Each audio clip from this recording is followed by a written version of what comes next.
You are listening to the Unslaved podcast. Please welcome Michael Tsarion and David Whitehead.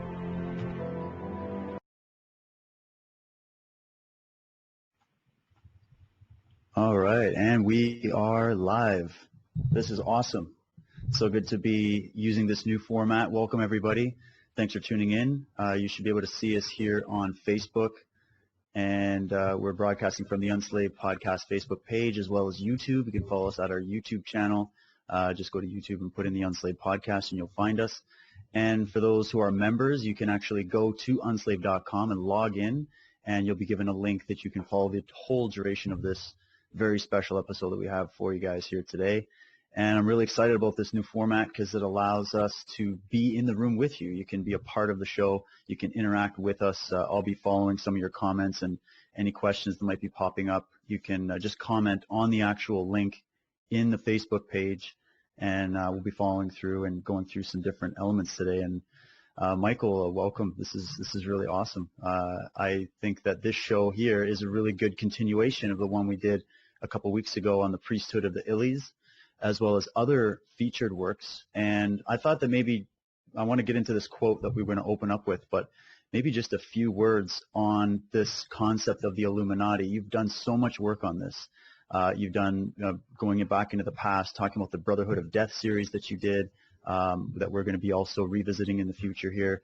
The female Illuminati, getting into that massive production, going into the Sisterhood of Death and the history of some of these various murderous queens of history and some of the sort of matriarchal aspects as well as the patriarchal aspects. There's also a 3-part series that we had done with you on with Modern Knowledge, where you were breaking down the word, the Illuminati, the origin, the symbolism.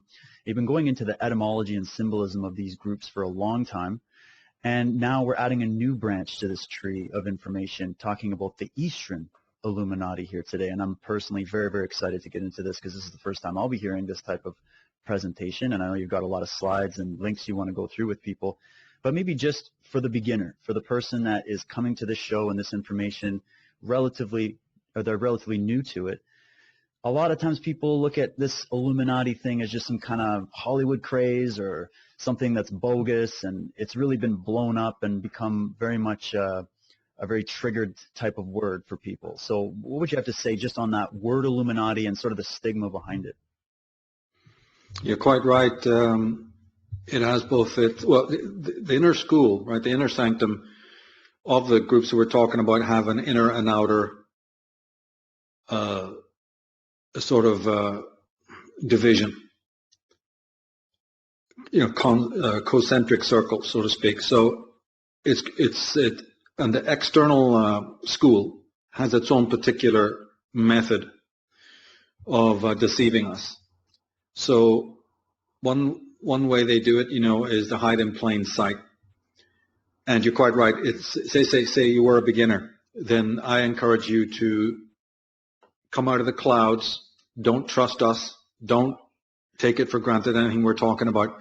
Do what I did, because I was you 30 years ago or something. I was you. Take a magnifying glass, take binoculars, go out into your environment and go into your cities, because it's all there in plain sight. And many magical things will happen. One, you'll know that what we're talking about is not frivolous. It is true. And you also educate yourself as to how they do it, so that then when somebody like myself comes along and tells you how they do it, or say, hey, it's all hidden in plain sight, you'll know exactly what I mean. So when you're looking at the symbolism, looking at the architecture, looking at the ad copy, looking at the billboards, looking at the bizarre civic design, and you start to have pattern recognition, hey, yeah, why do these corporations all have these fountains and these sort of pools? Well, they all have it. Well, they're lost for ideas or something? Or the design of the buildings are Templar design. Go and look up what that is, And that's why our work is so full of references, so full of links, even if they be Wikipedia links. 2 things about that is, one, I didn't get my information from there. That's for your benefit. Because if I put links from which I'd like to, I'd prefer to, but then those links are often destroyed over time. And then, it looks ridiculous. Wikipedia is just shorthand. We're not getting it from there. We're not saying there any last word. So if you see Wikipedia links, it's just for technical purposes. They last longer. They're placeholders for you. They're shorthand, so that you know that what we're not talking about is bogus. Because one half of what we're talking about here, when you start picking it up, when you as a viewer and a researcher, acolyte, get into this, you'll find opposition from your family members and from your peers. So what you might laugh at now, you'll find out, oh, bloody hell, we need it. Because the more official some of the stuff that Tsarion talks about looks, the better off I have it when I get a torrent like he must have got when he was young and still up to today. You see, I'm just helping you with a torrent of abuse that you're going to get. So when we put up certain things, it's thought out. When we give links, it's not because we're trying to fool you. It's because I know where you're going to have to go. You're going to have to turn around to the people closest to you. And when you say, hey, there's a thing called sacred geometry, ever heard of it? Or there's a thing, here's a famous name of history. Bullshit, that doesn't exist. The more official the link is, it helps your process. Later on, you won't worry about it because the journey will have started. But in the beginning, you're dealing with people who don't know who William Wallace was, who Robert the Bruce was, who Godfrey de Bouillon was, right? You don't know about Jesus of Gamala. So you think that just because you're now hearing about it, it's going to be easy street when you go out into the world and maybe try to mention some of the stuff? It's not. They want to talk about soccer. Right? So, yeah, when we put the links below, it's so that they won't get destroyed in 6 months or a year. Suddenly that website's collapsed. Anybody who's followed this work for a long time knows that when you bookmark websites and go back in 1 year, half of them are disappeared. So, it's technical reasons. But, yeah, I'm all too familiar with the problems of the acolyte. I'm always conscious of that. And a lot of my work, like Architects of Control, many of the articles is to fortify you. So they're encyclopedic, you know where to go, and memory lapses and a couple of months have gone by and you're not fresh as you should be. Come back to our work, listen to a couple of podcasts, read some of the articles, you'll be right back up to speed. It's been designed that way to get you to run quickly up the pyramid, back up to where you were, the perspective, so that you're always know where to grab the tools. It's just like in martial arts. Where did I put my kendo sticks? I'm going to crack somebody's fucking skull here. You know where to go and get it. No, it's good, and I agree. And I remember when I first started getting into this kind of information, at first you approach it with a skeptical nature, which is actually very appropriate. I mean, everybody should approach with a healthy, rational form of skepticism, because we're after the truth here. And what these types of subjects, they've been hidden from plain view. That doesn't mean there's not information out there. That doesn't mean there isn't documentation or the reams of insiders and things that you've referenced through your work, Michael, and so many others have done as well. And that doesn't mean you're necessarily going to always come from the same perspective on this. But when you first come in, you're going to come with that first level of skepticism, which is healthy and which is good. And as you said, you should doubt everything we're saying. That's why we go with this show and we say, look, here's all the sources, and we're going to be going through some of those in the show here for those that are listening, as well as afterwards. We always provide links that you can continue to follow up with on your own. And I think that when we're thinking about this idea of the Illuminati, I think that just sort of becomes a catchphrase for talking about criminal mafias, underground criminality, high-level secret societies, influences from behind the scenes. Some people refer to it as the shadow government. Some people, everybody kind of has their take on the architecture of that. But when we look at the true anatomy here, we're talking about something you were very passionate about from the very beginning of your public work, Michael, which was discovering the origin of evil. This concept of evil that we as human beings have to deal with on this planet, and that we deal with internally as well as socially and in every way. What is the source of that? Why does it keep persisting? Why does it appear to be the dominant force in our culture and in our society? Why isn't it that it's just maybe a little bit of evil and then mostly things are going rather well? Why is it the other way around? Why is it that the good guys are the ones that are swept aside and their work is not really well known and people get locked up, and it's like, bad things happen to good people, so to speak? Why is it that it seems like this force of evil is dominant in the world? And why do we see so much corruption politically and through so many different things that we could go through and we will be going through here? And so these are the questions that I started asking, and I realized that when you start looking at the criminal underworld, even from the street level, looking at your mafias, looking at your Hells Angels, street gangs, etc., it kind of reminds me of that scene in the first Batman movie when he gets taken to the underground and he's shown, hey, that judge and that police officer and that mayor, they're all in bed together working for criminal means. And he has this sort of wake-up call that, oh, my God, it's an infestation that needs to be routed out. And that was sort of the whole story behind that character. And I feel like that sometimes when you're looking at this is that you're analyzing something from a place that you're not familiar with. We're not taught about this in school, not to this level. The information you're going to find online about the Illuminati or secret societies or world control or occult power is going to be shoddy at best in many cases. And you're going to be led down a lot of rabbit holes and in a lot of false directions. And sometimes it's by well-meaning people that just they're trying to search it out. We're trying to peer over the window here and discover what's going on. But and sometimes it's also purposely misleading to try to throw you off the trail, I think. So lots to be said there. But I want to open up with this quote that you had sent me, Michael, from David Livingstone. And that'll sort of kick off this feature presentation we're going to be doing here. And what David Livingstone says is that it was in the dissemination of the original mysteries of Mithras that we find the first coalescence of those families which would ultimately produce the leading Illuminati bloodlines. This network was centered around the house of Herod and included an important Armenian bloodline. The importance of this Armenian bloodline figures both in their supposed descent from the lost tribe and their mixed Alexandrian and Persian heritage, a hereditary Syrian priesthood of Baal, and the family of Julius Caesar. It was the coalescence of these families at the turn of the first millennium BC that effectively incepted the conspiracy. And while the trail of these familial relationships is complicated and detailed, it is essential to examine them in order to properly understand the origin, directions, and beliefs of their successors, the Illuminati. And I think that sets the stage rather well. So take it away, Michael.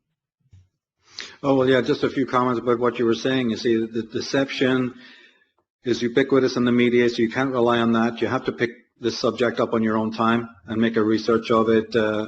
All these grinning Jimmy Saviles and Edward Heaths. Now with the Pizzagate conspiracy, people can see that there's something very sinister going on. So don't trust it when it comes across the media. Pick up what little truth that they have, but then go deeper. Come to our websites, come to our work, and we'll save you a lot of that extra time. But that's a great quote from David Livingstone. It comes from my Irish Origins website.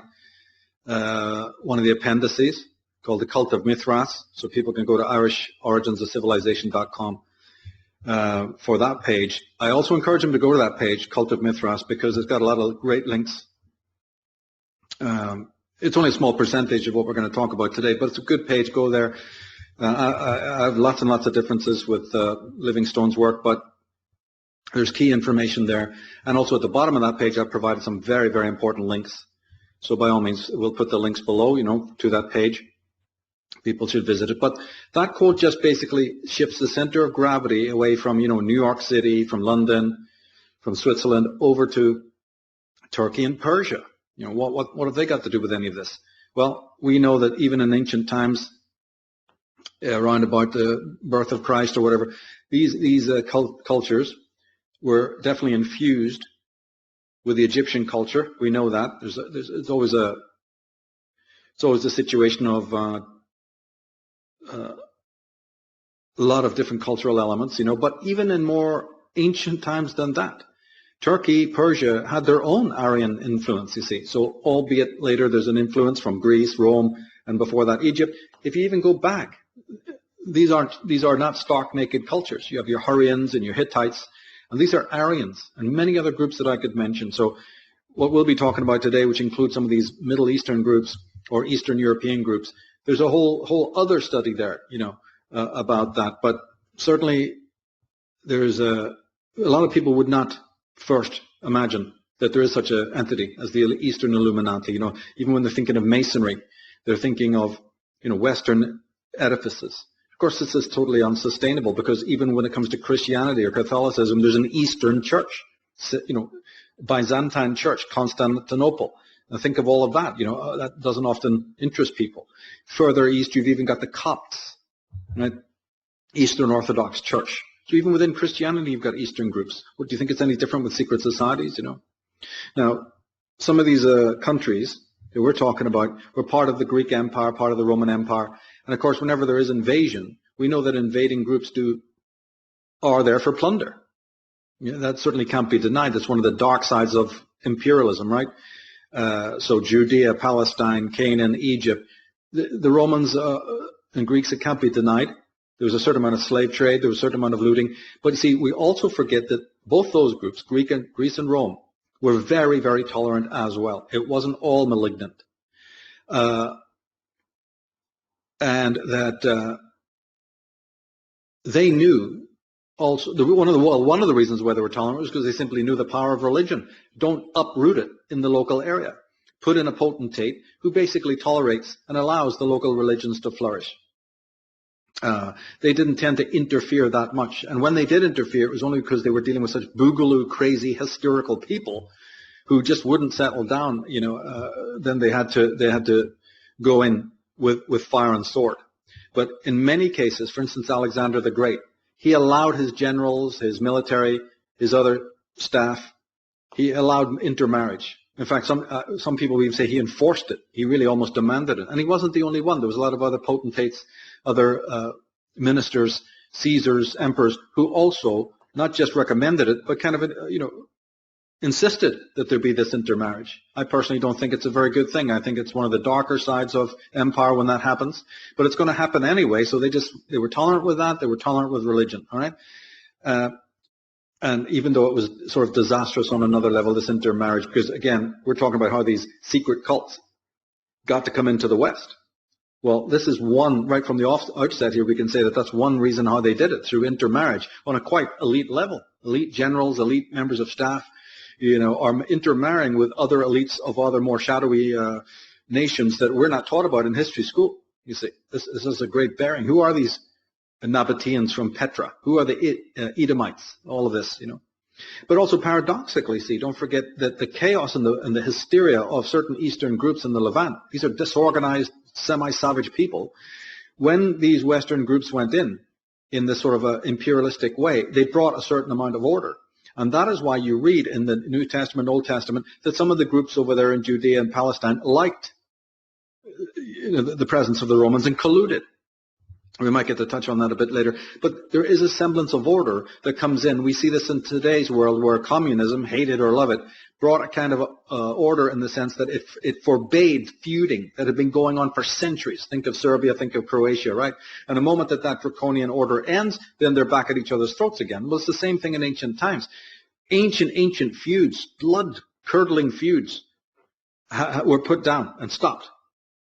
And sort of everything was on hold, was under ice. And that brought a semblance of order where more progressive people then could, do business. So there's also sort of a positive side. I hate to use these terms negative and positive because it's all gray areas, right? But there was a certain positive side. And when that local feuding and local barbarity was sort of suspended, right, prohibited, there was a certain amount of progress then for certain other merchant families. And when this started taking off, then a lot of the Eastern groups were very, very in favor of the Romans and the Greeks coming in. Just as today, when the British had its empire in the past, or even today when you have this sort of corporate empire, not everybody says no to it. You see, this is one of the tricky things. But then finally, it doesn't work. Although there's a certain amount of tolerance from certain elite groups, we all know that in the end, this invasions, this imperialism doesn't work because ultimately some rabble-rousers, usually from the lower strata, complain too much, get the people up in arms, and then finally the invader is repelled. And chaos. Oh, first of all, there's jubilation. Right? This is what followed the First and Second World Wars, but it's been every time when an invader is repelled, there's a certain amount of jubilation, and everybody's to get together for a big street party. But then it decays. It finally, like the British pulling out of India, 4 million people slaughtering each other, huge casualties, complete chaos ruins, and then the little bit of patriotism fades away. And if there's any lingering patriotism, like it would have been with the Jews, for instance, then in fact the invasion in many ways of a foreign group can be bad. Because in order to get resistance going, there's a strengthening of local patriotism, which in the end is bad for history, because little boogaloo, crazy-ass groups are now galvanized by their opposition to the so-called enemy.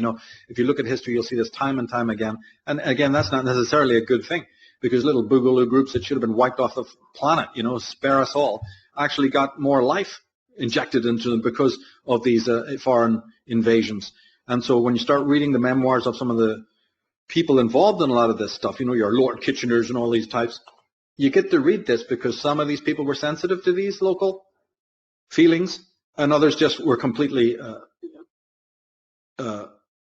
careless towards it, or didn't care, or overrode it, or misjudged it. You see, so history is, how do you deal as an invader? How do you deal with the locals? Don't you know they're going to rise up against you at one point? Don't you know that you could actually strengthen the negative elements in there? And there's a whole story there. We could go in for hours and hours and hours on that, how Napoleon dealt with that, how various potentates have decided what they'll then do. How did Bismarck deal with that? They know these things. But my point here at this point is, I do believe that some of these imperial concerns do know that a meltdown is coming. I mean, they are watching. They have spies. And they can say that when the rebel population, when the local population is about to overthrow them, they don't just sit there quietly looking from their balconies and high towers and let it happen. So secret societies tend to know that it's coming. And so what they do is they pull back. Right? They have their allegiances, their intermarriage, and then they'll pull back from the face of history. And so it's at this point that they'll realize we're going to relocate, or we're going to morph. And so although a person listening for the first time will go, that's impossible, no group could rule the world for 1,000 years, sure, that can't happen. Yes, it can, because these are very intelligent people we're talking about, they're very elite people, and they can read the signs, and they know when disaster is coming, and so they secure themselves, they fortify themselves against it. Don't believe me? Read about the history of the Jews. Pick up Eustace Mullins's New History of the Jews, or Douglas Reed, or Uri Lina, and you read just one group, how they did exactly what I'm talking about. That's how they survived for centuries, even though they're a minority in countries, and even though they got expelled from dozens of countries, and even though they've been outnumbered. How come then that they still exist? It's exactly through what I'm saying, reading the signs of the time. And bigger, more powerful groups have also done the same thing.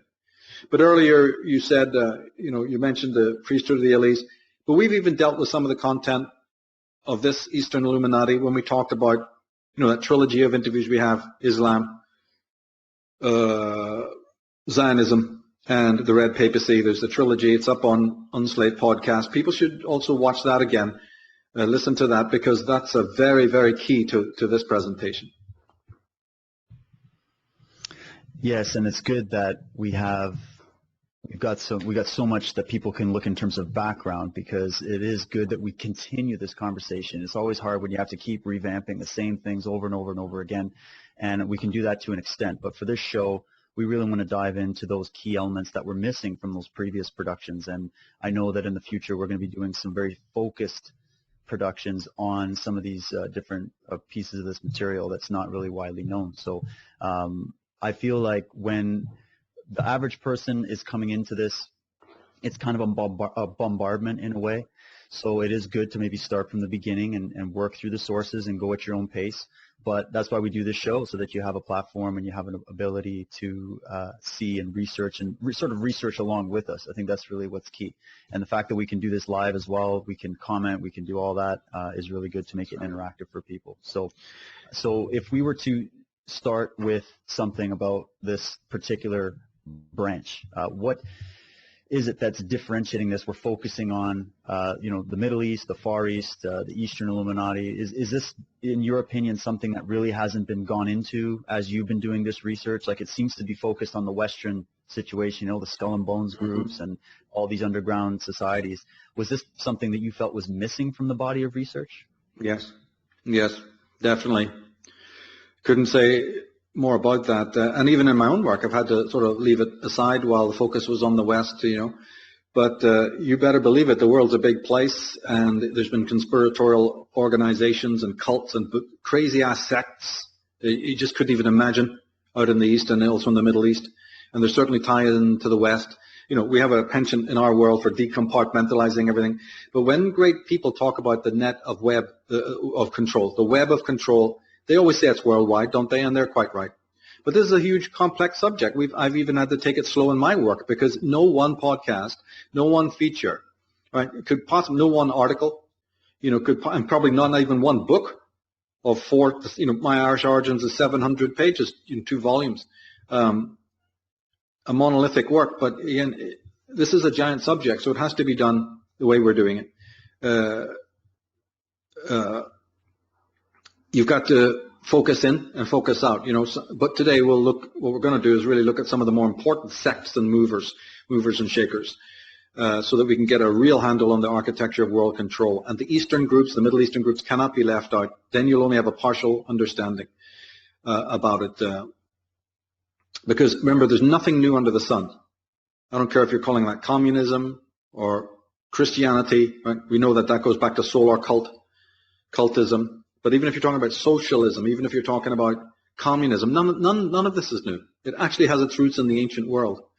And as I said many times before, history should be taken as a synonym for truth. History and truth are the same word. I want people to get their minds really around that, However, the soon as you start to study history, the first thing you discover is that it's been misconstrued.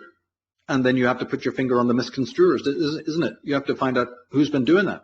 You've got to find out that your academies and your schools of learning and the teachers are deceivers.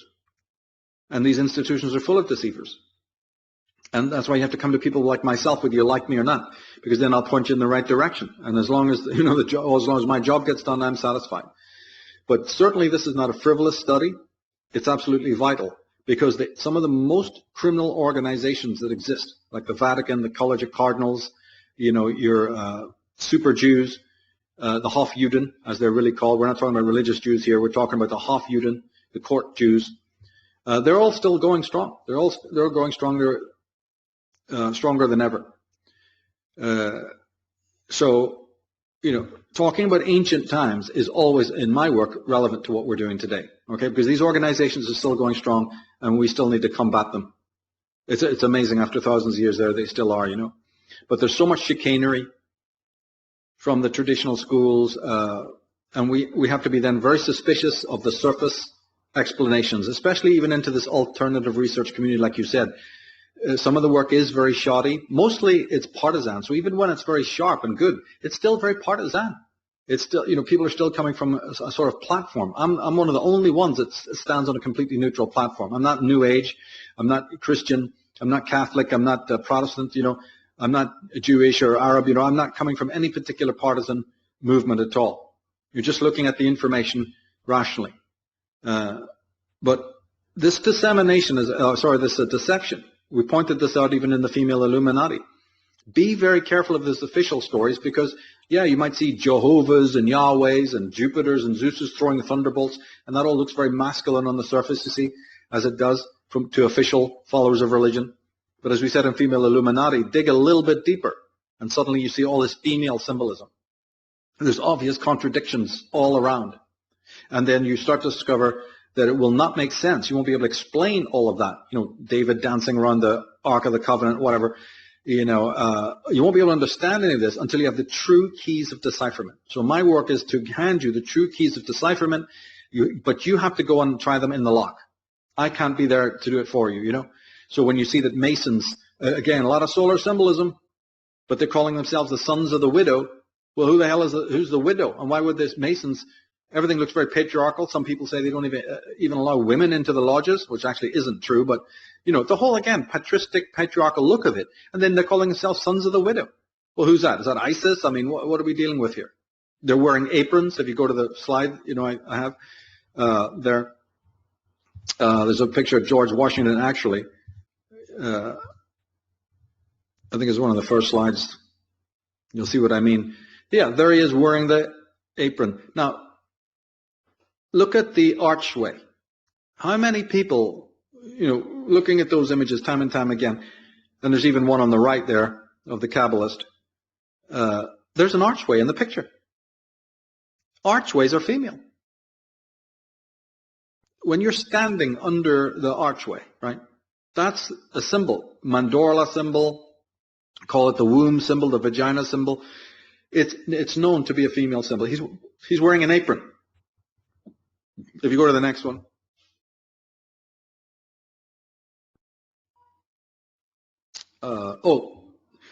See that archway again? In fact, there's even a kind of an archway in the foreground there. But see that one on the left? There's a little doorway and people are passing through it. Why did the artist paint that? Well, it turns out that the archway is not only female, but the very word druid It has a couple of meanings, like oak tree and what have you, men of the oak. But it also means duare. It comes from duare, meaning gateway or portal. Very similar to the Masonic Cowan or Cohen. They actually just got that from the Hebrew.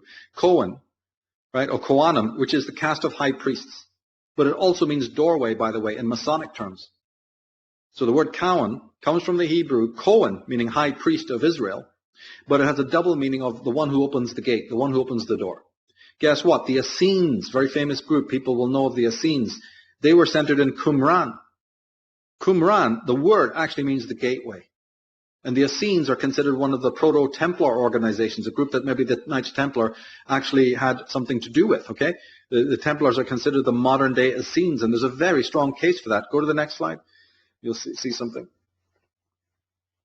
Yeah, look at that. There is one of the Syrian goddess, snake goddess. I think it's from Crete. Oh, Minnow. It's Cretan. She's the Cretan goddess holding the twin serpents, wearing the apron. That's just one picture. I could have had dozens in there. You see, it's female symbolism all over the place. So one has to be careful. And for people who've been watching my female Illuminati program all the way through, the 8 hours of it, they'll know why she's holding two snakes. Because there was two sisterhoods. Or there was one sisterhood divided into two, right? The Sophics, as I call them, and the Sophianics. So again, the symbolism is your classic, as you said earlier, way into this subject. But don't trust the official sources. Might look a lot of thunderbolts on the surface and long beards.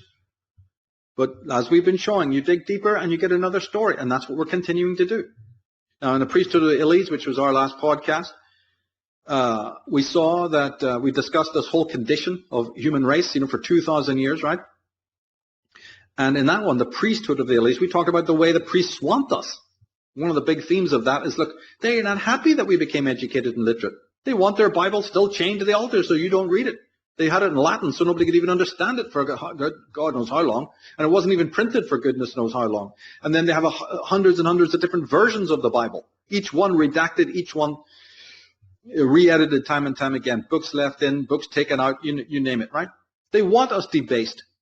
And they want us riddled with doubt and guilt. That was what we talked about in the last presentation. That's how they gain their control, as a matter of fact. And we also said, remember in that program, we mentioned that there's 3 tiers to the kind of control that we're talking about. It started with the oracles, or the oracles, the mouth of El. That's how they transmitted from their small group to us. Then it was through the tempels, right? Because you're going to need a temple now because you've got a bunch of proselytizers. You've got the priesthood. The oracle was good so far as it goes, but now you need an actual proper center of control. So the first temples of Samaria started to be created with their antechambers, and this is where the priests, right? So and the priesthood itself then becomes the oracle of the gods, right? And this includes royals, the nobili, and the masons, who are secular priests. Because just don't think priests are going around with white collars, Catholic and Protestant, Orthodox and whatever. No, the masons are the priesthood of the Illies. They're all part of this priesthood. But it came from oracles to temples to priesthood, with the royals very much included in that.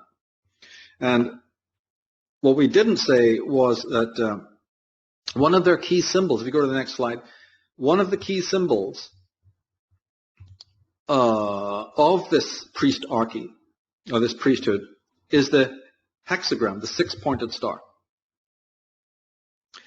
All right? Very misunderstood symbol. We're just telling people to go out into their world and look at the world. Well, you're going to find the world is littered with symbols. And once you start studying churches, when you go to look at stained glass windows, when you go to look at Masonic lodges, you're going to see this symbol. This symbol is very recurrent. And all it means is the upward pointing triangle is the god, or the Els, the Illies, or the Illu, right, as we've spoken of it. And the downward pointing triangle, the feminine triangle, is the priesthood. Why feminine? Well, it's just simple contrast. The gods are considered the masculine, supreme intelligence. Below them is the feminine, right, priesthood. In the female Illuminati, we talked about the kings are male, the priests female. Right? We talked about all the regalia, the symbolism of the throne, the crown, all sorts of ways that the female Illuminati has been in front of you for years, we said in that program, by the priesthood. When you look at priesthood, you might see a male or a pope or a black pope or a bishop. You're looking at the female Illuminati. You always have been looking at the female Illuminati. It's incredible. So the upward pointing triangle is the mountain of the god, and from that mountain, how do you get the information from that pinnacle, right? Just like you see the pyramid on the dollar bill. How do you get the information? How do you get the architecture of control from that removed, unfinished pyramid down to the villagers, the civili, right? Well, it's done through this downward pointing triangle. They impose their will on us. And that's the hexagram, or the heka. It comes from an Egyptian word called heka, which simply means power. So they put the heck on you. What the heck? They put the hexagram on you. And by God, when you ever see that symbol, and we know who's using it today on their flags, why would they be doing that? Because somebody's initiated them and said, you're the priest. Israel, you are the priests today. This thing is, morphed many, many times. You'll see it even on the mitres of the bishops of Rome. You'll see it on their robes. So the Jews have appropriated this symbol, the six-pointed star, as their insignia to show that they have a special new status, the status of the priesthood of the Elise. It's absolutely incredible. The symbolism will never let you down, you see, or the etymology. But and Israel and Vatican, right, their collusion can be noted dozens of times. They're not separate groups. Yeah, this is a huge misunderstanding.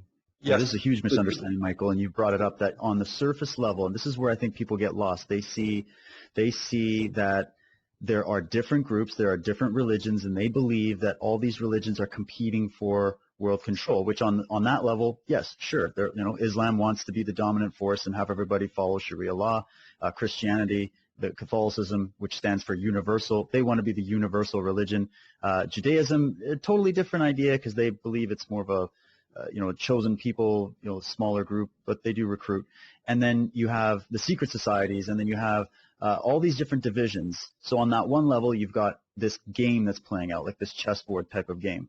But then behind the scenes, when you read the writings, and you've done laborious work to bring this out, these guys are shaking hands. They're shaking hands. They're trading deals. They're like criminal mafias that are working together to the extent that they have to in order to take over territory or take over resources or whatever. So they'll collude on that level. But on the surface level, it looks like everybody's fighting, and it just kind of keeps everybody a little bit more appeased. So would you comment a little bit more on some things that triggered your research in that regard, where you started to see that these partisan things were really just an illusion, a complete smokescreen? There's many. Symbolism is one. Like as I said, the hexagram is used by both groups. The yarmulke. Oh, it's endless. It really is. But one of the more outstanding moments of collusion, and by God, it completely confirms everything I'm saying to anyone who's a skeptic, is the discovery of the Dead Sea Scrolls and the amount of time it took for them to be published so that they had public access. And several of the scholars, including the great John Allegro, he's another one of these names that nobody bothers to mention, but you'll find him in my work all over the place. John Allegro, who was there, a Semitic scholar, working on the translations of these extraordinary documents, protested. And in the end, it became an absolute scandal throughout the world as to why the Vatican had been holding back the publication of these documents, not allowing access. Yes, but who technically did the forbidding was the state of Israel by not opening the museum, because the Dead Sea Scrolls were taken to Jerusalem, you see, taken to Israel, and that's when there was this shutdown, this embargo, and this sequestering. So the one who is most to be threatened is the Vatican. But it's Israel who actually prevents the scholars and the newspapers and the public from actually, so in other words, they're obeying the Vatican. Now, why would they do that? Like you said, I thought they're enemies. And by the way, isn't the Dead Sea Scrolls of a Jewish sect, the Essenes in Qumran?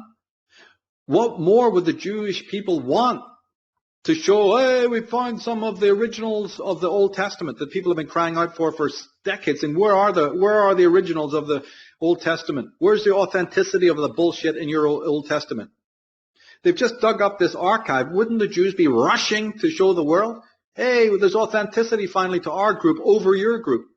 But suddenly, that breaks down. So when we don't want the fighting, there's battle outside your door. And the moment where the battle should really rage, they're suddenly quiet. The moment that the Jews should be saying, look at us, we have prestige. These documents show that Jesus was one of our people, not one of your people. Not St. Paul's concoction, but one of our group. He was a teacher of righteousness. They're silent, and the documents remain unpublished for 40 years. And even by the time they suddenly got published, 40 years. They were discovered in 1948. They weren't published until something like 89, 91, something like that. But then doesn't anyone who knows criminal conspiracy know that by the time they were released, they were doctored? Come on. This is what they will do. The Vatican was flagrantly behind the sequestrement. That alone should have shut them down. But that's just historical down the memory hole. That was such a scandal you can't even believe. An academic scandal. What, just historical amnesia? Turn the page, move on. Whoever remembers that today? Do you ever heard of anything to do with the Dead Sea Scrolls scandal? You'll only find it barely mentioned today. It's been forgotten. And yet it was one of the most clear indications of the complicity of the Vatican. Yes, but whose tool were they using? Who immediately fell into lockstep with them? As they've always been tassel to purse. Israel. So do not tell me then that in the times when the most classic cases, when they should have been at loggerheads, they're all pals, they're in each other's pocket. And you're going to tell me I'm not going to notice that, or I'm going to forget about it, or just come up with some other reason for that. It's absolute nonsense.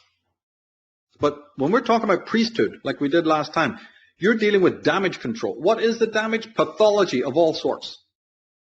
That's why we can't rest. They don't rest. This is psychosomatic unrest and disease. Psychosomatic disease is what this, by living under this priesthood, that's what you're doing. You're suffering the death of 1,000 cuts. You're sending your children to their universities. You're sending your children to their Sunday schools. You're buying their endorsed books. You're reading their history. You're being exiled from the nature, from natural reality, which was going hoarse talking about that in Path of the Fool. You're drenched in mysteria. I wrote a whole book about it, Disciples of Mysterium. Ideas about ideas. Where'd you even get them? They were not even yours. They don't even collude with reality. You have imbibed the fallacy of the cage of matter idea, and it's in its place of the reality are all around you, which you can see and touch and taste and really get to touch with. Right? You can kiss the morning, but you don't. But you can believe in life after death and some supernatural bullshit that they've handed you from this priestarchy that's rolling around laughing in some like Monty Python hideous scene. You've got historical amnesia up the kazoo, but you're not even in touch with the stuff around you. When's the last time you talked to the river? When's the last time you spoke with the wind? When's the last time you raised a glass of wine to the sun and saluted it? But you'll believe in the blood of Christ and in the Jehovah that slaughtered millions? That's you can believe in? This you can accept? With your amens at the end of every prayer, you have no idea what it means? You don't even know. See, the pathological person doesn't understand their own pathology. You can talk to your blue in the face to them. They're not going to change. But I will continue, to counter this deception.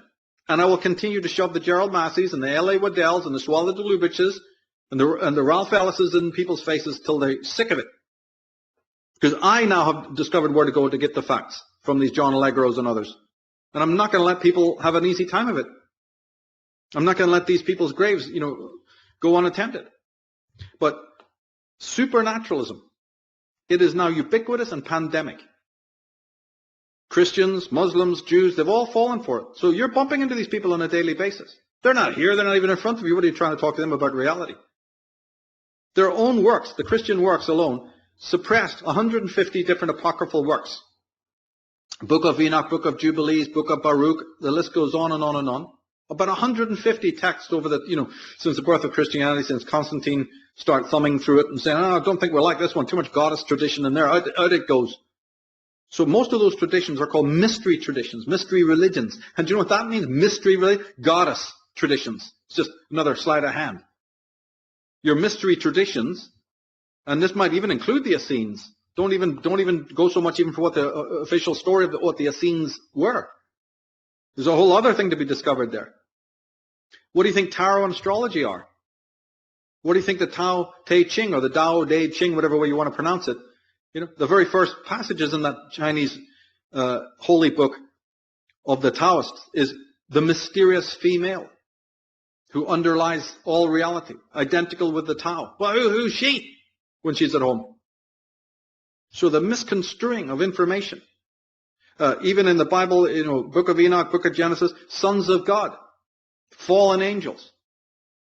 Supernatural, right? In the priesthood of Elise, we said, no, what happens if we throw that out? I'm going to believe in supernatural. They seem to eat and drink and rape and whore and cudgel and fight and even die. You know that quote we had with Jesus walking in Adam and Eve see God walking around, sniffing the flowers, walking in the trees. Well, the trees are real. Then Jehovah must be real, walking in amongst them. It's in the works. I didn't invent it. But if you supernaturalize it, as these evangelists and these numbskull Christians that always want to do, and there's very interesting reasons as why they do that, but again, we'll just stick to the fact that they're doing it because the priests told them to do it. Don't go any further into Freud. The priests told them to do it. So it's not extraterrestrial beings who think and act like God, like humans, humanoids. But the supernaturalism is illogical. This is why we are in different times now, as you well know. We're in a different age where the lie is starting to be seen. The veils are coming off. We can see that supernaturalism is completely illogical. I'm not refuting the possibility of it. As a rational person, you always say, oh, I'm open to all possibilities. But we also see where it is simple priest jive. This is totally different than the theory. And if people go to my Refuting the Refuters article, they'll see that I've deconstructed it and show you to be illogical. Please read it. Why? Because when you meet people tomorrow who are maybe questioning this or you want to talk to them about it, you need to have the facts marshaled and you need to be able to drill it. Boom, boom, boom. Bullet point, bullet out. So that they're just completely, oh my God, what's this? They've been poleaxed. Because you're saving their souls. They're saving their lives. Don't waste a lot of sweat on it. I'll certainly tell you that. But in a rational sense, as two friends talking, have your facts marshaled, and then go on to create a blog, go on to create videos of your own with this information and disseminate it. It's very, very vital. But you see, like we asked in Priesthood of the Illies, and we're asking it right now again, could it be true? If you throw supernaturalism out, could it be true that the gods that populate our histories, populate our mythologies, populate the great sacred text, they're all telling you the sacred text, okay, they're sacred. The Enuma Elish, the Atra Hyksos, the Bunda Hish, the Book of Genesis, whatever. All right, they're sacred then. I'll accept that. But if I throw out the supernaturalism, I have to then put in extraterrestrial. And when I do that, like the Lawrence Gardners and others have done, what is that now going to do for history? And since history is truth, what will that do? And here's the other thing. I forgot to mention about one aspect of the pathology. History isn't just written down. History is blood. The real scriptorium of the past is your DNA, your genes, as they're now called, but it's your racial memory.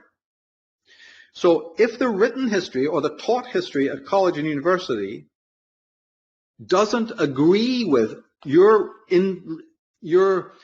id, the very core of your being, they don't coincide, pathology is created. So in the alternative research community, what we're doing is giving you a history that does accord with and synchronizes with what you know in your blood. Because this is so real to you, it's even in your blood. Never you forget that. You stand upon all that history. So when the deceivers and liars are telling you a pack of shit, like what you're reading in this crap, these texts, there's something set up as pathology. And see the way out of it? To backtrack in the dark? It's like taking pepper out of a cooked dish. It's like taking shrapnel out of your brain. But it can be done, it has to be done, and there's a surgery. And it's called homework, research. But when we come to history, right from the off, let's understand before we move on something extraordinary, and that is the antiquity of what we're talking about when we say about a country like Egypt or whatever. I have a quote. I think if you go to the next slide, I have that quote actually, because it's from the Hiram Key. Very good book. And it says, it will probably come as a surprise to most readers to learn that the Queen Cleopatra was closest in time to the space shuttle technicians than she was to the builders of the Great Pyramid. That she was closest in time to our age than she was to That's incredible. Isn't this incredible? And that's just the building of the pyramid. There's even in Egypt before that, and before that there's Sumeria. Right. Now, what does that do? Right? What does that do? That quote. Oh, we can end the slide now. Done with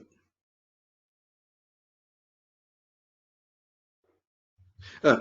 What does that quote do? It's going to tell one group of people, that's the point I'm making. No group could maintain control for all that amount of time if you're talking about going back that far. So there's your cognitive dissonance. Michael doesn't believe that. Why should you? But you do believe it.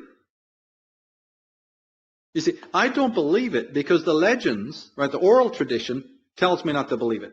And I believe the legends. I also believe it because I know that moderns aren't smart enough to create an architecture of control. So I'm hardly going to listen to you. Who's telling me these things that, not to believe in, not to stuff? What, you? The people I've encountered? Oh, I have another pint. Well, am I going to believe it when I see this Vatican, this corroded monstrosity, this octopus of evil still going with all of its sundry secret orders? This filthy media? When I look around at the secret orders, Masonic, Opus Dei, Knights of Columbus, all of them still making millions in suits and ties. They don't necessarily wear robes and carry swords. Did you realize that the Knights Hospitaller, this is a cousin group of the Knights Templar, are still in existence? Did you know that the Cistercian order, the ones who built the temples that you see, the great shrines, abbeys, and priories of Europe, are still in existence? Did you know that the Knights Hospitallers sit on the United Nations? The representatives of the Knights Hospitallers sit on the United Nations representing a sovereign country, a sovereign nation. They've gone away, right? It's ancient history, nothing to bother us with. Ever heard of the Bilderberger Society? Ever seen those insider smiles all around? So in one breath, you do have to awe the immensity of time we're talking about. There's no question about that. Awe that. But never you, for 1 minute, imagine. And if you really know how the hex is coming down through the subliminal, I think by God, by now it's not even unsubliminal, advertising, what's in those advertisements, if you only but knew what it's all about, you would realize you're under assault. Because these people have a strange penchant. And if the beginner who's listening to our voice right now can get one thing and one thing only, it will be of inestimable value. And that is they are telling you all about themselves. So if you just cannot listen to another word that any people like me say, for whatever reason, because he's not waving his PhD in front of you, some shite like that, you understand this law. They are telling you. They are telling you in the architecture, in the symbolism, in the ad copy, and all the rest of it, until your whole consciousness, the slave is being informed on a symbolic level about what's going on. And if you don't believe that, then you tell me why the secret societies I just mentioned, and I could go on and on for hours mentioning the different ones, Order of Montessa, right, the Order of Christ and all the rest of it, Order of St. Patrick, you name it. These people are Christian on the surface. Right? So but then some people in the alternative Christian movement, are claiming that these secret societies are Luciferian or evil. But all Masons and all of these people are basically Christian on the surface. The Orange Order is. So why then, at some point in your journey in this, movement, you're going to start wondering whether these Christian speakers, some of them are my mentors, I love these people.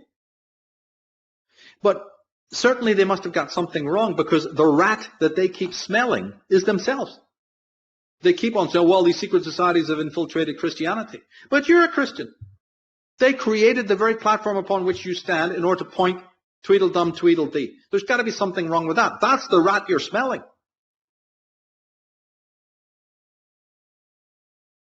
And so the enemy they're looking for is partly themselves. Because they're dressing in the wardrobe, fighting with the weapons provided to them by the very force that they claim, this atonistic force that they claim they're against. I'm glad you're against it. I'm glad you worked that out. But don't you know how they colonized your own mind? Not only that, but these groups, as you and I have talked about so many times before, the misconstruing when it comes to Hegel, Nietzsche, Crowley, Blavatsky, mystery religions, mystery traditions, mysticism in general, goddess worship, Kabbalah, the question of race. Remember our interview with Mark Collette? And every other matter. These Christian guys get it wrong. So no wonder it's torturous for people coming to this movement. No wonder they'd rather run a mile. No, turn over in bed and go to sleep. Because some of the people who have a duty to enlighten, they have some truth there, but their very own partisan stance is actually working in the wrong way. And the alternative, if we're not fucking careful here, the alternative research community could be derailed. And in many cases it has been derailed, either by completely boogaloo nonsense, but even by people who mean well, but simply have not got enough objectivity. Because you're going to need it. You're going to need that level of objectivity. And I'm getting sick and tired of the egregious misinterpretations, and misconstruing of some of the great teachers of the world. Not perfect. I'm not saying they're perfect, and I'm not wearing the T-shirt in all cases. I'm just pointing out yet again before we move on into this subject that, my God, there is a lot of debris to get out of the way before you can really clean house and examine something with this certain objectivity and detachment that is required. Because the enemy that you are fighting is extremely cunning. It's a tiger that you don't expect it to lead you out of the long grass, lead you out of the jungle. They not only believe in the supernaturalism aspect, some of these religious types, aren't they the ones who are telling you about equality of all men? Jive. Aren't they the ones talking about universal forgiveness, turn the other cheek? That's right. Sure, let's forgive the Illuminati, because that's what it means. But it also means forgive all evil, since if you do it in one instance, it implies you do it for all evil that's ever existed. Who gave you the right to do that? You see? So the infesting, the bacteria is so deeply in the blood. The virus of lies is so deep that to try and back out of it becomes its own art and a science. One thing they've done for people to get their teeth into, New Testament, wherever the term Messiah turned up, and it turned up enormously, hundreds and hundreds of times, they replaced it with Christos. So you have Jesus Christos. St. Paul and Marcion and the others, right, who were trying to refurbish Judaism so they could trash Judaism, and they took the best parts of it and they were making a new religion for the Gentiles, right, priestly control. One of the actual methods they did in the cut and paste job is took the word Messiah, which was Jewish, and didn't refer to anything supernatural. It just referred to a king, a very bloodthirsty king, coming from, the house of David, or, a classic physical overlord that could rival the Romans, rival the invaders we talked about earlier. But when the New Testament was being created, they took this word and replaced it with a word that had no place there, called Christos, which had to do with sun gods. Even if you track the etiology of Christos back, it doesn't make a Christian happy, because it's got nothing to do with what they think it has to do with. Because there's not one Christos, there's dozens of them. Even Caesar Augustus was considered one. What's his name? Elgabalus was one. So the Messiah was just pasted in where Christos was put in, where Messiah was put in. Talk about editing. And they're not the same. You cannot talk your way out of it. The Messiah is not a divine king. And even when they use the word divine, that's only because it's from a bloodline. And do you know something? That bloodline, even, when you get into the next level of discovery and research, that bloodline is the fallen angel bloodline, by the way. So it's just even worse. That's why they walk on the red carpet. That's the origin of the Judite priesthood. They're not even of mankind. So once you strip away the supernaturalism, you discover this is about off-world entities, kings who employed the kings, who coronated the kings, crowned the kings. The Messiah is a king. Ralph Ellis has dug him up, called Jesus the Kamala. Nothing spiritual about it. Another thing that they did, which must be said in the opening because it's so of vital importance, one of the areas of misconstruing is dualism. No, you cannot study Manichaeanism, Christianity, Judaism, or Islam without understanding the metaphysical principle of dualism. And when you study these religions' idea of dualism, you discover an infantilism that is breathtaking. So you're well on your way to a fuller understanding, because metaphysical dualism is a very interesting concept, but when you study it in regards of Zoroastrianism, you see, or Christianity, you discover you're dealing with infants. Because in most of the mystery religions, and even in the proto-forms of Christianity and Judaism, there is no Satan. There's no Satan at all. Satan doesn't turn up in the early Hebrew scriptures. The devil, as we know him now, only appears in much later Christian works and in certain Gnostic texts. He does appear in certain Persian works.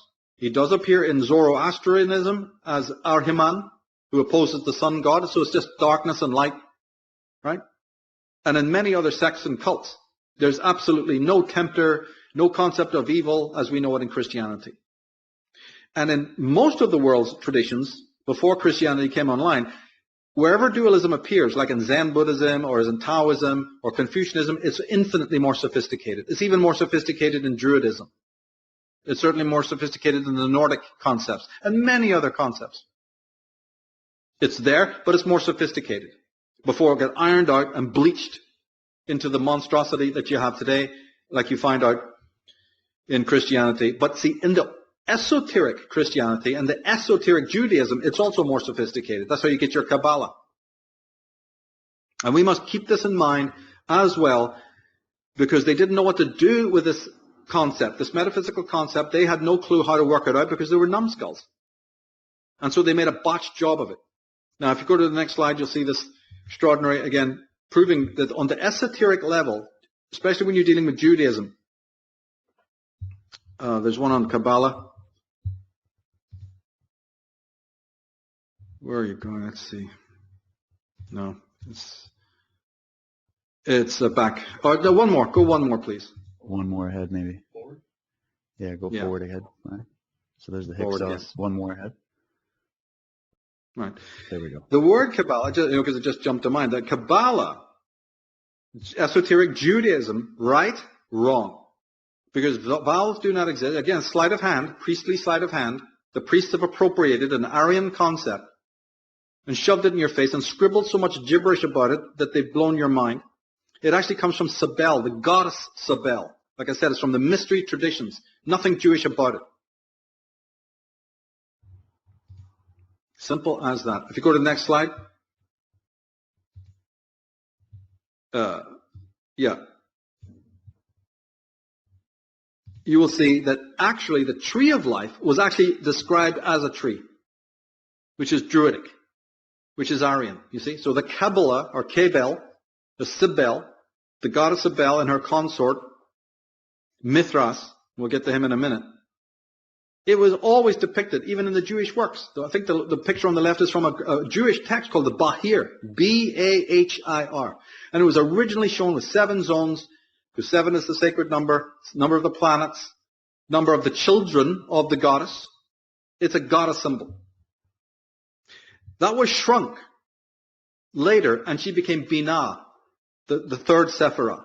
So the whole tree was shrunk into one Sephiroth, which is attributed to the goddess, and then they made a monkey out of the rest of it. Okay, but when you go back into the unadulterated tradition, and if you go to the next slide, you'll see her consort, Mithras. Yeah, now we won't say much about that for a minute or two. But you could make a life study of Mithras, because he was her little bull child, or little lion cub, you see. Absolutely incredible when you get into it. But never forget that on a metaphysical level, The priests have trashed, boulderized, corrupted, cannibalized. And one of the things that get cannibalized is the concept of dualism.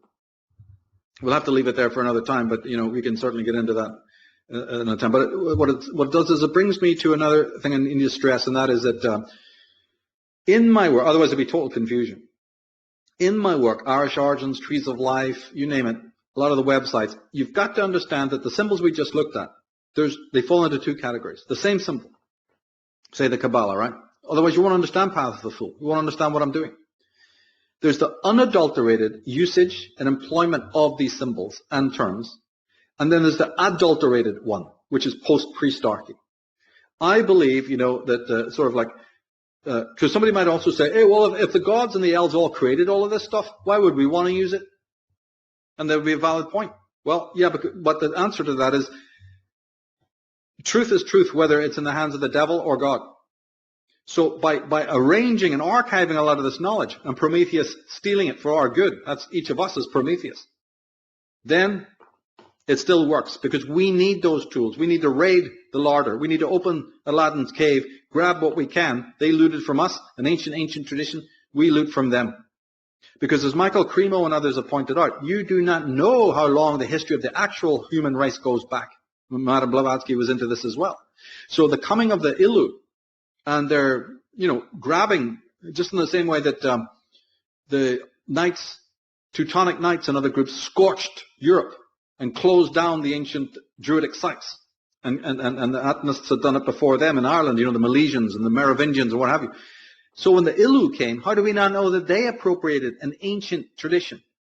We'll never know, because it's all buried, it's all appropriated. All we got to do in shorthand is just remember there's an unadulterated usage of these symbols and the adulterated one. Keep that in mind. Intelligent people should keep that in mind. Otherwise it'll be very, very, very confusing, you see. But the Tree of Life goes back to an ancient Druidic, pre-Vedic culture. That just has to say, be borne in mind. Yeah, exactly. And one thing that we're going to have to wrap up this first hour here, but one thing I was wondering if you could comment on briefly, we've touched on this before, but I think it also is important for people that if you have, say there's an average Jewish person or average Christian or, someone coming from these faiths on the street level, even an average Mason or whatever watching, that might have that instant defensive reaction like, oh, you're talking about my people, you're talking about my tribe, you're talking about my religion. You got to remember that what we are actually talking about here is the elite branches that are far, far, far above. They're in a different universe from your average street level person that is just coming in seeking a form of spirituality and an expression of some kind of that spirituality, which of course is something that is important to have. But what we're dealing with is the institutionalization of these groups, and behind those doors at the upper echelons, it is reeking of corruption, and that's just undeniable. So we're looking at this, and it'd be nice, and you said this before too, Michael, that if say in Masonry or in Judaism or Christianity or in any of these groups, if they would police themselves, if they would rout out those corrupt elements. And like you said before, like if you're looking at the Catholic Church, there was that new movie that just came out. I'm trying to remember the name of it, but it was actually exposing, it got really good ratings. It was exposing the crimes of the Vatican Church and the whole pedophilia and all of that. Spotlight, that's what it is. And there was a court case that surrounded it, and it really blew the lid off a lot of what was going on. On the surface, to the average church-going Christian, they're not in the world of evil pedophilia and all that kind of stuff. But at the priest class, holy smokes, let's not even get started on that. And then you've got the same thing popping up in a lot of different branches of religion. So we see corruption everywhere, and if they would have gone in and routed out those things within their institutions and organizations, fine. If they want to believe in literalization and spiritualization of everything, that's their perfect right to do that, as long as they're not causing harm and war and any kind of evil in the world, which is why we have to go and expose those elements. You were mentioning Israel. There are many good people that live in Israel. There are many good people that are your average everyday Jews. But then there's the state of Israel that is not run by Jewish Middle Eastern people. It's run by very particular groups of people coming from very particular bloodlines and backgrounds and ideologies that have committed incredible amount of crime and injustice, just like America. It's not necessarily the seating president that is making all these decisions. Donald Trump's got his work cut out for him if he really is on America's side, because behind the scene we know there's always power behind the throne. We've seen this in so many historical occasions. So I didn't want to go on there too long, but I just wanted maybe a final few comments on that, Michael, about the importance of differentiating between your average street level person and these elite level individuals and organizations. That's right. That's why it is often unseen by the ordinary person. But this priestarchy is an evil. And when there's evil, you don't stand and watch the house burn. You try to do something about it. So that's all we ask, because it should be instinctual. You know, when Pizzagate looms up or Jimmy Savile, is that it? That you think it all, it needs one headline to come and then fall off the back pages? This thing has been gone. There may have been pedophilia amongst the priests even back in Egypt, for all you know. Probably was. Remember those quotes we had from the book of Ezekiel in the priesthood of the Illies? I have them here in front of me. It says, they, that's Israel, caused to pass through the fire all that opened the womb. Right, so all that opened the womb, all that came out of the woman's womb, all was the Israelites put through the fire of sacrifice. Ye made your sons, or ye make your sons to pass through the fire even unto this day. So, it's in their works. And there's hundreds of such instances. So the roots of your religion are pathological. So as you say, it doesn't mean that the guy next door and the local clergyman is up to any of this. And in most cases, probably he's not.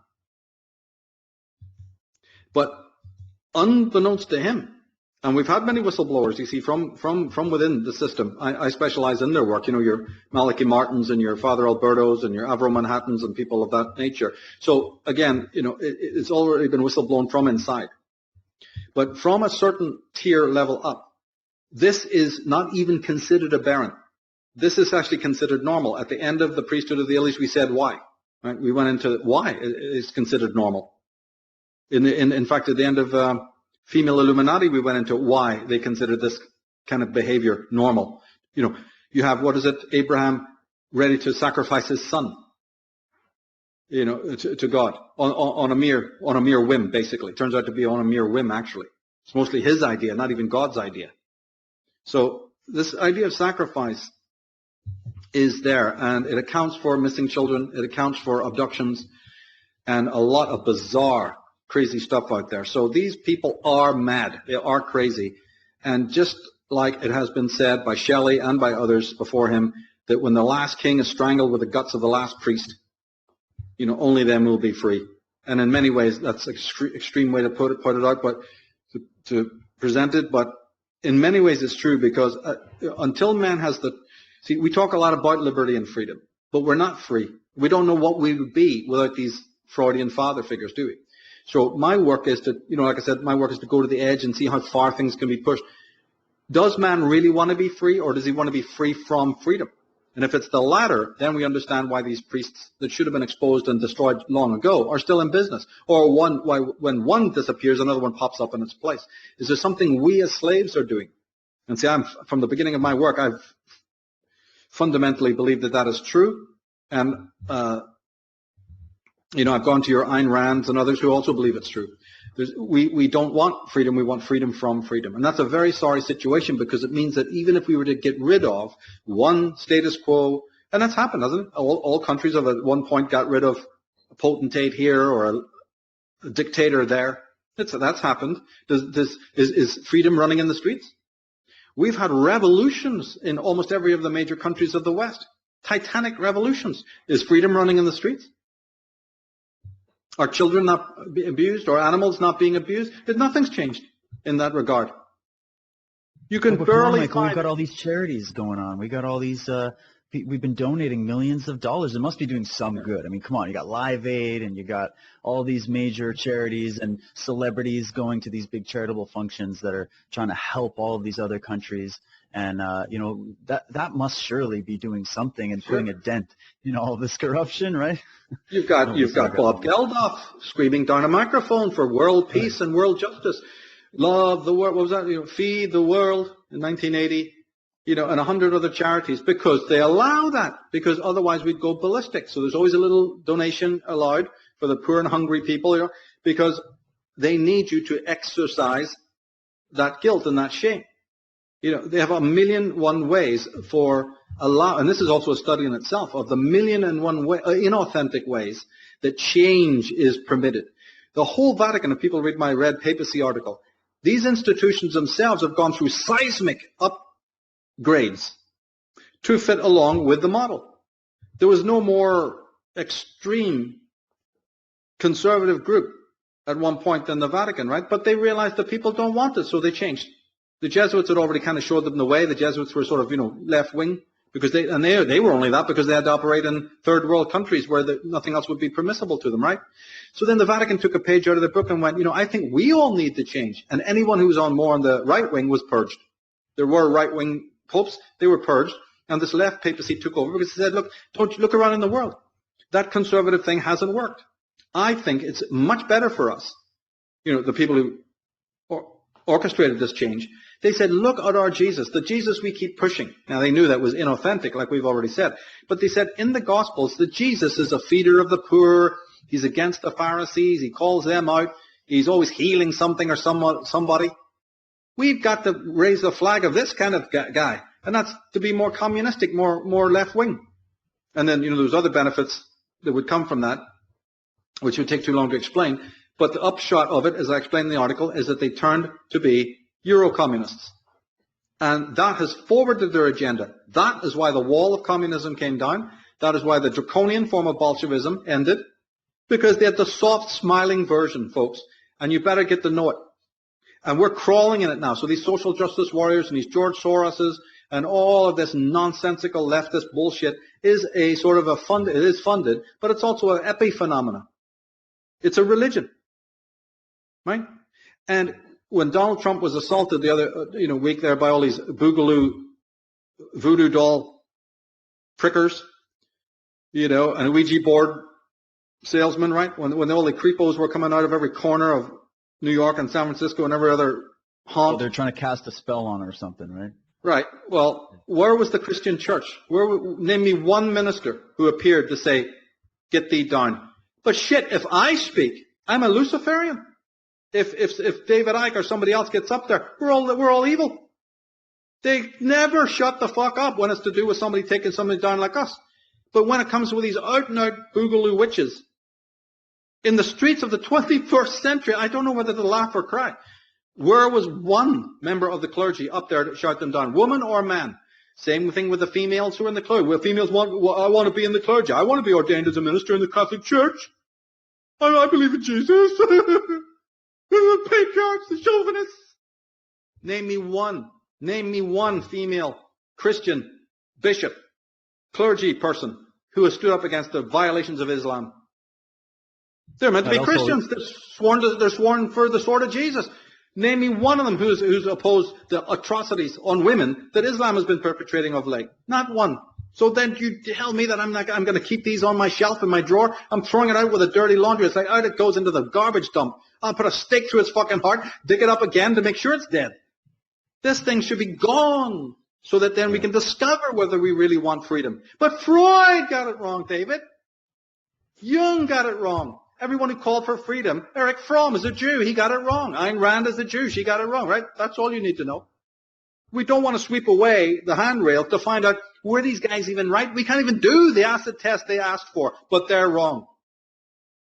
You haven't even opened the lab. You haven't turned the switches on. You haven't set up the experiment to find out whether what they said was right or wrong, but they're wrong. Then I'm going to say, who the hell are you? Because then I see what you're doing. You're not really interested in doing the experiment. So what you'll do is you'll create this bipartisan, argy-bargy, with the bishop with his insider smile on one side of the mahogany table, the atheist materialist with his insider smile and Yale University PhD on the other side of the table, with his machines and his computers flashing behind him, and you've got the old fucking, so it's like Ayn Rand said, Attila the Hun and the witch doctor, and a nice, comfortable mediator, in the middle to make sure it's all neutral and unpartisan. Deep satanic laughter can be heard. And that has been wheeled out time and time and time again. All of it is bogus. The idea of neutrality is bogus. The idea of the religious witch doctor is bogus. And the idea of materialism, atheism is bogus. So why do we have to come out and why do we have to hose this down again? Why do we have to turn on the lights and get rid of these roaches one more time? Well, the fucking crazy thing is you do. Because all three of these things are in collusion. They're all paid by the same top groups. It's not just George Soros, he's just a pawn. When Rockefellers died, they found out they had 20% the money that they kept on saying that they had. It was all owned by the Rothschilds. You know, it's not one individual, it's an international that needs to be studied as an entity. And then you see how this incredible dialectic is played. And that's all to vicariously process, right? Just like it shows you at the end of Brotherhood of the Bell. Step down to the red box, where everybody, it's the Catholics, it's the Jews, it's the Jesuits, everybody's got their platform, you know. All the bat crazy voices. Because that is the China, that's the broken plaster that stops people like us from speaking, from getting the pure China, you know, isolate, say, this is something different, look at this. Well, no time for that, well, a million voices. And those voices also infiltrate this very movement. There's all sorts of people involved in this movement who shouldn't be there, with their own retarded shit and their own forms of infantilism, because they know that they've got to filter. They don't want you learning about these great, great people that I make, you know, in my work. Because I don't say, yeah, if you fault me for not having a PhD or something, you can't fault John Allegro. You can't fault Swallow the Lubitsch and all the names of others I could mention. You can't fault them. I just step over me and go to these people then. And you tell me they're wrong. I can bring you Masons. I can bring you clergymen. I can bring you Catholic prelates. I can bring you secret society members. I can bring you captains in the military. I can bring you the finest intellects there has been, 10 times smarter than anybody you know or ever could know. Former politicians and former military advisors, and, you know, right, even in a political context. Yeah. That's right. Generals and top biographers, people who sat in jail in their last days to write down as fast as they can. Treasures. You and I will do podcasts on it. I can bring you to the heart of it. The Ezra Pounds, jailed for 11 years in a madhouse because he was the most sanest of men. The Raymond Royal Reichs, the Wilhelm Reichs, the Max Gersons, right? The Victor Schaubergers, the Walter Russells, the Nikola Teslas, and a host of others, because I also know in my work, you see, that people don't have the 25 to 30 years of meticulous research, but that's my job. I can compress it. I can show you where to go. And that's what I'm dedicated to. That's why we're doing this thing right now. It's just simply to make sure that these deceivers are exposed for the profligate types that they really are. And it's a work that needs to carry on. And as I say, it can't be compressed into just one or two projects, but taken together, you know, we can create a really good archive, I think. Well, that's exactly what we're doing. And I think this is a great place to segue into the bulk of this show that we're going to be doing here, Michael, talking a little bit more about some of the details, some of the researches. We'll bring up some more slides for people. Sorry, everybody, I didn't get to all of your questions. There wasn't a ton of questions in the comment feed, mostly people just cheering on. So I just want to thank everybody for tuning in on Facebook. It's pretty cool that we can do this here every Sunday now, doing it live, so you can be here in the room with us. And for those that want to continue watching this show live, go and check us out at unslaved.com. When you get there, you'll see the page where you can either sign up and join us, or if you're already a member, you can just log in and continue watching the show there if you're not already checking us out as a member on Unslaved. And for those that have been joining us here, we kind of gave you an extended hour of this show. Went a little bit over time, but I think it was a lot of fun. And we will catch you back here again next Sunday at the same time for another live episode of the Unslaved podcast. Thanks to everybody. Thank you, Michael, and we'll catch you back here in a few minutes.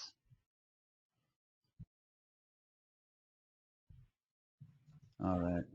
So Ryan's going to stop that live stream, and we're good to go? Cool. All right. So we're still live there, Michael, for our members. So welcome back, everybody. Continuing this discussion on the Eastern Illuminati. I think it was a really good introduction, some really key points to go through for people there, Michael. We do always have to revisit a few things, but it is nice to bring in these other aspects and really blend the research as it stands right now. And I do agree with you that it's been watered down a lot in this alternative field. A lot of people's names have been thrown through the mud, even in the groups of people that you think would be shouting like cheers for some of these names that you've been mentioning, for what they've gone through to expose things. But it seems like we get caught up in on the little details, like you were saying, like, oh, that guy's a Jew, or that guy was this, or, Aleister Crowley said this, so therefore everything he's ever written is just complete bunk. And we've said this countless times that we're not saying we agree 100% with everybody, but you got to remember that when you said something very key. Whether God said it or Satan said it, if it's the truth, it's the truth. So whether we're getting a quote from a Rothschild or whether we're getting a quote from a John Allegro or somebody like that, they're exposing the truth in those comments. So you have to think like a detective. You have to be able to analyze the criminal mind. If you want to know the source of evil, you have to think like a criminal. I was watching a show recently. It's called Blacklist on Netflix. I was just checking it out, and they've got that typical sort of male figure James Spader plays. He's kind of like the Alfred Hitchcock kind of guy, and he's actually a criminal. He comes from the criminal world, and he's helping this FBI agent solve some of the biggest crimes of names of criminals and criminal syndicates they don't even know about. And his job is to go in as a criminal from that dark side and, expose these things. And that's one thing that he says is he's like, you have to sometimes listen to the dark side if you want to know about how evil works. You have to listen to it and study it. You have to make a study of the criminal mind. But you're going to have to go down some pretty dark hallways in order to do that. And this was kind of brought out on that Silence of the Lambs film as well. But as you've been doing this, what has your overall, I guess, journey felt like for you, just kind of on a personal level? I mean, you've been researching this forever. You've been looking at some of probably the darkest shit I can't even imagine. How do you keep that psychology intact for yourself? How do you stay positive? Because even though people will say, oh, Michael Tsarion, he's always very passionate and everything, which I personally love, you're actually you have a very positive outlook. You have a very optimistic outlook. And you and I have been chatting for a while, even behind the scenes, and you're a very positive individual. How have you maintained your sanity, and how have you kind of kept that together while looking down these very, very dark corners? Oh, I think you're muted, Michael. I can't hear you. See, I've studied the roots of pathology, and I know the difficulties. You don't minimize the difficulties, but I've never doubted that the war can be won. I don't know. It's just my nature. See, that's not contrived, and it's backed up by the reading that I've done. Because if there were no solutions to each of the questions that I had, yeah, I was walking around. I've had my moments of depression and doubt. You see, but in my work, the simple answer to your question is that every time I had one of these questions that really existentially keeps you up, that becomes like you need signs in the sky to move on in life. They're critical. And you can't think of anything else until there's an answer. When I set out to discover those answers, I did. So then that emboldens you to realize, oh, like Mr. Spock would say in Star Trek, Captain, for every problem there is a solution. There's always possibilities. And I have proved that to myself that is the case. When you know that if you see that people taking pharmaceuticals, antidepressants, has risen 700%, surely you're not going to say that the pharmaceutical company is out there shoving it down their throats. So you're getting things in perspective when you realize we go to them. And then later you discover it's part of a whole white magical ritual, et cetera, et cetera. We don't need to get into that. But you start to realize that the slave does not want to be free. So questions of whether wars have to be won or whether there's going to be solutions and all, they're already parked. They're already almost not even relevant to the dialogue anymore. So it very much is a case of that the insane or the unsane or the enslaved, and the unslaved. So then what I've done is I've minimized the problem to the few, and they're listening to us right now. I do not ever focus on the greater swathe of humanity. I didn't really before, but then even as I got more into this material, then I started to realize that that's a fallacy. It's one of these things that in the beginning everyone thinks, in terms of larger groups. I know that that's impossible. I know that you're dealing with a small demographic of people who will wake up to a particular pathogen in their society. And I'm only interested in helping them. So I'm not even I'm not interested in larger successes than that. You know, I'm interested in those few musicians, few poets, few artists, few sculptors, few gardeners, you know, whatever. People who read, sitting at home, you know, learning it slowly. And then they will, like in the movie Dune, 100 go to teach 1,000, 1,000 can teach 10,000. You know, my ball though is just, I roll the ball just to almost the next person, keep it kind of small. And that's why I'm optimistic, because I know that I'm achieving that. You know, I know we are achieving it now. So this podcast, everything is even further confirmation of what I've held in trust for years, is that just hold your ground, play for time, keep doing a thing methodically, don't necessarily shrink wrap everything, you know, and create websites, modulate things, all the things that I've done, you know, has been done with a strategy in mind. And I can only say that it's verified every step of the way. So there's no reason for me to be down. In fact, if you consider from 9/11, there's been actually a burgeoning of this kind of knowledge, you know, throughout the world. So it's even been better than ever. You know, there's even bands out there, Agent Steel, Gamma Ray, Metallica, and many others I could mention, Candlemass.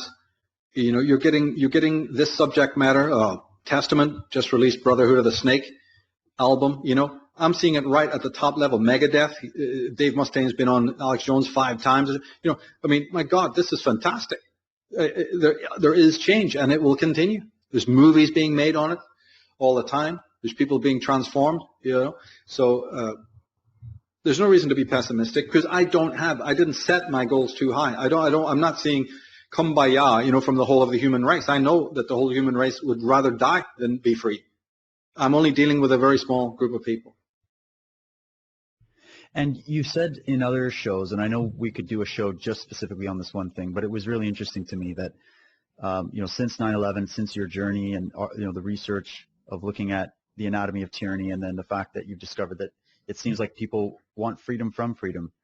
And then you were mentioning, I can't remember the name of the show it was, but it was talking about benign hierarchy, how we have had benign hierarchies in the past, or monarchies, sorry, benign monarchies, or benign forms of government for periods of time. It seems like there's these brief little glimmers of light where there have been just government formed or just rulership formed, because it just seems like humanity in general is not at that level of maturity to really, really rule themselves.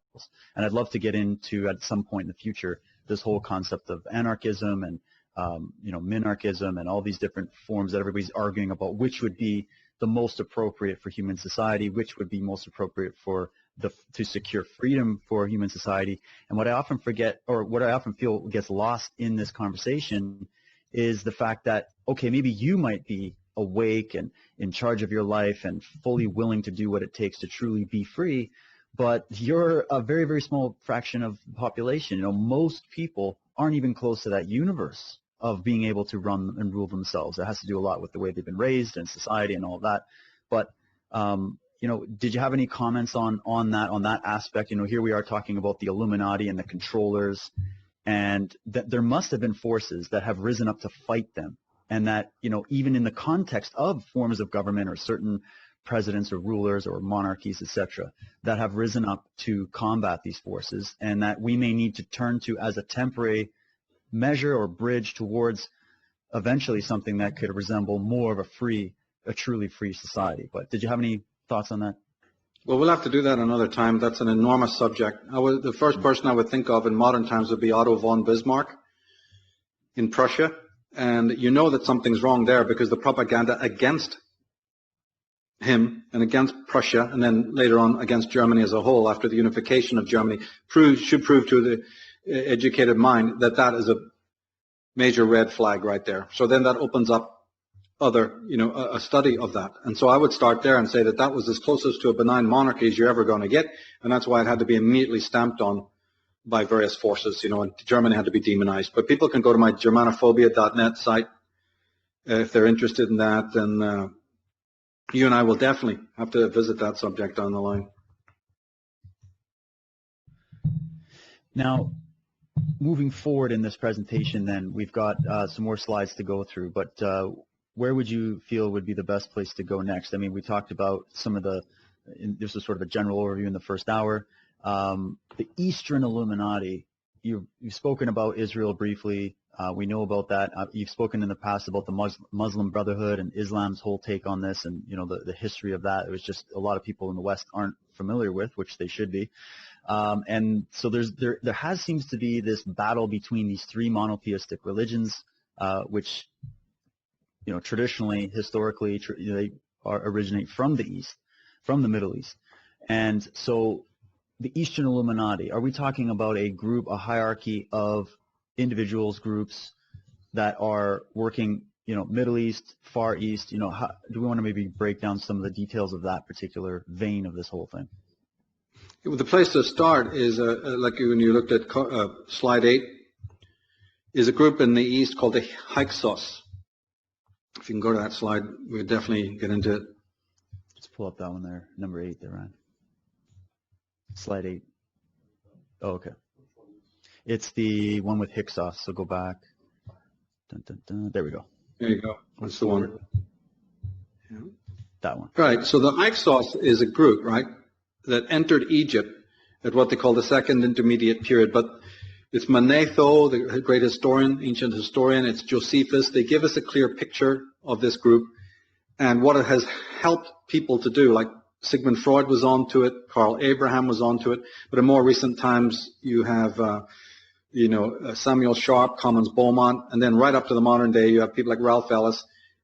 These works from the past let them know that this Hyksos group, also known as the Shepherd Kings or the Shasu, are the Israelites. So that's where we should start. There's so many places we could start. But if you come back from the slide and you see the whole idea is that this term Israelite is the way in. Because, as I said, from Manetho, from Josephus, you've got a road into the whole subject matter, right? Now, this group's descendants, right, I believe, after they were thrown out of Egypt, that's what we know as the Exodus, they then don't go into captivity or anything like that. There's a lot of lies in the story, One of the most important things that they did, and first of all, there were 2 exoduses, so that's another thing that needs to be understood. But they moved out into Parthia, you see, and into Armenia later on. And maybe even while they were in Egypt, they had family relations and commercial relations with colleagues and friends and cousins. Even Akhenaten spent a lot of his youth outside Egypt, actually, in Syria, okay? So scholars know that in Crete, there was connections to Egypt, in Syria, in all these outlying lands, Babylon especially, Palestine. Egypt had many, many, many relations outside. And I believe it's this group that we're talking about, the Israelites, that then gave rise, these are really Atonists actually, but they are the ones who gave rise, you see, to what you've just been speaking about, the Mithraism, the Zoroastrianism, which is also known as Mazdaism. Another group called Zurvanism. We'll have the links for people. These sects and cults are largely monotheistic, but that's just again the curtain, that the audience sees. Right? Behind that, you see the shifting shapes of a more polytheistic set of beliefs and motifs, right? But this Hyksos group were polytheists, actually, right? Astrology even played a very large part. Ralph Ellis has gone into this. In fact, the Shepherd Kings, the Shasu, one of the reasons they're called shepherd, because shepherd is the ram, right? Shepherd is the lamb, the sheep and the goats. That's Aryan symbolism of the house of Aries, because they were in their ascendancy when the sun was actually in the precessional sign of Aries. So there's a whole astrological tie-in there.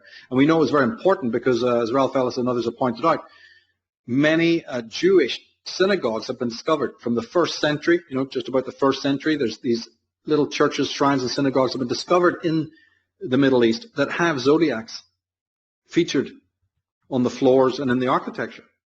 Yeah, that's really interesting stuff. Yeah, there was a zodiac discovered on St. Peter's chair, the very chair of St. Peter that the Pope sits on. When they were giving it a clean, they found a whole Grecian-type zodiac on it. One of the Hyksos was Joseph, right, the famous dream interpreter of the Exodus. He was an astrologer, right? He read the dreams. He calculated the movement of the stars. All of this is implied in the Bible. He had two sons that took over from him. One was Ephraim. And Ephraim is raised in Egypt. So Joseph goes into Egypt. His sons, these are the ones who are going to become the Israelites later on, are born and raised as Egyptians. His other son, Manasseh, gives his name to one of the 12 tribes of Israel.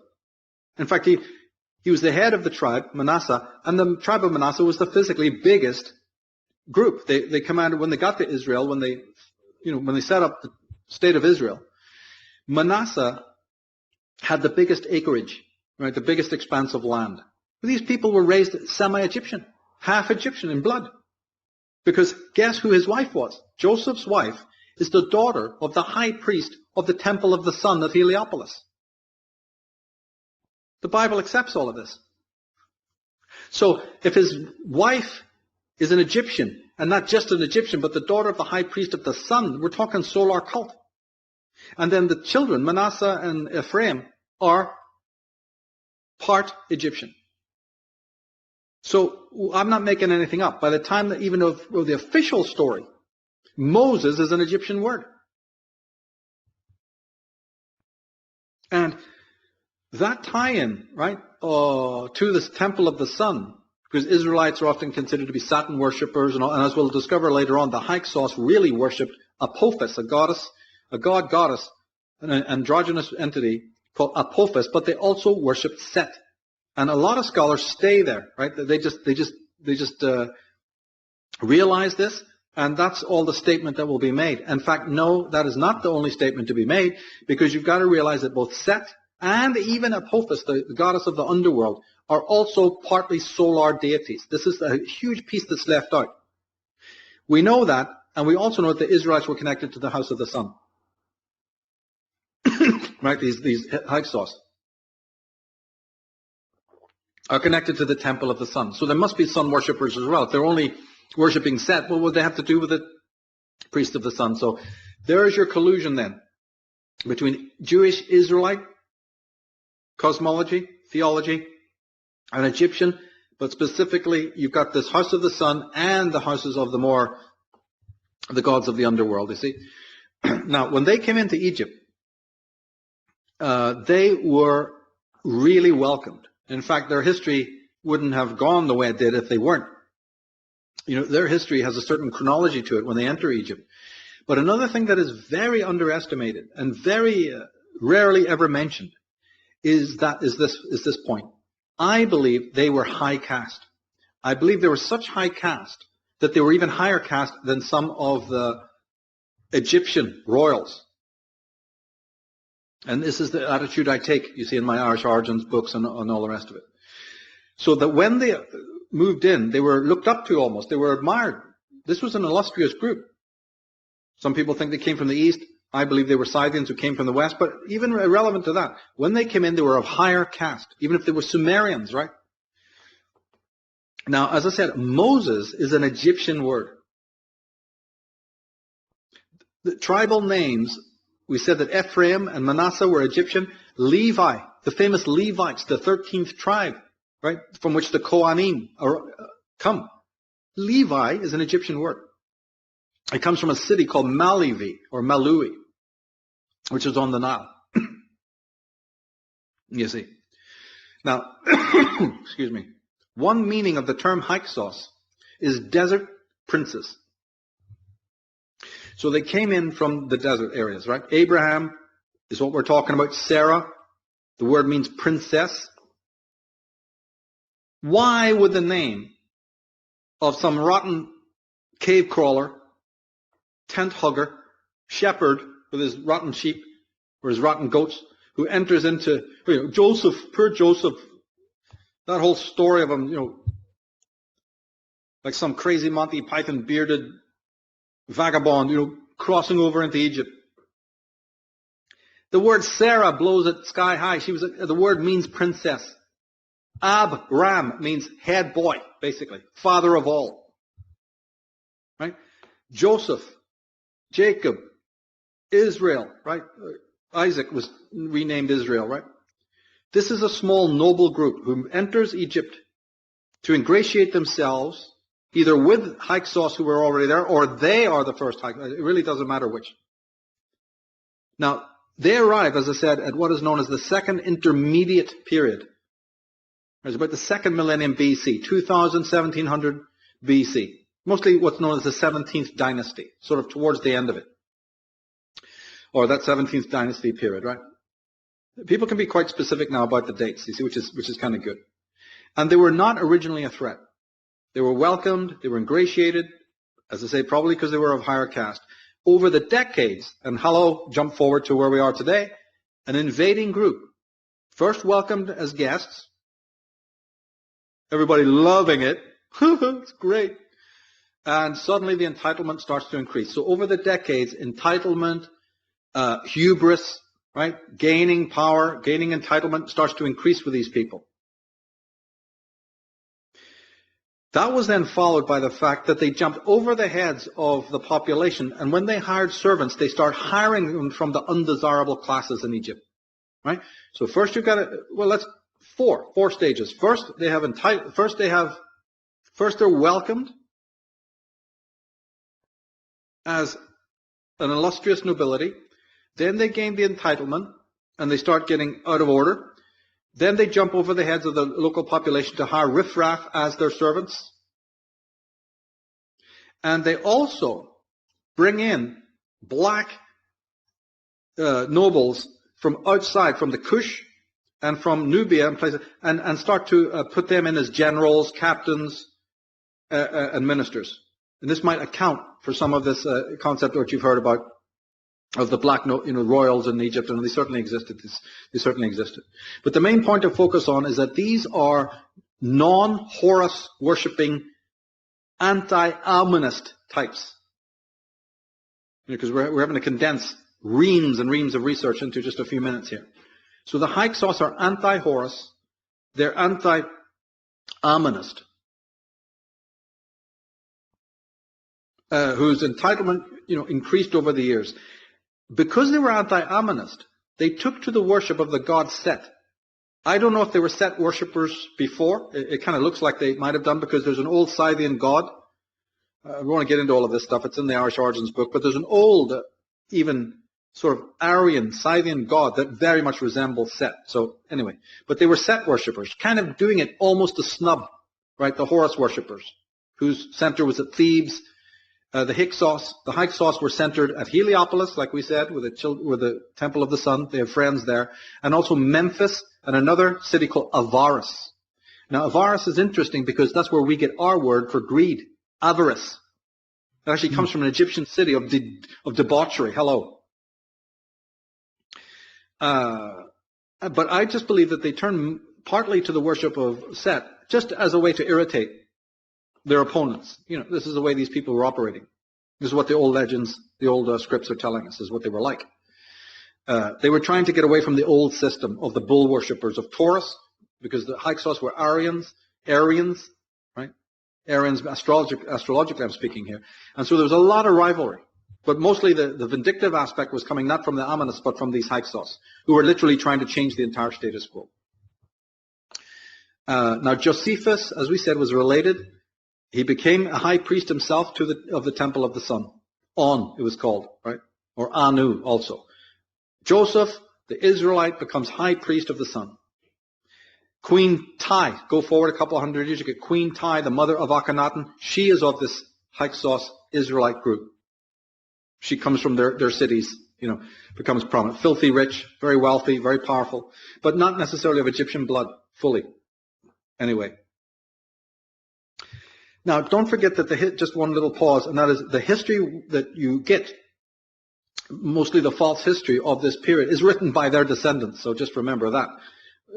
You've got to turn to your Ralph Ellis's, your Beaumonts, your Gadalas and your Osmonds and other people like that. They were also anti-Maat, because one of the most important goddesses and metaphysical concepts in Egypt was the idea of balance, harmony, and rectitude. It was something to do with the kings as well, the nobility. So the Hyksos were against that. So what are they against? Order, structure, right? Like you said earlier on, benign hierarchy. They're against all of these principles that have been dyed in the flesh into Egyptian cosmology, pantheon, and even right across the board. They're against it. They're against the very concepts of kingship. This is going to become important in a minute. So they pick a god, Set and Apophis, who represent an old destroyed order. And all that meant, as we've gone so many times in Path of the Fool and other works, Arctic Homeland, is gods who are now no longer prominent in the heavens. Stars, in other words, who've fallen.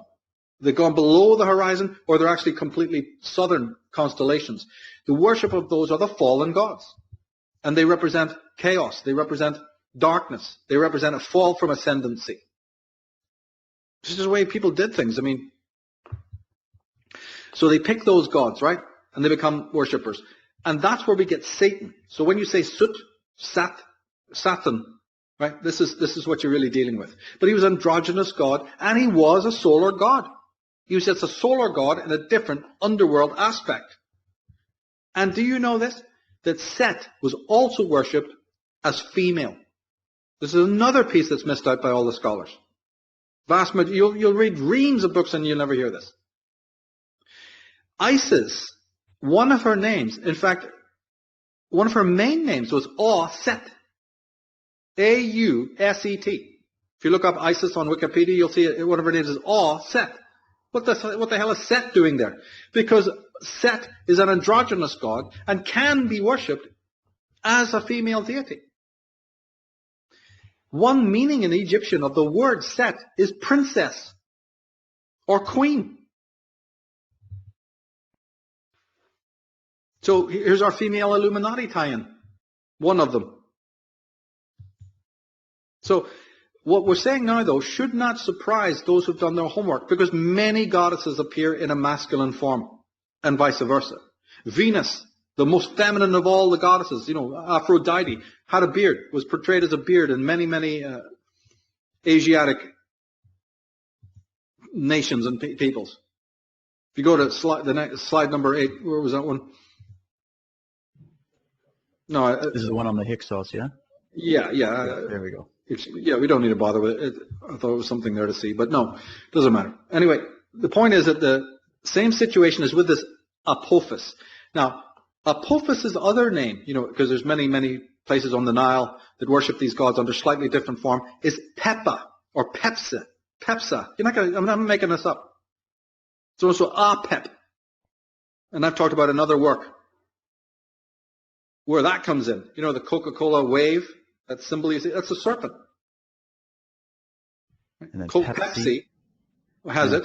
Coke has it. Coke is an old word from K-U-K, meaning penis, by the way. Pepsa, or Pepsi, is the dark serpent of the underworld of these Hyksos. And the black substance you're drinking and imbibing that tastes so good is the piss of the serpent. It's ritualistic. So just so you know, hate to be vulgar, but you better well know what you're drinking. It's all ritualistic. It's the real thing.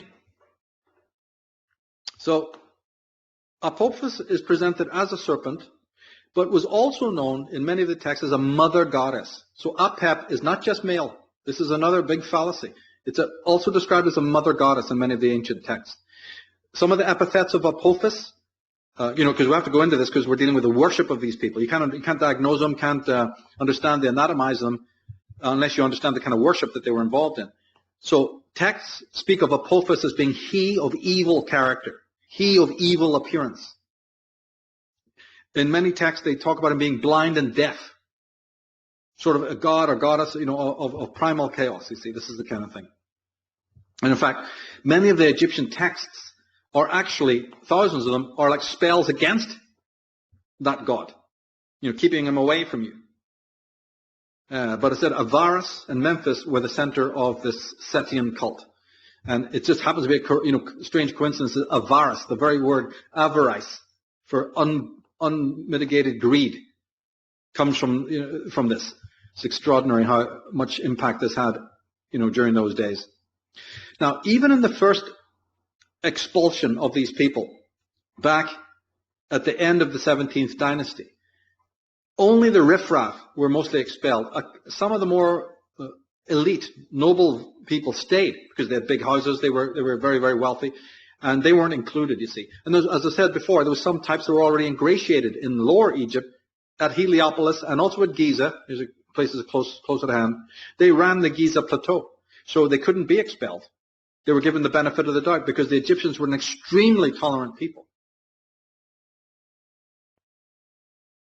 Right? And they were in alignment with several temples and really couldn't be ousted. So the first Exodus was a mass Exodus, but it didn't include them all. And this was, of course, a bad thing. It should have included them all. Now, we know that the Memphites, the city of Memphis, was aligned with Heliopolis. There's texts that have come out that show that those priesthoods were very related. Same thing with the ones at the Giza Plateau, okay? Memphis's chief god, though, this is more on a public level, was Ptah, P-T-A-H. And the god of Heliopolis was Atum-Ra. This will become important because that's where Adum comes from. It's one of the places that the word Adam comes from. And so when the Israelites had to dream up Adam, they borrowed not just from Babylonian, Sumerian, but they had a huge archive to borrow from Heliopolis, the god of Heliopolis, Atum-Re, as they later also called him when they merged him with the sun god, right? Now Joseph's wife, as we said, yet again, just to emphasize the Israelite Hyksos connection, is Joseph. He was a prince. Was a priest of Heliopolis. And then, again, to make sure you get this, the god of the underworld, Apophis, was a solar god. So was Set. So there isn't then the division between Aton, who's clearly solar. You see, otherwise you'd polarize everything. No, it doesn't work like that. It's more subtle than that. And it also makes sense then, since Apophis was the god of destruction, right? Set was the god of destruction. Well, then when Akhenaten, the famous Atonist, this famous sun worshipper, comes along to destroy Egypt, to literally uproot all the traditions, anybody who really knows Egyptian cosmology knows that that's done not under Aton, but under Set. This is what's called connecting dots symbolically. The destruction that Akhenaten wrought on the country is in the name of Apophis. It's in the name of Apep, but just by the fact that it is destruction. So it's a game of mirrors, smoking mirrors. Now, from the beginning of their reign, as I said, they employed the riffraff as their agents and servants. They hired blacks from the Kush as military men, and basically they just promoted them later to senior positions, which might account for a lot of the black nobility there that we find cropping up in Egypt. Kings, even becoming up to the status of kings, but certainly the viziers, ministers, even high priests and stuff like that. Where did that come from? It's the Hyksos doing it. And all of it's done to snub the sort of Aryan aristocracy in Egypt at that time, if you can believe that. It's unbelievable. Because these patterns, you see, that I'm describing, repeated. It's in Jewish history, this concept of hiring ne'er-do-wells, hiring anarchistic types.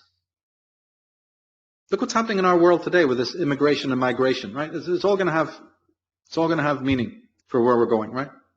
So after by the way, it even happened directly after the expulsion, the later one. When the Israelites got to Palestine, what's the first thing that David did? He hired foreigners to be troops. He immediately hired foreign mercenaries. It's in the early books of the Bible, the Old Testament. And he even hired foreign labor to build the temple. Not just the temple, but other structures as well, right? So this immediate employment they knew where to go. They knew how to hire, in other words. They knew where to go. But this expulsion was the last straw. Right? We're talking about both of them. But I'm now thinking of the one that involved Akhenaten, at the end of the 18th dynasty. The first one was sort of at the end of the 17th. The big one that becomes the Israelite expulsion, that was the last straw for them, right? But even the Egyptians who had to expel these people back in the earlier time, you've got to realize that for them, that was extraordinary because the Egyptians were extremely tolerant. These are all key points. You have to really memorize all of these points. To understand that to expel somebody from your country, it was unheard of. The evil that you had to wrought, had to be of such perfidy to justify this. because you're dealing with one of the most tolerant people that you could ever imagine, right? Now, there's lots of different theories on why the Hyksos became so belligerent. You know, was it that the group that was ensconced were disliked, but still were obeying the rules? And was it that a smaller group entered in? So this would be almost like a smaller group of fanatics coming in that contaminated the main parties of Hyksos in the country of Egypt. There's that theory as well. And this can happen. This can happen, you know, where a more radical, fundamentalist, weird group come in and remind you of your history and, you know, just stir the pot and cause also a flurry. You know, my theory is that it could have been that. Nobody can know for sure, you know. But if this visiting group came in to stir the pot and create trouble, then it raised the Hyksos en masse, you see, to then become far, far more belligerent. One of the things I think that this might have been the case is because the Hyksos are constantly called by certain scholars Asiatics, which implies that they came from the east. But see, I know they didn't. They came from the west. They're Scythians. But how do you resolve the complication? You know, we know that the Hyksos also love doing business with the Cretans. Well, the Cretans are from Crete. The Minoans are from the west. Yeah? And there's even a Philistine connection. These are all Western groups. So why are they being called Asiatics? It's because I believe one small group that visited them were coming from the east. And then when they melted into the bigger group of Hyksos, scholars who don't get this started to call the whole group Asiatics. And this just misconstrues. This just doesn't work. That makes sense. It doesn't make sense. So now the Masons, this brings us to Masonry because they know what we're talking about. Because, like, for instance, the two Masons who wrote the book Hierarchy, right? They have done the dating. Others have done it as well, but I'm talking about a book that was written in 1996, so that people can have a modern reference to go to, right? They have actually dated all this that we're talking about to the 17th dynasty, to the second intermediate period, to about second millennia, whatever. And they have found that it corresponds exactly, all this shenanigans with the Hyksos does indeed correspond to the entry into the land of Egypt of Abraham, you know, Joseph, all that crowd. And it actually, they can even be so specific that they say that it happened at the time of a particular pharaoh called Sequen-Enre, Tau II. Right? So Sequen-Enre, Tau II. In a few minutes we'll have a picture. Let's not go there right now, though. And he and his group of Ammonists from Thebes are the ones that were targeted. They fell foul. You see, these Ammonist kings and pharaohs fell foul of the Hyksos. Suddenly, their country's in uproar with these creatures, right? And he is the pharaoh who's inundated with all of their crazy-ass demands. Does that sound familiar today? You know, the politicians of the Western world being inundated by demands of somebody, I wonder, right? Who don't even belong anywhere near the fucking place. So, awesome stuff going on there, right? Now, if we go to that slide, number 13, you're going to see something incredible. Absolutely incredible. So, 13. There we go. Next one. Oh, go back to that previous one. Let's deal with that for a minute. 4. There is Anu, the god of the Sumerians, right? We just were talking about Apophis and Set and about the androgyny concept. From the earliest cultures, you see that sun disk there that they're all worshipping because they're sun worshippers? Right. The cross, which looks sharp, is the masculine aspect of the god, you know, sending out his rays. The wavy lines, look at the solar disk in the middle there. The wavy lines are the feminine aspect. Just emphasizing again, he's holding also the ring and the rod, which kind of has a similar concept, by the way. Right? So, sun, so God, you know, the L, there's 4 L's there, by the way. Right? The cross is nothing but 4 L's. The L's come in both masculine and feminine form, just to nail that once and for all. So when you're thinking in terms of solar this and solar that, we often have a very wrong understandings. Like we said in Priesthood of the Elise, you know, when we're talking about Jehovah, and it all looks very fiery and very male, nothing could be further from the truth. And the 3 little priests there, little homunculi, smaller than the god, looking up to the god, You know, they're the Igigi. You know, the Lulu, he's still in bed. He's going to get it later. He doesn't have a faintest idea what's going on. Anyway, yeah, go to the next slide again, back to Egypt. So this Sequenary Tau II in Masonic lore, and hold on, strap yourself in. This is the Hiram Abiff that worldwide Masons talk about when they say was assaulted and murdered by 3 assailants. Because he was. They actually found his corpse, and the damage to the head proves that he was assailed. And just as the Masonic lore says that 3 came at him, clubbed him, kicked him, knocked him down. He still wasn't down, and then they bashed his skull in, right? There he is. So better than your fucking historians, better than all your biblical historians and all your idiotic Egyptologists, Masonic. That's why I said at the beginning, you not only have to know your etymology, you not only have to know your symbolism, but you've got to know your Masonic lore, like I have done in my life. You've got to study your Masonic symbolism, otherwise it's not going to make sense. I'm not a Mason. I don't even like them. But you've got to study their history, because like just we're seeing here, it's just one little anecdote. So he is, they laid in wait for him, and they murdered this pharaoh. They assassinated the pharaoh in one of the temples. And the Masons have the 3rd degree ritual that has been kept. Oh, like giving someone the 3rd degree? Go to the next slide, you'll see. Exactly, that's right. Go to the next one. They've kept the 3rd degree ritual. And the name of the 3 assailants, because their names all began with the letter J, was Jews. Remember I kept saying etymology will never let you down? Religious Jews cannot use that term. It came online about 1800s.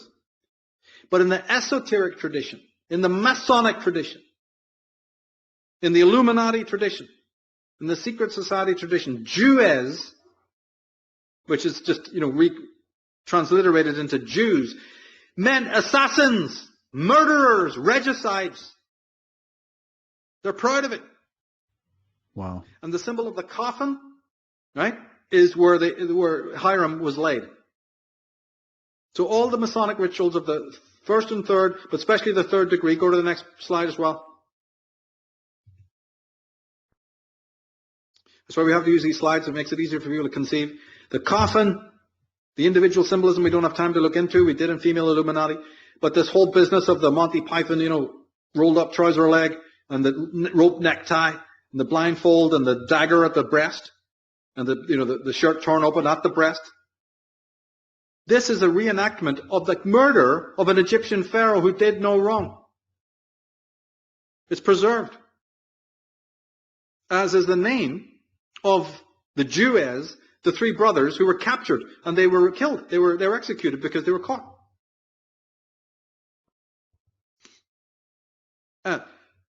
And because they were caught, that was considered revenge. We're done with the slide now.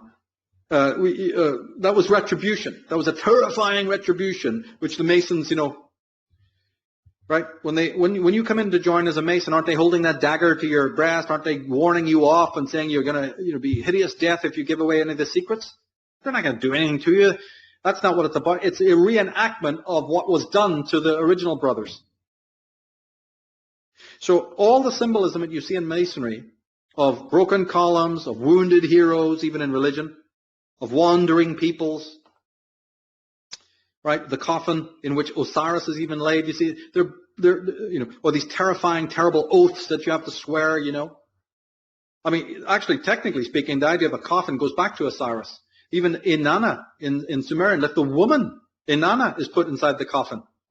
She has an underworld experience, you see, where she's not cut up into pieces, but all her jewelry and her armbands and her waist belt, she's stripped in she has to go through 7 different gates. See, so Osiris was cut up into various pieces. Inanna had different parts of her being stripped off and then given back to her, and she's having to lay on a coffin. So when the Mason is lying in the coffin, like I keep on saying in my work, find me a masculine symbol, please, in any of this stuff, right? But we can't talk about that now. Only to say that Inanna, her child, her son, lover, king, is Tammuz, who is basically the Middle Eastern version of Osiris. So it all connects, right? But anyway, look at the symbol of the coffin again. Go back to the same slide, and you'll see a pirate symbol, the symbol of raiders, the raiding symbol, which is the Knights Templar symbol. Well, Masonry's got nothing to do with Templars. I told you all these disingenuous liars who are always trying to muddy the water so you can't understand anything. This is let's go back. The Templar skull is the Knights Templars. But that is the skull and bones connecting to the dead pharaoh, to the revenge that took place, you see. But the whole idea being that there is regicide involved. This is extraordinarily important. Now, okay, we can finish with it. So that when we hear about, remember in the Bible, in the Old Testament, you hear about Moses having to leave Egypt because he killed a captain of the guard. There's the story being told yet again in the oral tradition, right? Then you hear about Joseph's brothers coming into Egypt, but meeting somebody they didn't like and killing a man. It's the same story. In the New Testament, Jesus rebukes the Pharisees, calling them murderers from the beginning. Why would he do that? Jesus is telling the Pharisees, you and your forefathers, he even uses the word bones, your old men's bones. I don't know exactly what the quote was, but he mentions skeletons or bones or something rotten. And then he says, you're murderers from the start. See, they keep incorporating this particular image.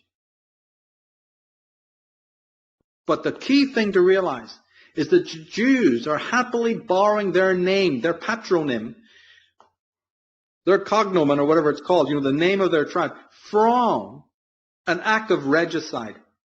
They're murderers from the start. So then later, it's only Masonry that contains the secret. Now, as we said, Sequenenre, right? He was avenged. That is preserved in the by these characters. Now, here's an interesting step as well. The Hyksos then, because they've killed Sequenenre, are thrown out. This is not Akhenaten's time. This is the Exodus before. They're thrown out of the country. As I said, some of them are exonerated. Those who said, "Oh, we're sorry, we tried to stop this," and the Egyptians being very tolerant. They left some of these Hyksos in their place because they were so deeply ensconced in Egyptian culture. And it was Pharaoh Ahmos and also Ka-mos, two pharaohs that got rid of them, who finally rose up against them to get them out, right? And after the period of this expulsion is when the pharaohs of Egypt became known as pharaohs. Before Sequenenre's murder, they were known just as kings, right? They became known as the Great House, or the Paro, whatever, after this moment as well. So that's just a little anecdote there. But also then, during this expulsion, when they have to go now outside of Egypt, and some people say they just went to places like Tanis, somewhere in Egypt, somewhere on the border, or they went to as I said, their colleagues and friends and dynastic family members outside. They sat there, and it's at this time that this Hyksos group, go to the next slide, the one that says Israelites and Hebrews, it is basically at this time that they started to use the terms Hebrew and Israelite as appellations. And they did it not because they were these people, but because they were flagrantly snubbing the Ammonists who had exiled them, okay? Because the words Israelite and Hebrew, Iberu, are Egyptian high priest terms. This extremely aggressive, belligerent, and highly entitled group start using the very terms of their betters. Because, as I said, they were higher caste and they thought that they deserved it. Okay. So they thought they were better than this group. Right? And the same thing happened at the later dynastic time because they'd already adopted these terms. So even during Akhenaten's expulsion, they were still using these terms. And this is the etiology or the history of it, you see. It's extraordinary. If you go to the next slide. Quick, just before we go to that slide, Michael, I just monitoring the chat here. A lot of really good comments here and some questions. One question came in by someone named Hermes Trismegistus. He was asking if the Hyksos are from Crete or where the Hyksos maybe would have originated. No, he needs to read the Irish Origins of Civilization book, which goes into all of that. They're Scythians. And that is confirmed by ancient Irish texts and ancient Scottish texts. And they're mentioned in my work. So go there. They are related to the Cretans. They did business with the Cretans. So there's a big connect. They were a worldwide group. Now, if you go to the next slide, you'll see, again, in the post-Akhenaten expulsion, no, not that one. You're right. Moses, the whole thing of the brazen standard, the whole thing of the golden calf, these are these moments. They didn't actually happen, right? They're pictorialized by the mythmongers as mythography to demonstrate what we're talking about. That they were serpent worshippers, they were polytheistic, they were Apophis worshippers. Let's get that nailed. And Apophis is a mother serpent, a female goddess, serpent, symbol. But they also then, for other purposes, deceptive purposes, called themselves Israelites. Now, we just can't beat that to death anymore. People have to go elsewhere to read my work on it. And it is also around about this time that they become monotheistic. Just as a front, right? Although they subtextually always let us know that it's more than that. One subtextual device that they used is that Jehovah's name, they say that they're not meant to pronounce Jehovah's name, right? They pronounce the word Adonai instead. Jehovah is so sacred, Yahweh is so sacred, which is a lot of bullshit. But the Jew, the rabbi, will say, we can only respond to him, we only iterate him as Adonai. But that's a whole ruse. Adonai is Adon, is Aton. I mean, the insider smiles exist for a reason. They're having you on. And as I've shown this also time and time again. I was just going to put in there too, in Path of the Fool, you've brought up a lot. We were talking about the Kabbalah and how the Jewish mystic tradition from that time had kind of botched it, but it was still intact and that it actually had its origins in Egypt. So it makes sense that if they were Hyksos fleeing Egypt at that time, they would have taken the knowledge that they had and then sort of repackaged it, and you'd have those little threads of it that are still embedded there. And then it's up to the modern scholar now today to try to decode and defragment all of that, which is a tremendous task if anybody's ever tried that even for 5 minutes, And you're not being taught those keys of decipherment in the colleges and schools. I'm sorry, you're not. You're being taught some valuable things, but not to the level that we're talking about. That's why many of the scholars I can list off are not academics in that sense. That's why. Some are, but a very great majority of them are not. Now, this nobility, right? So Israel, when they say, Isaac was renamed Israel by God. My ass. Israel as a title goes back thousands of years. They say in Hebrew, it's Ish-El, which is just man of God. Man of the Els. Yeah, we know what kind of God you're talking about. El Elyon. Enlil. But it really is, Iessa, which is the Scythian god, the Celtic god, and El, or Baal, which is ubiquitous. Bel exists in Ireland. Bel exists in the Middle East. Belgrade, Belfast. We've gone into all of this before. But the Yahweh is just nothing but the people's God. Remember I said the riffraff? So they give a god to the riffraff, right? That's Yahweh. He's a combination of Bel, Ta, right? Memphis is God, Heliopolis is God, a bit of Ra thrown in because even Atum was named Atum Ra. You got Set thrown in there, whatever. They're going to go, we have our private gods back here, but the people now have been redefined. They've left Egypt, what do we do with them? They're rank and file anyway. They're our servants. So they concocted what we are now reading about in the Old Testament. And the thing is so deeply inauthentic, and so many biblical scholars know it's inauthentic, but they can't speak up. So you've got to go to your Kersey Graveses, your Joseph Wheelases, and the people I have on my astrotheology site. Go to astrotheologyzone.com and start at the beginning. If you're a beginner, then you have to start at the beginning. And very soon you won't be a beginner. But see, even King Solomon, after the formation of Israel and Judah, goes back to the worship of other gods. It's admitted in the Bible.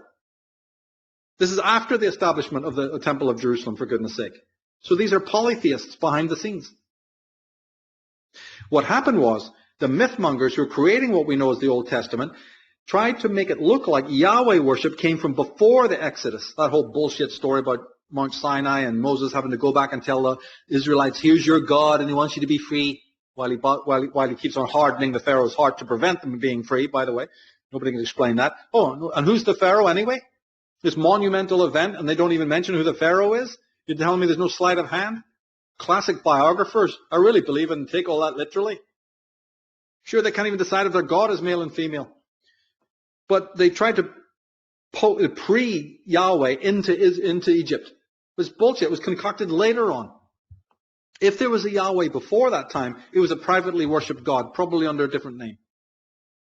Because this Israelite, socio-political life is a parody from then on of Egypt. Just like you said, by the time they get to Israel or wherever else they're parking themselves, their whole socio-political situation, their pantheon, their cosmologies, their cosmogonies are now going to be parodies of Sumeria, of Babylon, of Persians, of the Greeks. Amazing. One day we'll have to do a thing on the Greeks. That's another thing that's been totally, hidden, and that will involve the Cretans, like our friend is asking on the chat.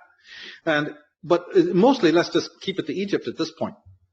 So their concepts of kingship. Do you know the Jews never had kings? The word king is even almost complete misnomer. But the kings of Judah, where is that coming from? Their laws, the way they arrange the laws and the rules, right? Their priestcraft, all of it is completely cut and pasted out of the Phoenicians and the Egyptians. Why? Because they're desperate to form their own civilization. And that's been in the works for years. That's why there's so many redactions, and re-edits of the whole thing, because they're trying to build a civilization, because these others are the great civilizations. Another thing we should bear in mind is that this lower rank and file mass that follows these Hyksos nobility around, they enjoy the protection of that nobility. So when they run ragged, and when they go foul, and when they butcher and murder, which they did, they rape and they go crazy, somehow they're never really totally penalized. Because here's how it works. The nobility says, as long as you bow to us, you have the hand of protection. But if you go against us, we sacrifice you.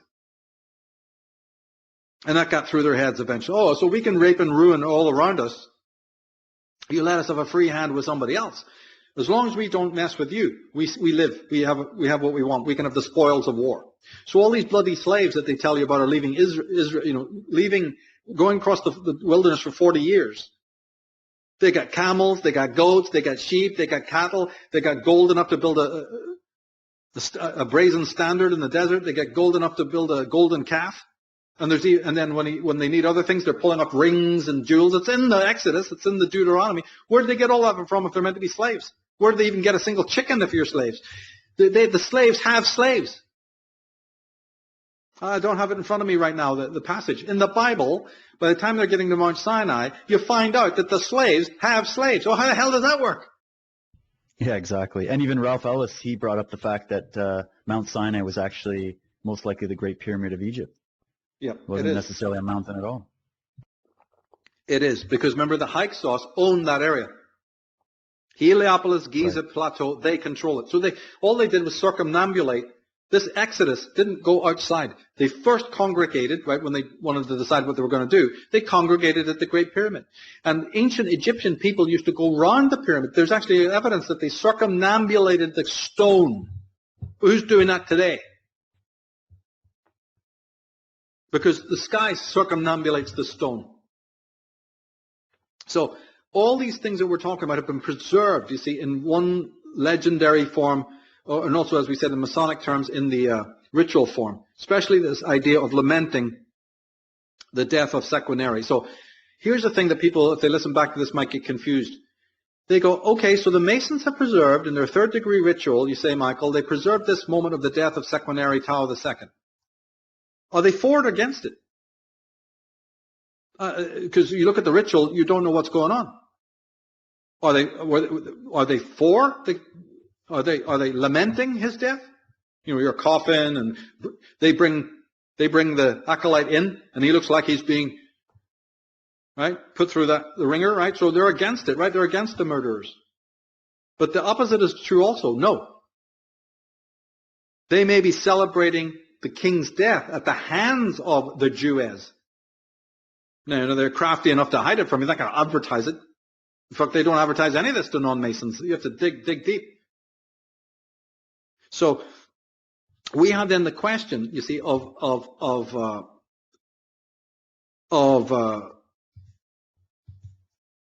I think we should decide that they are really on the side of the regicides. Hiram is killed. The Jews are the perpetrators of the crime. And I back that up by simply saying this. If they were on the side of the Egyptian king, then Masonry wouldn't be jam-packed with Israelite symbolism, would it? The Jewish symbolism was all over the damn place. We've done other podcasts with quotes from Jewish magazines and Jewish Zionist leaders talking about how Masonry is nothing but Judaism and all the rest of it.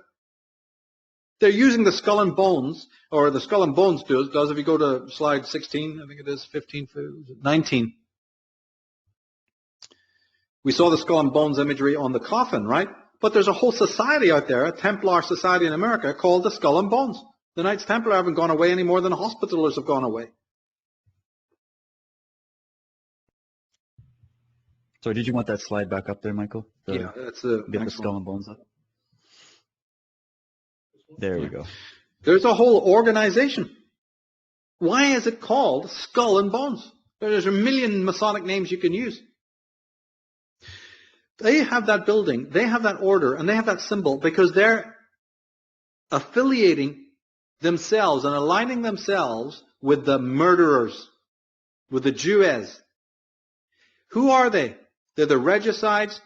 They've murdered the king. They've overthrown the status quo. So the skull and bones are literally telling you, we overthrow order. Is this making any sense to people? They overthrow the goodly kings of the world. They overthrow the goodly wise ones and the magi of the world. They've been doing that since the killing of the Druids, which is a footnote in most people's books. They're telling you by their symbolism, the Masons, every Mason is a Jewess. You're not getting into this fucking lodge until you dress as and identify with a murderer. Not just a murderer in a normal sense, a couple of years in the nick. You have to be identified as the murderer of a king. So get in that coffin, be reborn again. You play his role, you play the murderer's role. Right? Here's a club. Here's a 6-pointed fucking star. Here you go.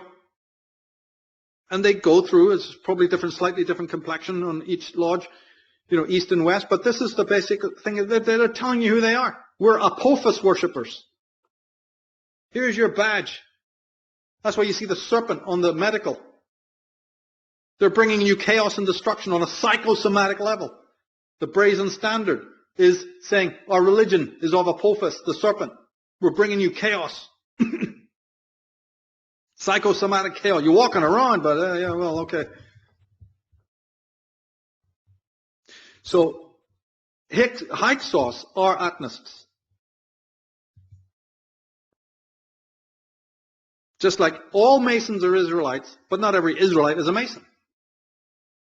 Well, all Atonists are Hyksos, right? But not every Hyksos is an Atonist or something like that. But the main thing to remember is they're all anti-Amonist. They're all anti-Mayat. And if that doesn't make your skin crawl, because our world of bloodshed and chaos, and the pulling of the rug and the mixing the pot, the stirring it up time and time again, we've got to know our enemy here. Before they even left Egypt, they wanted to create a new state. In Egypt, Akhenaten was doing his destruction, which is monumental. You read about it in my Irish Origins books, one of the best books going through that destruction, because I'm only one of 2 scholars that even believe he was a destructive person. Nicholas Reeves, an antiquarian and an Egyptologist, and myself are about the only 2 scholars ever that even know that the guy was evil. Because he's the Sun King before the Sun King, the Christ before the Christ, and all that shite. So, they wanted to create a new state. They wanted Amonism overthrown. And the dirt that they did on the Thebans, you see? The slurring and their underhanded tricks. Because they wanted, and part of this action was to foist on the masses, you need the masses' complicity, a new god. Not Osiris, not Ra. So out of that mess, they create Aton. You also can't give them Set, and you can't give them Apophis, because those are mostly privately worshipped deities. So they come up with Aten. Aton had existed before. He was a privately worshipped god, nothing evil. But they chose Aten and said, let's make him a public god now. And Akhenaten gave this a go. So that's Atonism. And then with deep satanic laughter, he becomes Adon, because they merged that god with a Phoenician Adon, and hand it to the public by Adonai. It's unbelievable how they do this. And there is a little dash of Horus in there as well. Well, that's right, because Ammon, their Ammonists friends, not their Ammonist friends, their Heliopolitan friends also worshipped Horus. You see, so there's little dashes of everything, because they're making a public deity now. They did it later with Yahweh, but they're doing it first with Aton. But the plan backfired. Why we all know about this is because Egypt didn't bite down on it. Otherwise, nobody would know any of this. The public didn't go for it. They said, "To hell with this," and they unseated Akhenaten, threw him out, and they expelled the last of the Hyksos. He, the king, was the head Israelite. And when he died, or nobody knows where he's buried or anything like that, then as we talk about in female Illuminati, and this is unique to my work, as many things are, but this is certainly unique, where his daughter took over, she ran the solar cult in his name. They're serpent worshippers, they're stellar cult, they're lunar cult, every boogaloo cult you can think of is in there. But out front, because what can a small noble group do if they don't have servants? Absolutely nothing, very little. They need to get to other homes, and when they're amongst their elite noble friends, they can let the hair down and say, no, okay. But in the meantime, they have to have a mask. And this is the same group that then colonized Ireland. They went straight for Ireland, passing through their ancestral home of Scythia, and they ended up Ireland and enter into the history of Ireland. His daughter, Akhenaten's daughter, or possibly a granddaughter, they're not particularly sure. I can take you, to a place in Ireland where she's buried. She's buried in Ireland. The Irish annals talk about it. The Scottish annals. Scotland is named after her. Her nickname was Scota, which was the ancient name of Ireland. And then when Irish went over to Scotland, they called Scotland after an Egyptian princess. The stone of Scone that the English queens to this day are enthroned upon and coronated upon is from Tara, one of the high capitals of this group, because in Ireland they were called Milesians, after one of their kings, Mil. Would any of them be buried at the Hill of Tara? I remember visiting that when we came up last time, and they were talking about the Valley of Kings and all that, right? Yeah, I think they are. I think they are. And it's just sad that, we can't explore any more of that right now, but it's in the Female Illuminati is one of the greatest works ever done on that subject of this whole unbelievable Exodus. And of course, as we said, 2 Exodus is the second one, but it has so much similarity to the first one. And other things like captivities, they can be taken with a pinch of salt. We don't have time to go into it now, but captivity idea, they say that if there was a captivity in Assyria and then later in Babylon, it was the rank and file that were in captivity, not the elite. Eventually that will be thrown out, I predict that. They'll realize that doesn't really hold too much water. But anyway, just to jump in before you continue, Michael, I got some really good chats going on here. People are really following this and they're loving it. But Michelle Shepard had a good comment. You were talking about the Masonic Jew connection. She says, from the Prague cemetery, it's a quotation that says, every Mason is a Jew, but every Jew is not a Mason. Oh, is so that? even I on the didn't know cemeteries, that. Yeah, I'm not sure. Michelle, if you're watching, feel free to email us a picture if you have anything like that or any source on that. But that just kind of, it's right out in front in plain view, eh? Yeah, it is indeed. And of course, the word has other connotations, but we're talking about one of its deepest connotations, one that the esoteric societies know all about. And we need to know about it too, because these insider smiles have got my blood up.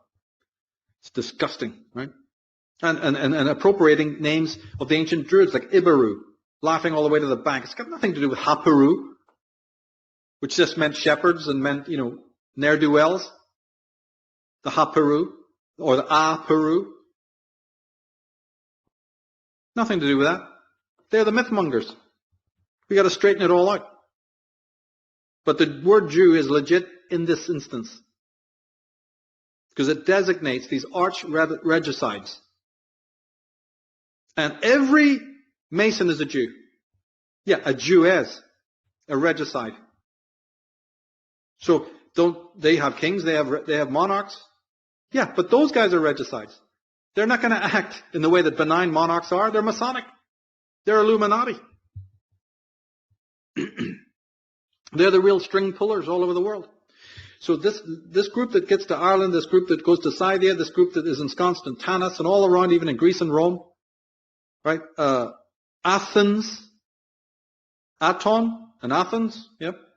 Interesting connection there, right? So this group is the string pullers. This group is trying to build, you see, not only a new civilization, but a new world order. So in the James Bond movies, when you hear about the world is not enough, yeah, because losing Egypt was the loss of it all. There was no greater civilization than Egypt. Losing Egypt, what can you replace it with? The world, only the world. So the world is not enough, new world order. The pyramid designating that symbol, Novus Ordo Seclorum, new order of the world. It's these guys who are trying to build it. And they have not one strategy, they have many strategies. And this is why then in Washington, D.C. and other places, but like think about America, you have the symbolism coming from Egypt and Babylon and Greece to an extent, but you have this symbolism that's there in amongst that iconography and even in the laying of, like we know that the Masonic laying of the stones and the building of the cities and the way it's all laid out. That David Ovison book is really good for talking about that. But again, bringing that Egyptian tie-in, the fact that there's these obelisks there, and then in St. Peter's Square they have the obelisk there from Egypt, and on the dollar bill you have Egyptian symbolism. Like, why on an American dollar bill would there have to be Egyptian ancient symbolism? And this was also what blew me away about that presentation you did so many years ago now, about symbolism in the media, and the fact that when you just take, like looking at Dodge Ram or Chrysler or Pepsi, like you said, or some of these other symbols, these are ancient spiritual symbols from these times, put there by these people in the media who own the media, specifically as a subliminal way of communicating to people. And then you know that Madison Avenue on that side knows how to co-opt these symbols because there's a subliminal genetic memory that has an imprint and an effect on people. And that's why these companies, the biggest companies in the world, they know exactly what they're doing. They know how to attract consciousness on a subliminal level. And what Michael's doing here is breaking down the history of where all this came from, the story, the backstory of where all this came from and why they're using these ancient symbols there, because it wasn't built by Americans. It wasn't built by, it was built by these people who fly well above nationalism, patriotism, religious affiliations, and partisans. They're well above that spectrum. Yeah, you know the way it's like 13 levels, 4 sides? They don't have one approach. In Volume 2 of Irish Origins, I go into that there's different approaches, medical, educational, social. They have, everything we know has been set up to rebuild this new world order. When you talk about the ritual aspect, they don't necessarily ask your conscious complicity, but through the advertising, in other words, they get you to sign on. Even in terms of legalese, where you don't really know what you're signing and the way you're signing it, or how your name is in upper caps or whatever. There's a myriad ways. Of course, it's slightly changed based on ethnicity and nation, but basically they have 100. Like I said, here, son, have some Pepsi. You feeling hot? Here, feeding your children that. So it's the piss of the serpent. Delicious. That's a ritual.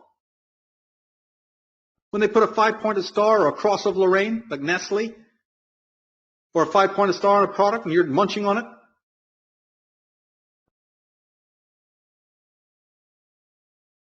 it's ritual. Now, this group was so utterly, we know they're belligerent because somebody would say, how do you prove ultimately that anecdote that they were belligerent? It's because when they were kicked out, they tried to come back. There was wave after wave of attempts to regain the throne. Right. One of the Atonist kings, Aya, his name actually means I. And you can spell it A-Y-E or A-Y-A.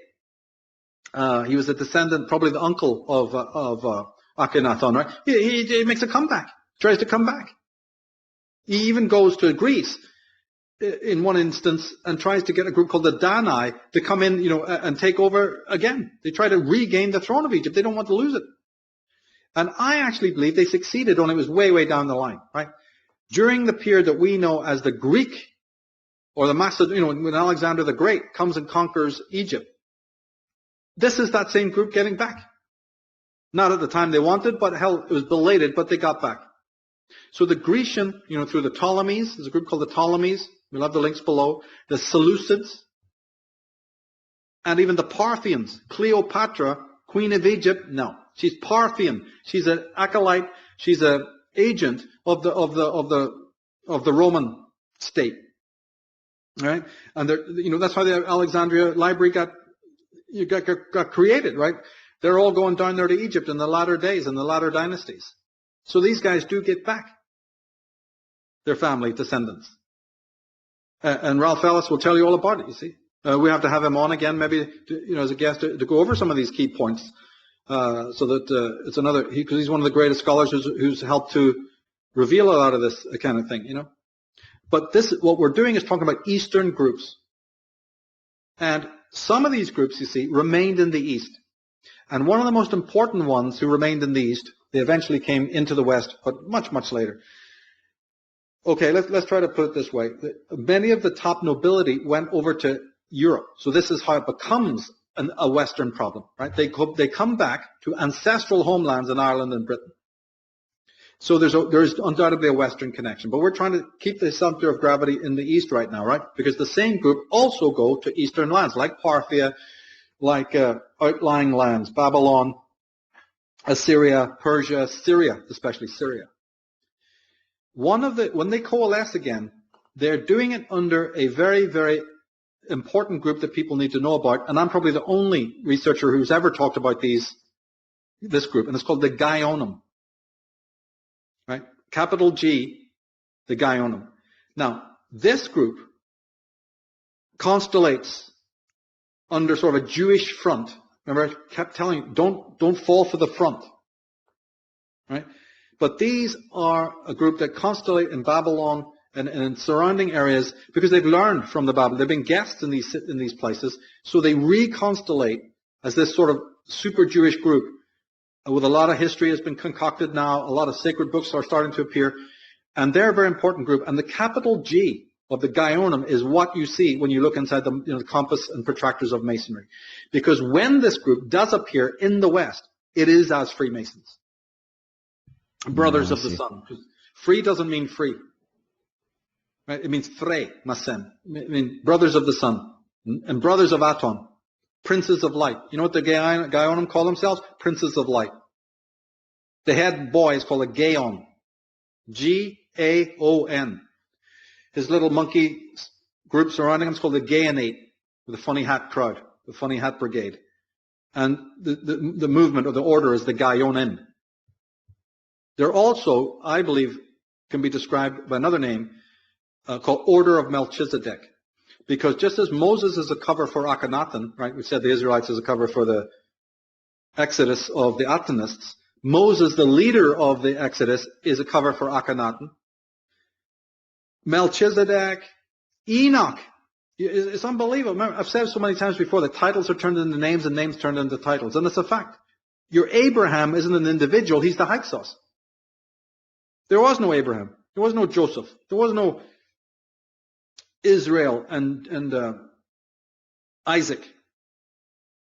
Those are names to be decoded, and they mean a population of people, just like Adam and Eve represent a population of people. So Melchizedek is another name for this group. It's not an individual. It's an order. Go to the next slide. Number 20.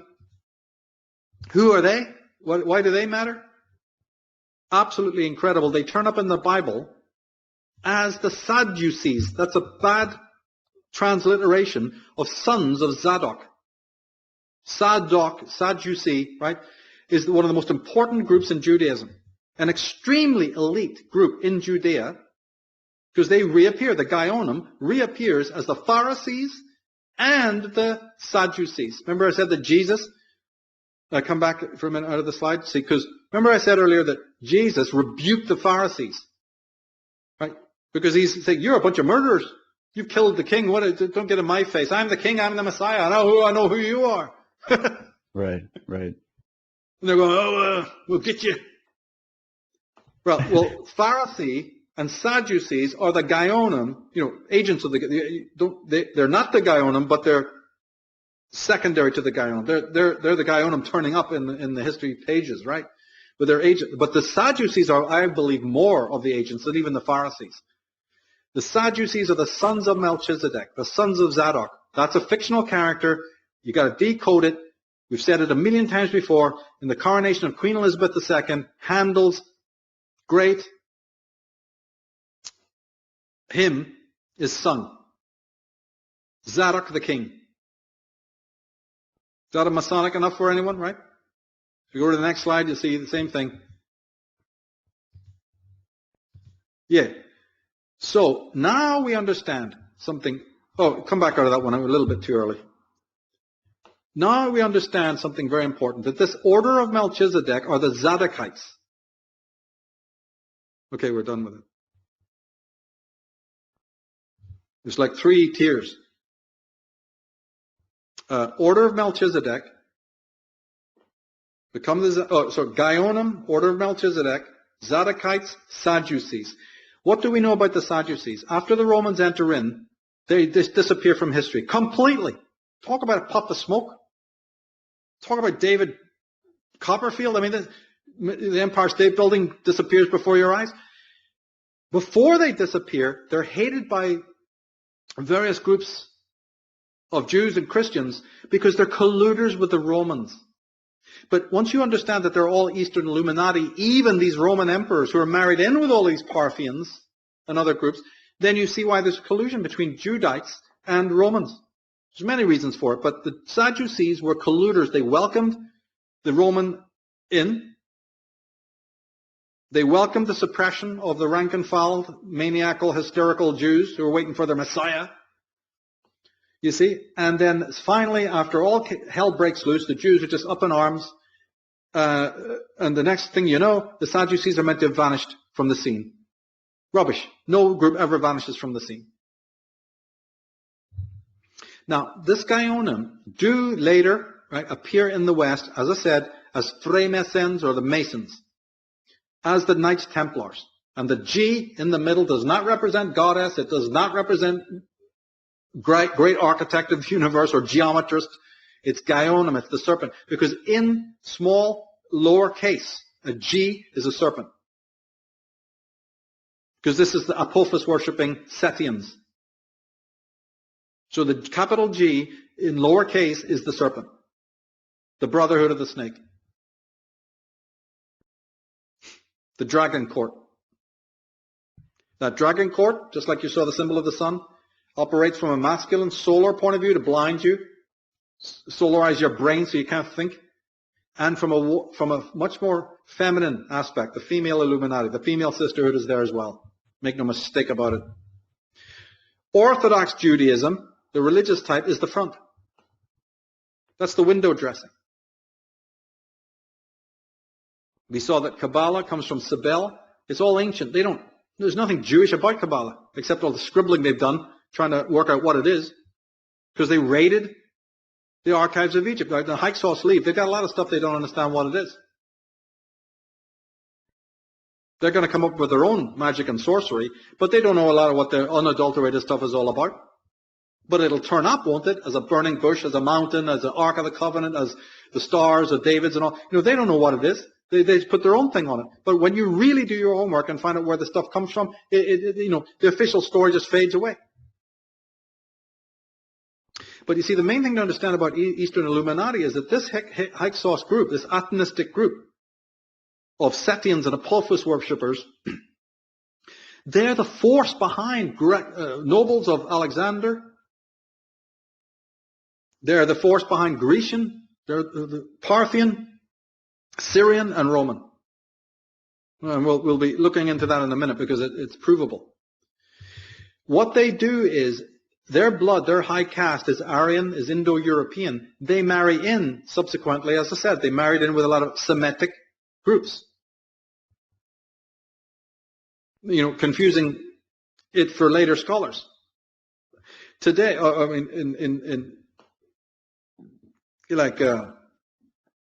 when Constantine comes on the scene, he's one of these noble families they're controlling.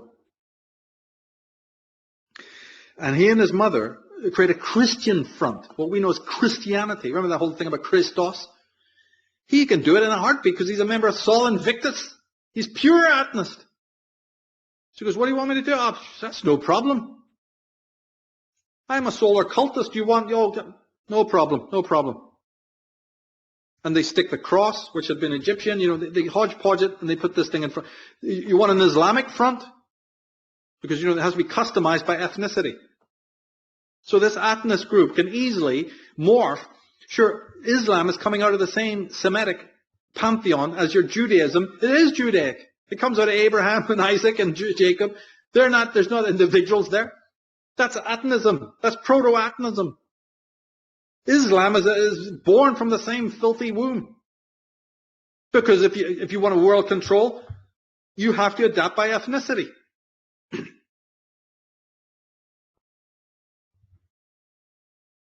They are behind the Templars and Masons, for goodness sake, of the West, who are the priesthood of the West.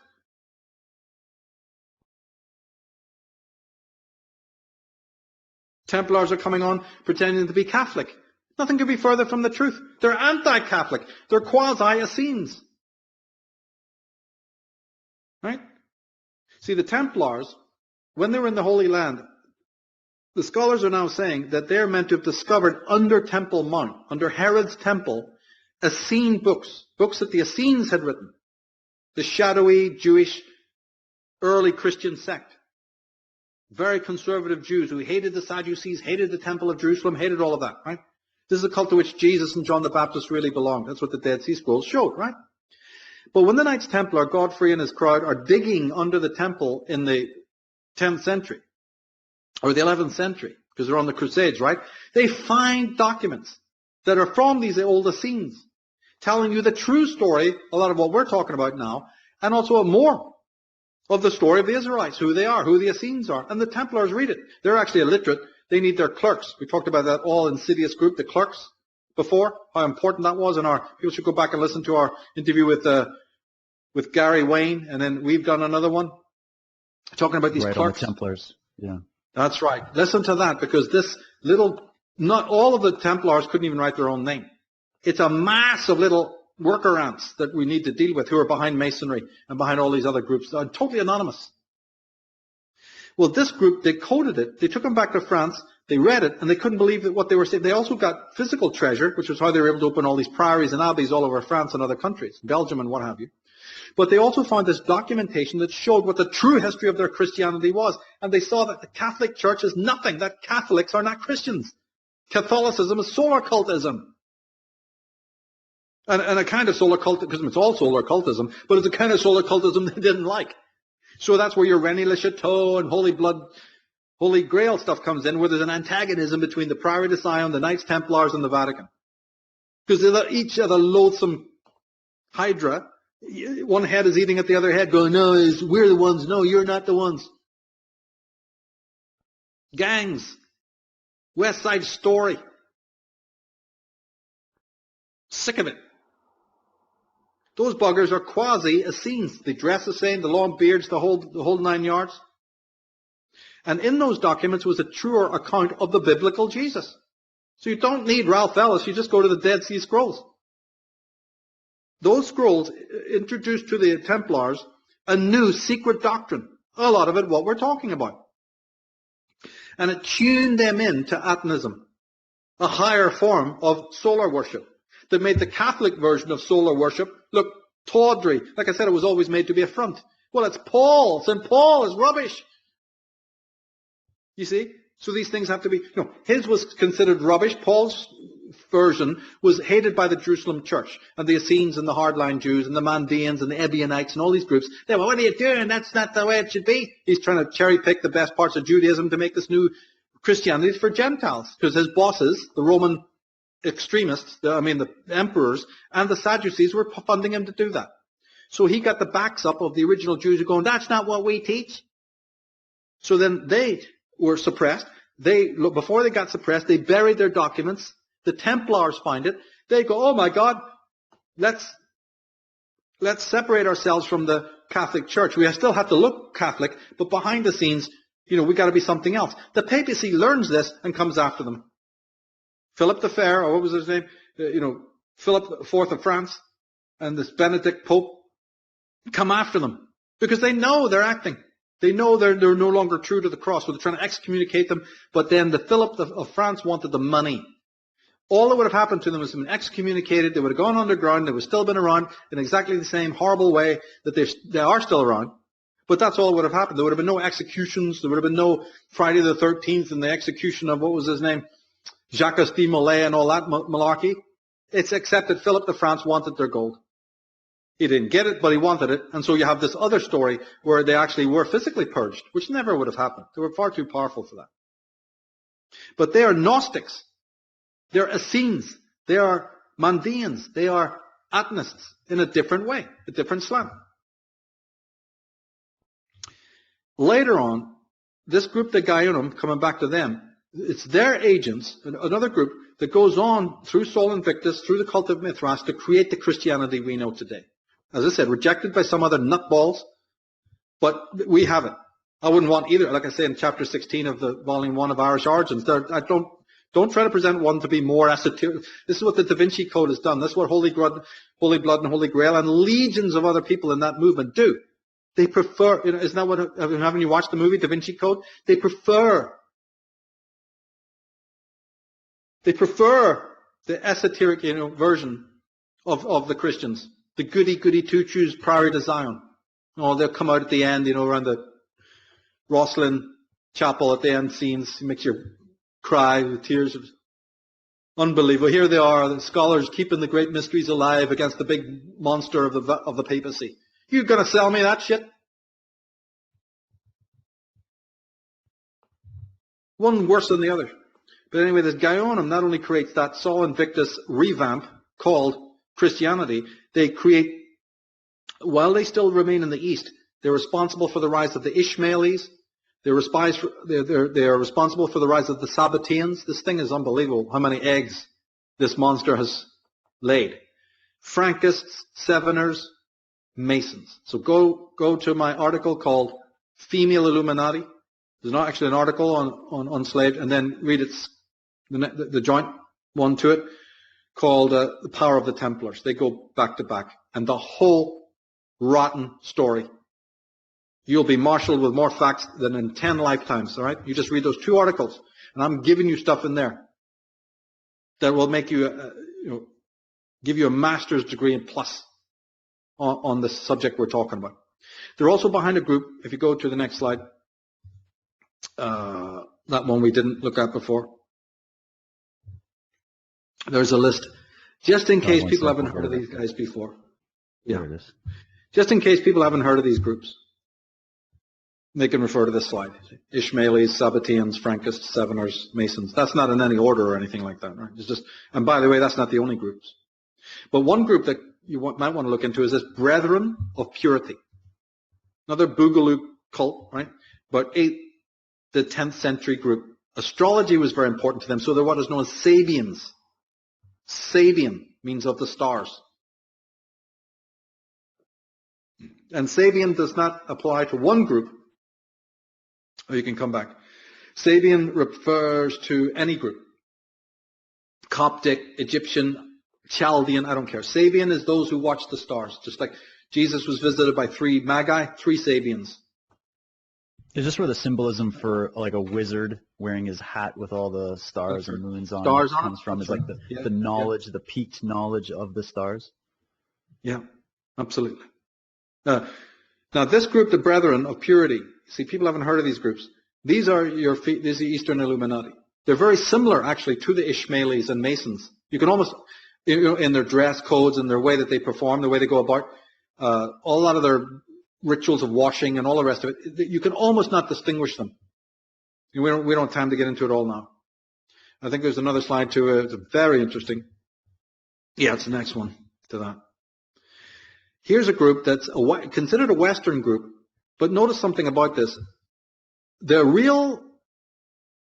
If somebody hasn't heard about the Shriners, they're the super Masons. You don't get any higher than Shriners. So when you're talking about Masonry, you're talking the highest level. When you look them up, you'll actually find that their true title is the Ancient Arabic Order of the Nobles of the Mystic Shrine. Interesting. Ancient Arabic Order. This is New York. This is Washington. This is the West. They're going around, and they will go around wearing a fez. You'll see these Masons like Billy Graham and Edgar Hoover and all these other creatures, wearing the fez. That's the Eastern Illuminati. The Shriners are your Eastern Illuminati. You've been looking at them all the time. They're not even hiding anything. That crescent moon that you see there, that crescent diadem, isn't the moon. It's Venus. Because as I said, they're Luciferians. They're Venus worshippers. That ties in people who've studied the female Illuminati. And who's the head? Who's that face? None other than Akhenaten himself. The five-pointed star can mean many things. It's the five children of the goddess Nun. Osiris, Set, Nephthys, Horus, whatever, right? Isis. But it has other meanings as well. It's just, the five-pointed star is basically shorthand for esoteric tradition. So when you see it on a product, when you see it on Access Hollywood, or you see it in the Paramount, or you see it in any logo, it's just saying, we're fucking with you. Okay? You are now being fucked with. This is a little sigil. It's a little apostrophe. There's nothing evil in a five-pointed star. It can be used by good people too. Fresh side of it.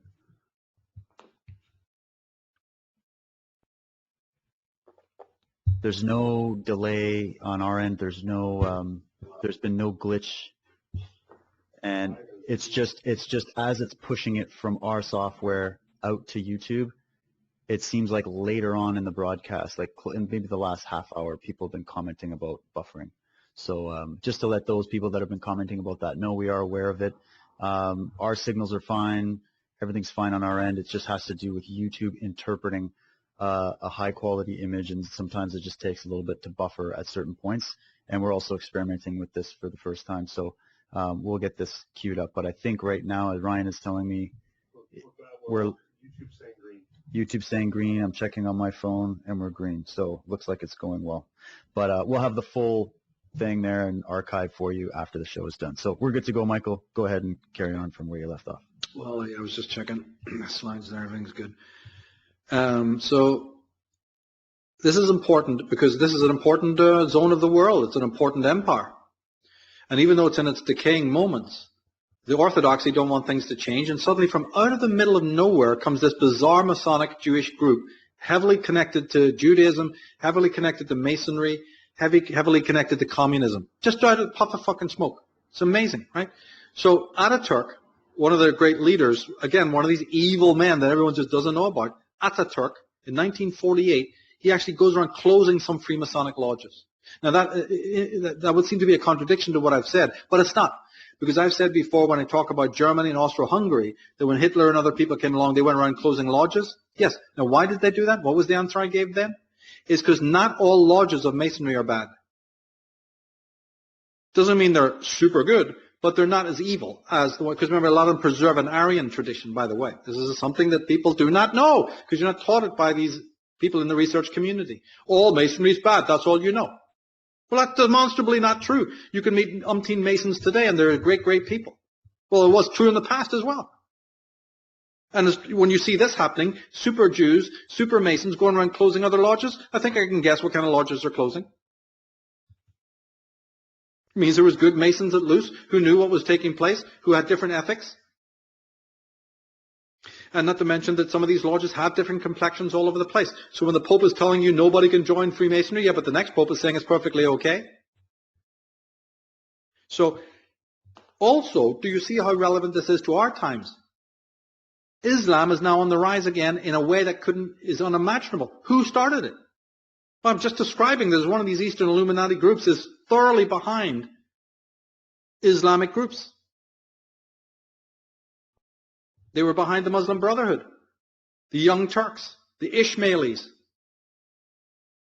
Some of them were less wealthy than Western groups, less active, Far less sophisticated, we've already said that, but they're dangerous, right? Because somebody can activate them, somebody can light the fuse. They're left on the shelf. And we have to be on guard about these different groups. And we've got to also be on guard about who, where the origins of these groups are, the official reports about their origins, because we're in historical amnesia. These groups can be created as a designer enemy. So instead of being wiped out by the West, so we have nothing to do with these people. They're all at each other's throats. Just pull back and let them murder each other. The Arabs and the Turks were always fighting within the Ottoman Empire. Nearly, in fact, it's astonishing. It's like some crazy Monty Python, pillow fight. They were ready to wipe each other out until the Austro-Hungarians, Austria and Germany and even Britain got in there to stop them. They would have massacred each other. But you stop it because somebody in London is saying, no. When we cut up Europe, we cut it up in a way where we put unlikely people, great ancient rivals beside each other. And that is officially accepted. I didn't say that. That's well known by official sources that is the way that Britain carved up the East. Now, the Gaionium also appeared, because we've got to move forward, but the Gaionium appeared as the College of Cardinals. We've been making allusions to the fact that Constantine created Catholicism, right? Yeah, but then it was put into the hands of the great bishops. And the many, many, many families known as the Italian Circle, known more officially as the College of Cardinals. They don't all see eye to eye. There's some families that are worse than others. But within that group are your Atonists. They took the original Jewish Christianity, that the Essenes and the Ebionites and what's known as the Galilean tradition, like we said, the Knights Templars traditions, they spurned all of that and they created this Catholicism hybrid using people like St. Paul to do it. And they've been handing that one out for years. Why does this connect with the Eastern Illuminati? Is because those Italian, they're not any more Italian than the Windsor family is British. They are married into these Parthian, right, like the quote that you opened with. They're married into and connected to the Parthians, the Copts, the Egyptians, the Persians, the Medes, the Chaldeans, all of it. As John Coleman will confirm. They may be called Italian, but there's something so much more than that. The College of Cardinals then have lieutenants to operate in the West for them, and they're called the Jesuits. Right? So this College of Cardinals is far too superior to get their hands. You're not even meant to know about them. And you have to study people like Dope Incorporated, your Webster Tarpleys, and your John Colemans in order to even get. Because again, people in the conspiracy movement leave them flat. They don't want to talk about it. But that College of Cardinals operates throughout the Catholic world with the Jesuit order. The Jesuits are the worker ants who keep, your people in Ireland, priest-ridden. It's all good. Contraception. Illegal. 6 of the kids of the 10 are imbeciles. 3 are girls, and 1 guy can go out and do something with his life. But the rest of them are useless. But that's all right. That's progress. 4 imbeciles, 2 girls who for centuries didn't do nothing but potter about the house, and 1 guy who's going to be the one who actually goes and accomplishes something for the world and feeds the mouths at home. All endorsed by a church that doesn't know what's happening, that wants you living back in the Dark Ages. So these Jesuits, then, they're called them Society of Jesus. What's their symbol? A sun disk. It's too good to be true. They pick Jesus out of the whole, like I say, the solar cult, Sol Invictus. He's one of the dying gods. He's one of there's hundreds of these solar kings, Christoses, and dying gods. Well, they got one.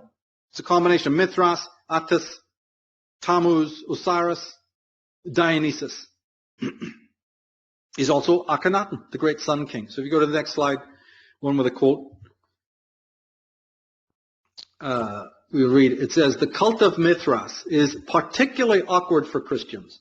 because Mithras is a Syrian offshoot of the more ancient Persian cult of Zoroaster, Aster being star, which was introduced into the Roman Empire at 67 BC. That's modern times, right, given the chronology we've been talking about. Its doctrines included baptism, a sacramental meal, belief in immortality, a savior God who died and rose again, yeah, that's right, to act as a mediator between man and God, a resurrection, a last judgment, a heaven and hell. Oh dear, what do we do now? So, couldn't be clearer, right? Mithras. One of the agents is Paul, or Saul. Saul, how do you spell that? St. Paul, who concocted the New Testament, not the four Gospels, but the rest of it, is one of the prime movers. He's funded by these Sadducee Gaionim with the Romans in tow, various Caesars and what have you, various elites, hidden people. He's an agent of the house of Herod, because he's a Jew, but he's from Tarsus, a city which is one of the major Mithraic centers. Mithras. He's from Tarsus, one of their major centers, right? Ralph Ellis has now cracked it to show us he is Josephus, the historian. He's the composer not only of the New Testament books, but the Talmud. And this man is so wealthy, all doors are open for him, right? Because he's an agent of the Pisos. And he has a whole college of scribes and mythmongers to concoct all of these bizarre works. But we've got to move forward. And we come, if you go to the next slide, we come to a group that is, again, unknown but needs to be known. And you can learn more, you can learn more about this particular group if you go to the Irish Origins page, Cult of Mithras page. The dynasty known as Orontid. And they run the kingdom in Turkey. They're Parthians, basically, Armenians or whatever, right? Called Commagene. So we'll put the links below. Now, this dynasty, the Orontids, their first potentate, their first potentate is, he's appointed by the Persians, right? Because they're a little kind of nation state. The Persian Empire says, all right, we initiate or we crown your first satrap, which is a vizier or a governor, right? And they're established. Their dynasty is established in Armenia. So here's another Eastern tie-in for people who want to get their teeth into something, you see. And this group is indeed married in with the Jews. So it's not just the Sephardics, it's not just the Khazars who converted, it's these guys here. So the same law that applies for the Khazars is applying here as well, to an Armenian line. They marry in with the Jews. It's actually mentioned in the book of Esther, this group that we're talking about. They also marry in with the Greek nobility, especially through the Greek line called the Seleucid line. This is one of the dividing lines that went off from Alexander the Great, right? Ptolemies and Seleucids. Highly occult, highly Masonic, highly Egyptoid, highly Atonist. So now they reemerge in this Orontid group. Antioch the First of Commagene, so about 69 to 40 BC. He is thought even to be related to Alexander the Great. Right? So one of their kings, Antiochus the First of Commagene, is related or thought to be related to Alexander the Great. Why are they important as well? Is because these are Mithras worshippers. They worship Cybele, so they're Kabbalists. They're more Kabbalistic than the Jews, when you really know what the word Kabbalah means. Later on, right, scroll forward just a few years, and Commagene becomes part of the Roman Empire. And that is how the cult of Mithras, one of the ways the cult of Mithras crosses over and becomes favorable, becomes adopted. Rome was just like a sponge, brought in all, So the cult of Mithras was the most popular religion amongst the Roman soldiers. And also the Roman elite. And that's why Mithraism, Atonism, just Atonism under in fact, Zoroastrianism was also Atonism under a different, if you can go to the excerpts page on Irish Origins of Civilization, go to the excerpt 40, chapter 40. This is also explained. But moving forward, then we get to another group that's connected, still connected to this group. Actually, bring up the next slide, please. This next group is the Herodians. Right, Herod the Great. Racially, he was known as a Edomite. This translates into red man, which means they were white. They were from the West. And also it means, they were sun worshippers, of course. They're not real Jews. Everyone uses the term Jew, but actually their race is a bit different. They were actually forced to convert. Okay, we can come back. They were forced to convert to Judaism by the Jewish king who invaded their lands, called John Hyrcanus. And so John Hyrcanus puts them to the sword, forces them to convert to Judaism. So they're sort of, they're converted, right? By an invader. They are kind of polytheistic, but they're also hedonistic. There's a lot of this orgiastic stuff. So even the Bible admits that Herod was a womanizer and a profligate, and a polytheist and all the rest of it. Yeah, this group was extremely decadent, right? And like the Jews, they converted. Like the Khazars, they convert to Judaism, right? They're more like in southern Judea, their country, Edom. The Edomites are from southern Judea, okay? But the Hyksos, why I'm bringing this up is that the Gerontids and these Edomites are Hyksos. These are the people that the Hyksos would have gone in and merged with. And just like they tried to gain dominion in Egypt, so they probably did gain dominion. Just like when the Milesians got to Ireland. They're the kings of Ireland, man. There's no subservience involved here. And the stories of Ireland tell you how it happened. They tell you in very fictive manner, but it's clear as a bell to those who know the mythological cycle of Irish history. That when the Milesians got there, they got there belligerently, number one. They were very belligerent. And they basically took over. Now, Herod gets to become more important because he marries into another dynasty you should know about called the Hashmonean, or the Hasmonean dynasty. How does he do this? He marries a woman called Mariamne. Mary, right? There's a Mary involved. Mariamne. Is this the sisterhood? I don't know. So anyway, he marries this, and they get become more prominent. They become more prominent, okay? So now, as I said, the Edomites, they are connected to a biblical character called Esau. Remember we told me to be very cautious about characters, individual characters. They may represent something more. But anyway, Esau is Jacob's brother, right? Jacob and Esau. And he's sort of the spurned one that God says he hates.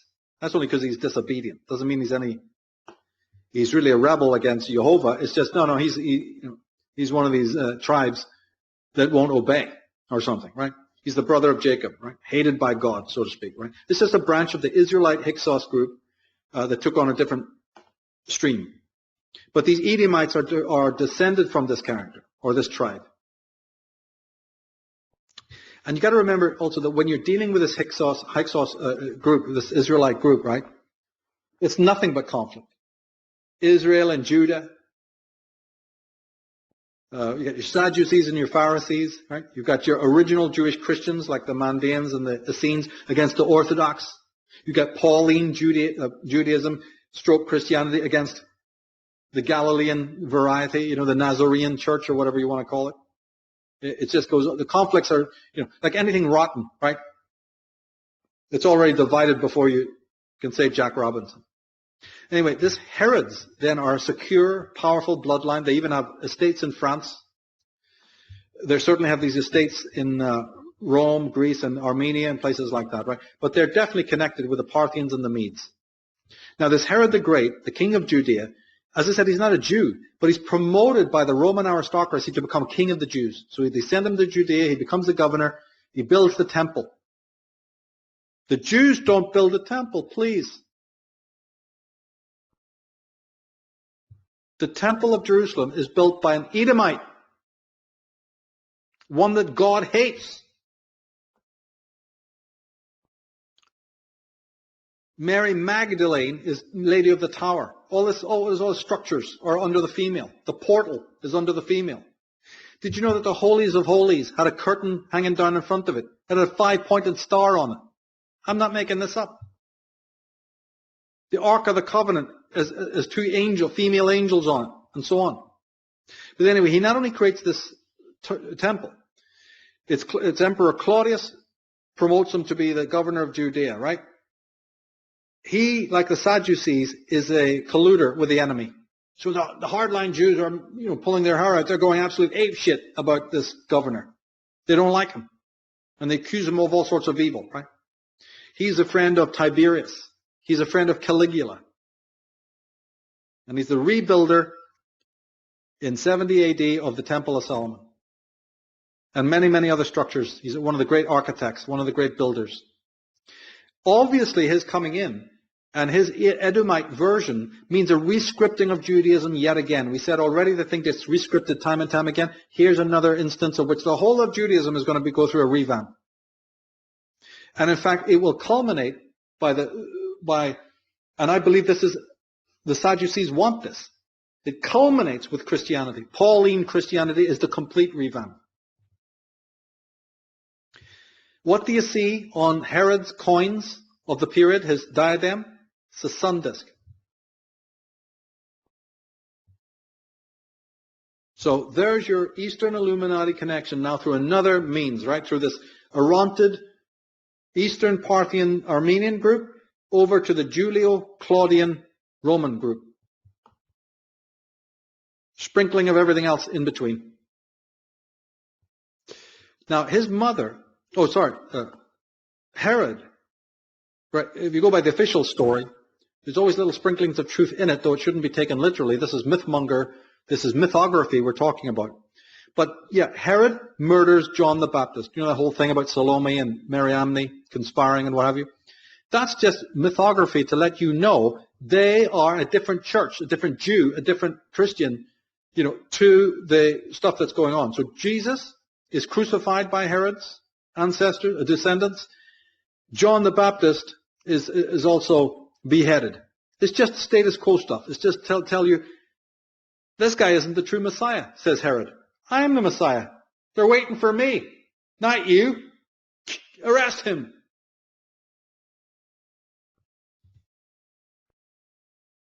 St. Paul, boy, do they love the titles, right? So he's looking at all of this. He wants to obliterate the old Judaism as well. It's had its day. It's finished. But he takes the best bits to revamp it into Christianity, Pauline Christianity. So the Atonist, what's going on behind these fictive stories is that the Messiah is going to be the Atonist from the order of Zadok, from the order of Melchizedek, from the Sadducee side. And it'll be the king who will decide who he is. That bloodline has been preserved by the Gaionim, the sons of Zadok, the Melchizedek order. They'll decide, not anybody, the rank and file. Now, Edomite comes down to us, the red part, the red men is being subliminally told to you when you see the red square or the red star. We said we saw it in communism. We also see it in Bono. Wonderful, wonderful, charitable Bono. Right? And his red corporation, but on banks, on other corporations. It's all over. Wells Fargo Bank and all of that. They're Jewish banks. The Rothschilds got all their red symbolism from a goddess of Egypt called Neith. It turns up as Athena. Right? We went into that in the Female Illuminati, that incredible story of how the Rothschilds get all of the symbols of the Rothschild coat of arms. We analyzed every one of them. Then there's another group. Go to the next slide. You're nearly at the end now, but we just want to get this group in. Yeah, there you go. The royal family of Emesa. And within, that'll do for now. One in Emesa, right, is Edessa, even a smaller place. So this is where if anyone who has never read Ralph Ellis's work, The thing, his work is so monumental, and it does cover a lot of different ground. All this stuff about the Hyksos we've been talking about, he and I have some different points, but largely what we're talking about, it's one-to-one, all right? He will focus in on this particular house of Emesa and Edessa. This is where his Jesus of Gamala comes from, all right? This is another dynasty that colludes with Rome. Is even set up by Rome, allowed to exist because of Rome. They're part Parthian, and when I say Parthian, I mean Persian. And they're part Syrian. But their roots go back to a group that we haven't got time to mention, is the Arsacid Empire. Arsacid. And that group is important because they're actually friends of Akhenatans, ousted Hyksos as well, right? What we're really trying to do here is track the footprints of the Hyksos, right? But they change. They're chameleon-like. They hide. After Akhenatans, I mean, I wouldn't have heard about it. I'm studying Irish legends, mate. That's it. But you go to Tara and they're talking about Jeremiah visiting there. They're talking about King David's harp.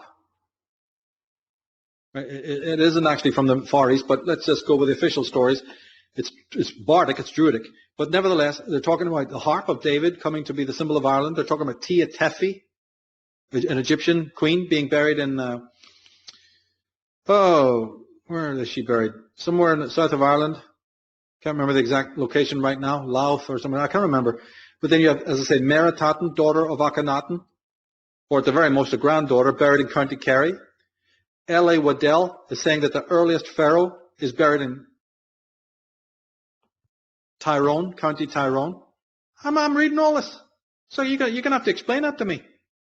The famous shamrock. It's got nothing to do with the shamrocks that grow in Ireland. It's the whole three spirals thing. It's coming from the heavens, from Coptic groups. The music is connected. There's so many facets, so many things that you find in Ireland. You see even the braiding of the Aran sweaters, all of that. They found the exact same braids in Africa. Of course, they conclude that there's an east to west movement. Yeah, there was. The problem with that is there's an earlier west to east movement. We don't have time to get into that either, right? But I'm finding out all about this. My beginnings is looking at all this. And then finally you get to the Milesians. Then you finally get to the Gaels. Gaels. G-A-E-L. The L's. The Gaels. The Goidelics. The Celtics. The hill of the high priest, Ailil. And so on. So these Orontids and these Herodians, you see, wow. Now the Herodians worshipped a god called Elagabal or Elagabalus. El-Gabala. So Bel, El-Gabal. These are Christians. These are Jews, right? Oh, yeah, right. They're polytheists. I don't know when they became monotheists. Somebody's going to have to point that out to me because that's in the front. That's for the rank and file. Make it easy. Shrink wrap it. Take a private god, concede to make him public. That'll do the trick. Behind the veil of masonry, behind the veil of royalty, they're worshipping private gods that you are not meant to know nothing about. And that pentagram is meant to tell you that. There's a division. There's a curtain between you and them.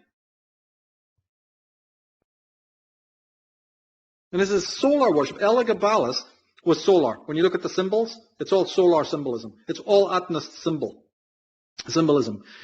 A secondary symbol that Elagabalus is a black stone. Elagabalus. So that's Islam. Nothing to do with anybody else. Oh yeah? That has no etiology. It just came out a puff of smoke one day. That circumambulating is all just, they dreamt it up. There's not a thing that any of the three modern religions dreamt up. And one of the third symbols, we'll have Ralph Ellis on to speak more about it, is a cone-like shape, which he thinks is the Holy Grail. The Elagabalus crowd are worshipping the stone as the Grail. Tie-in. Now, what do we find, though? Why is this even more important? Because Jesus of Gamala comes out of this group. The Parthian, Herodian group, Orontid group, give you Jesus of Gamala, the real Jesus, there's 19 of them, but this Jesus of Gamala is accepted, should be accepted, is accepted by intelligent people as one of the main prototypes for your Jesus. Now there are others. There's Judas Christus. There's Simon of Cyrene, there's Apollonius of Tyana, the list goes on. But this Jesus of Gamala, the way Ralph Ellis shows you, it's like just fitting jigsaw pieces slotting in that for centuries have been missing. Right? His descendants moved to southern France through Mary. They're Catholics at the, Catholic sort of dynasty at the time, Jewish Catholics. Moving forward in history, they leave and move to Holland, and from Holland they get to England. When they're in Holland, they marry in with the group, they convert to Protestantism and marry in with a group called the Hanoverians. We can't deal with them now, but you and I will deal with them in our podcast on the black nobility. Because another group that is central to world control is not just Jesuits, College of Cardinals, Illuminati, and Jews. There's another one, the black nobility. And it seems like very few people know anything about them or touch on them, and we're going to touch on them. We'll touch on them now too, because this Parthian group that follows Mary over to France, by the time they get to Holland, they marry in with the Hanoverians, it's a district, a duchy of Germany, and they marry in with that group. That group's royal family get to be the royal family of Holland, the Netherlands. So they're in the Netherlands, but they're really German. But under no circumstances whatsoever, and I repeat this, under no circumstances whatsoever should they be considered identical to Germans. In fact, they are the greatest evil that Germany has ever faced. And when you think about the takedown of Germany, not just in the First and Second World War, but even in periods before that, it is this Hanoverian black nobility group that one needs to learn about. We'll deal with it down the line. All we can say now is, you know where to find them? Buckingham Palace. Because in 1690,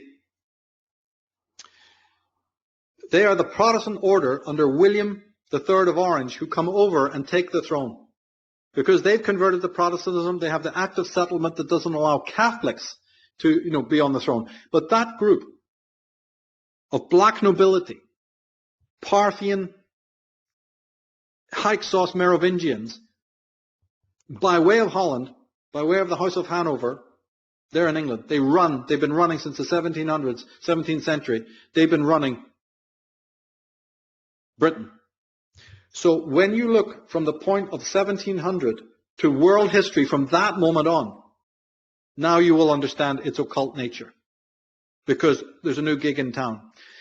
And the first beautiful, wonderful thing that happened under this glorious revolution, King Bully,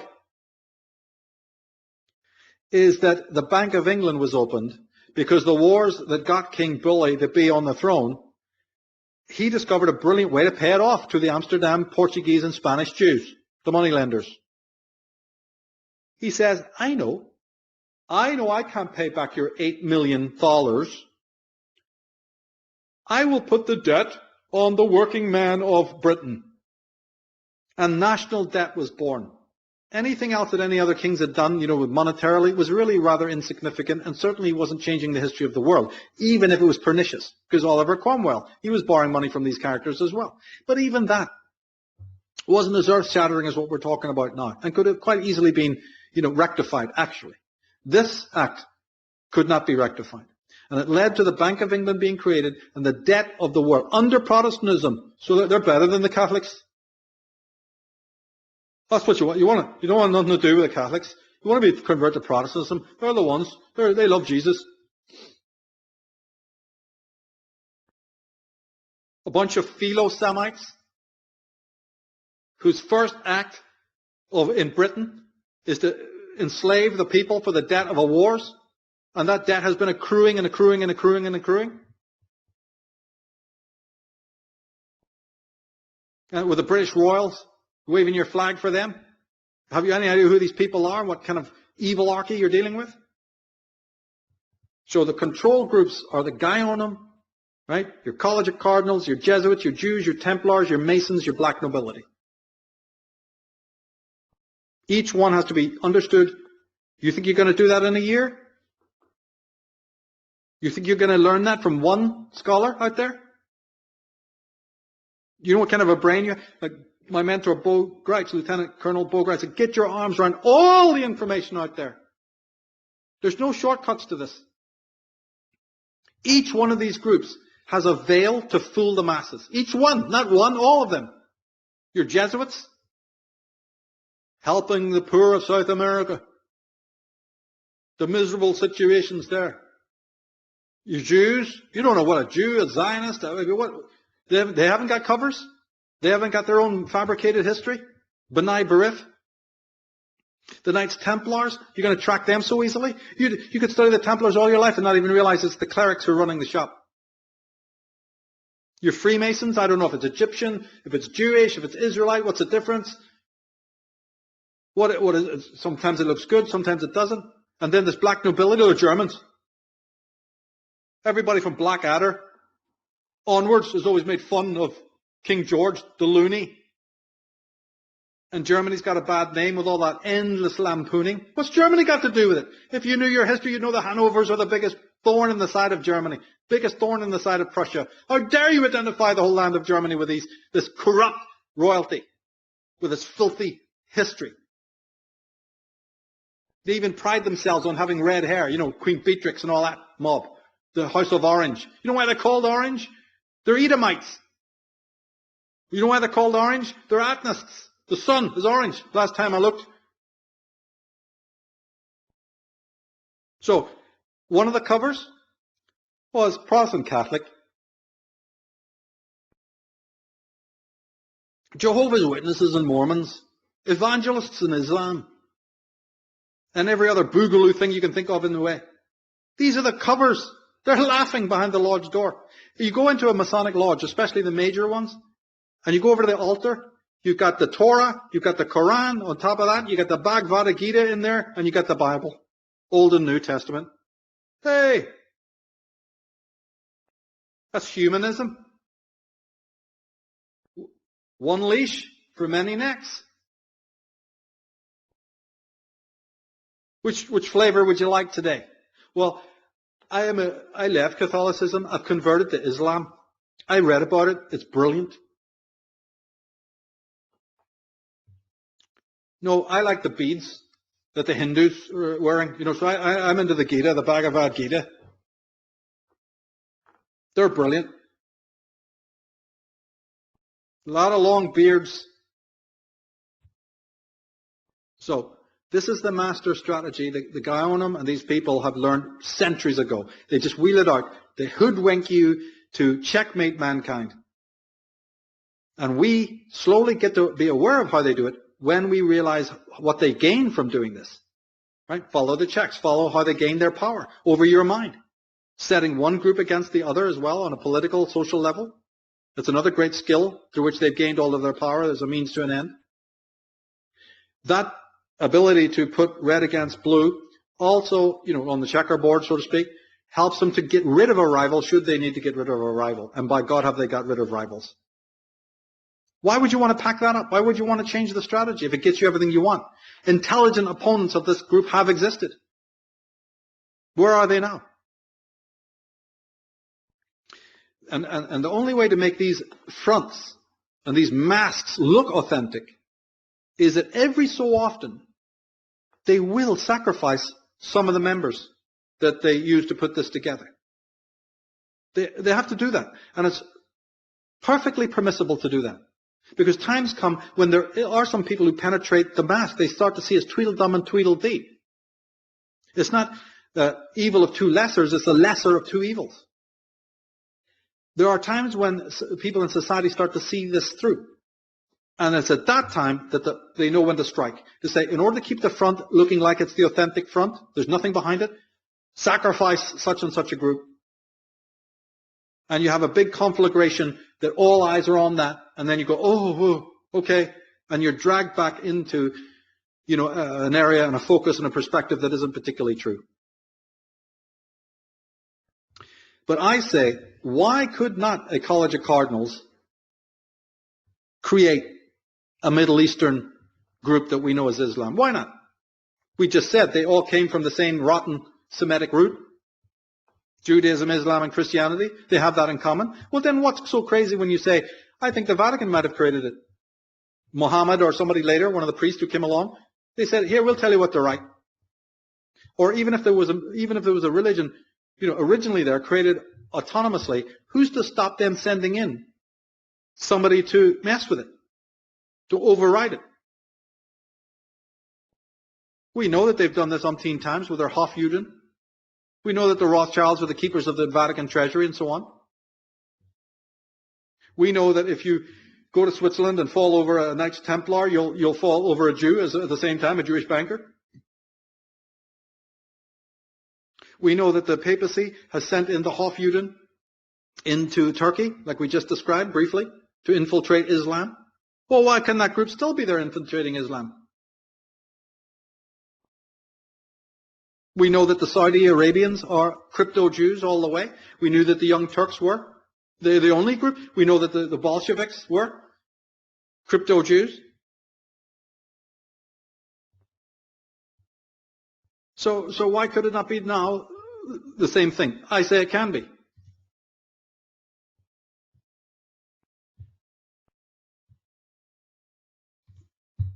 Now, one thing to bring out also when it comes to the Templars, and we haven't really mentioned it strongly before, but the Templar groups come from the group, the Merovingians. Remember when it said the Parthians got to France? What were they doing there? It's a credible story, and we've told it in the Irish Origins books and other programs as well. And we've certainly touched on the female Illuminati. But this group, the Merovingians, they come through the Scythians, they come through the Amorites, but they enter in as the Sicambrian Franks, is one of their groups. Sicambrian Franks. It doesn't mean France. It's German. The word Frank actually meant German, right? They get to France, and they set up shop. And when the Mary side comes over, the Parthian side, that's where you have this René Le Chateau concept that the Holy Blood, Holy Grail writers, started them off. And that is very important to know about that, because when you see the architecture and the geometry with these 5-pointed stars everywhere and these temples to Mary everywhere, you absolutely know that the Templars are then run by a female group. They're making it very clear. But this Merovingian group is then in touch with the Charlemagne, right? They intermarry with the line that produced Charlemagne, the Holy Roman Empire. And official historians know that almost every other royal family in Europe is descended from this Charlemagne, who was a Merovingian. Now, he is not thought to be strictly Jewish, and nor are the Merovingians strictly Jewish in that religious sense. It's coming from the other things we've talked about. Right? However, there is also a certain intermarriage that does bring even the Orthodox Judaism into the Merovingian line. So, as we said, they're Atonists, Judites in the sense of the occult sense we've talked about, right? The murderers of the Pharaoh, remember all that? They're bloodline Judites in the highest Masonic sense. But they also become bloodline Jews in the traditional sense because they marry into the family of, did you have that, do you have that there, that Rabbi Makir? Oh, is this one of those links? Yeah, Let me just I don't know which one pull it it is. up here. Rabbi Makir. Yeah. It's interesting to look that up. Pull it up. Yeah, no hurry. This is just an interesting piece of the history, just to show that this Dutch royal family and the British royal family, people want to know how they link to the Jews. Well, they are the Jewess, number one. They don't link to the Jews. They are the Jewess. When you understand what that word is, it's a title. It's an appellation. It's not a racial thing. But yeah, okay, granted that it becomes a racial thing later on, however important that might be. This Rabbi Makir's line, if he was an individual at all, right? So then what happens is the Merovingians marry in with this guy. And this is how the Hyksos line, yeah, there you go. Makir of Narbonne, exactly, France. So this character, and people can look it up, he becomes an ancestor then of this House of Orange. So the House of Orange, Queen Beatrix, Queen Elizabeth, Queen Victoria, that whole rotten black nobility. I forgot to mention, Can you look it up quickly there on Wikipedia? G-U-E-L-P-H. Guelph. G-U-E-L-P-H. Just sprang to mind. Here you go. We said Hanover. We said House of Orange. If you want to be more specific, to actually give them their family name, that is the name. Now, these troublemaking bastards should on no account be thought of as Germans. And I object very, very strongly to all the British propaganda that has demonized the whole of Germany and German people because of this group. Because this is your mad group that produced the George III, George I that the American Revolution was fought against. So when anti-German propaganda enters America, okay, we can be done with that. When this anti-German propaganda even enters America, it's not to Germany. You've been lied to, but you can't believe it. German lost to be the language of America by like a couple of votes.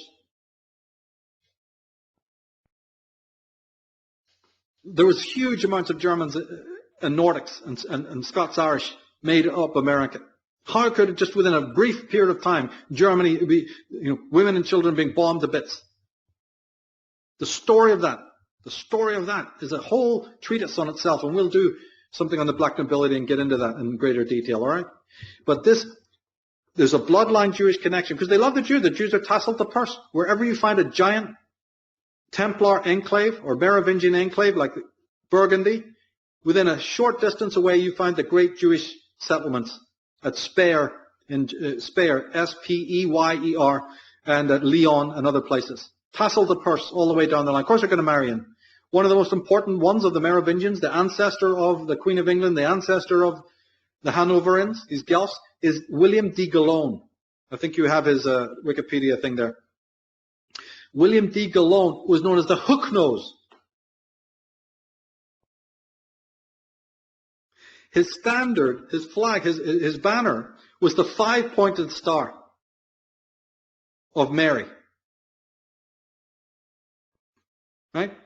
And that star is, of course, Venus. As we said, the 5-pointed star is the Shekinah, the morning star, Lucifer. He had it on his banner. They're Luciferians. When you know what Lucifer really pertains to, right? And another one of his symbols, yeah, there you go. And another one of his symbols that he used was the lion. Right? William de Gellone, super Jew, super Merovingian, this incredible ancestor, is their tutelary symbol is the lion. Now tell me you don't find the lion on British heraldry and the Dutch heraldry and German heraldry and French heraldry. Forget about the fleur-de-lis and all of that. Oh, and Canadian heraldry. These are the lions. At Amarna, Akhenaten city, he has the lion. It's on the Judaic symbols from ancient times, right? So please don't confuse any of these people we're talking about with real Dutch, real Frenchmen, real Germans, real British. This is a gang of unimaginable perfidy and debauchery. Now, another account says that a character called Natronai, I don't have a link for that, but Natronai was a Jew, and he married in Rolinda of Aquitaine. So another group, right? So now his son was Makir, who married Alda, the daughter of Charles Martel. So it goes back before Makir to his father Natronai, who had married into Rolinda of Aquitaine. This is a French province, French nobility. His son goes on to marry Alda, which is probably better spelled Elda, right? Who is the daughter of Charles Martel, one of the great kings of history. Through that line, right, after they've married in with this official Jewish line, but see, what the scholars don't understand is, I'm trying to say, these were Judites in the true Masonic sense before. So don't start their Judaism from this late date, for goodness sake. But it is from this marriage that then the Christian name Theodoric is adopted, right, by William de Gellone and his ancestors, right? And then he also gets the title King of the Jews. So this is French occult history, Merovingian history. King of the Jews. But we already saw the King of the Jews is nothing more than Sequeneri Tau II, murdered by the three Hyksos Jews, who now say, we are Sequeneri. Can you understand that? When you kill a nation, you loot it, you rape its women, right? You take it. So the three brothers and the Masons who are the Jews and the Jews who are the Jews, anyone who wears that name, anyone who has that six-pointed star, they're saying, we didn't just kill Sequeneri II, our foot is on his breast. We tore, right, the medallion from his neck. And we're fucking wearing it now. We're using the lion. We're using the royal eagle. We're giving our little medals out. Hey, George. Hey, Barack. Oi. Merkel. And all the fuckers. All your fucking Francos and all the rest of it. All your Soroses and Rockefellers and Rothschilds and all the rest of them. And sometimes they also say, oh, well, I forgot to mention that after they had adopted this term King of the Jews, they also then ruled a place, I do have the link, Septimania. Did you see that one? Septimania. I'm trying to give a few slides here so people can go, because otherwise the other part of the brain thinks he's just making this shit up. So Septimania in southern France is one of their domains, okay? Yeah, there you go. This crazy occult group, who's tied in with the Caesars, who's tied in with the Parthians, who's tied in with the Orontids, who's tied in with the Herodians and other groups, come over to France. Then from France they go to Holland, and then from Holland, right, it's over to Britain, and it's Britannia rules the waves. Now, officially, the Merovingians also trace their line back to the tribe of Benjamin. But that's just more when you have to decode all of that. That's just back to the Hyksos, okay? Back to the Davids, back to the Hyksos. That's all that really means. And as I say, you get this group who are part Jew, part, Parthian or whatever. One other group to study that is a classic, there's so many, is the Sinclairs. The Sinclairs, who are your Templars, Merovingians, move from France, go to Scotland. The Sinclairs, they married into the Rothschild dynasty as well, at a later date. So this is how the Hyksos, get into the West. They arrive in Ireland and Scotland, as I said, as the Gaels, the Gaelics, the Goidelics. It's just a term. They come in as the Milesians, or the Melesians, ruling there for centuries. You know what? They come in after Akhenaten's fall, so 1400 BC. It's about 1,000. If you're being very, very liberal, 1200, 11, 1,000 years. Just say 1,000 years before the birth of Christ. They're in Ireland, for God's sake. You know what their standard was, their symbol? A serpent on a pole. But Moses raises the brazen standard in the desert. After, well, what's it doing as a symbol of the Basque people in Spain? What's it doing as a symbol of the Milesians in Ireland? The same exact symbol. It was their main symbol. So I don't want to know about your shamrocks and your hearts. I got one better than that. But the Sinclairs come to Ireland. There's another group called the St. Clair. Ever heard of them? St. Clair? C-L-A-R-E. There's other Clairs are C-L-A-I-R, like the girl's name. But there's C-L-A-R-E. D-Clair. St. Clair as well. All these hideous, Plantagenets and whatever, Savoys and all the rest of it. Tudors. And then they're Windsors. Windsors are more pure, if anything. They're more pure. What do? They marry in with Lady Spencer's people, right? Because that's what you do, just to embolden and strengthen and ritually strengthen your progeny right? William, if people listen to the female Illuminati, they'll know that Ill is the main one, the double L, right? Like Llewellyn, right? Or Lou, right? And William has the double L. His brother's called Harry, but we said that Ari or Harry is the synonym for the Ills. There's one or two other ones as well, but Ari, Harry, aristocracy, and Illies means the same thing. Now, when the Sinclairs open up their Templar version in Scotland, they then give rise to a very important group called the Knights of the Garter, which is one of the most prestigious knightly chivalric orders in Britain. And we go into it in the female Illuminati in great detail. Often it has a Protestant face on it, a Protestant guise, but we now know, don't be put off by that. They then give rise to the Scots Guard. The Scots Guard are important because they're related to the Templars. They protected Robert the Bruce. And then when they get to France, they go over to France and become the guard of the French kings. Because Scottish Rite, Masonry, right, Grand Orient Freemasonry, all moves over to France and eventually morphs and becomes the Illuminati. If people read my article that I directed people to earlier on, they'll read how that process took place. So there's just just going briefly into some of these related groups for people. But then Hannah Rothschild marries in with a guy called the Right Honorable Henry Fitzroy, who is a direct descendant of Charles II, the Stuart King of England. So whether it's the Hanovers, people go, well, they came on late, Michael. You keep saying they came in 1690 and so around there. Yeah, but this Jewish Merovingian line had already come in, much, much earlier. And of course, it is this Rothschild stroke Sinclair group, right? Jesuit Catholic College of Cardinal. That's what they are in France.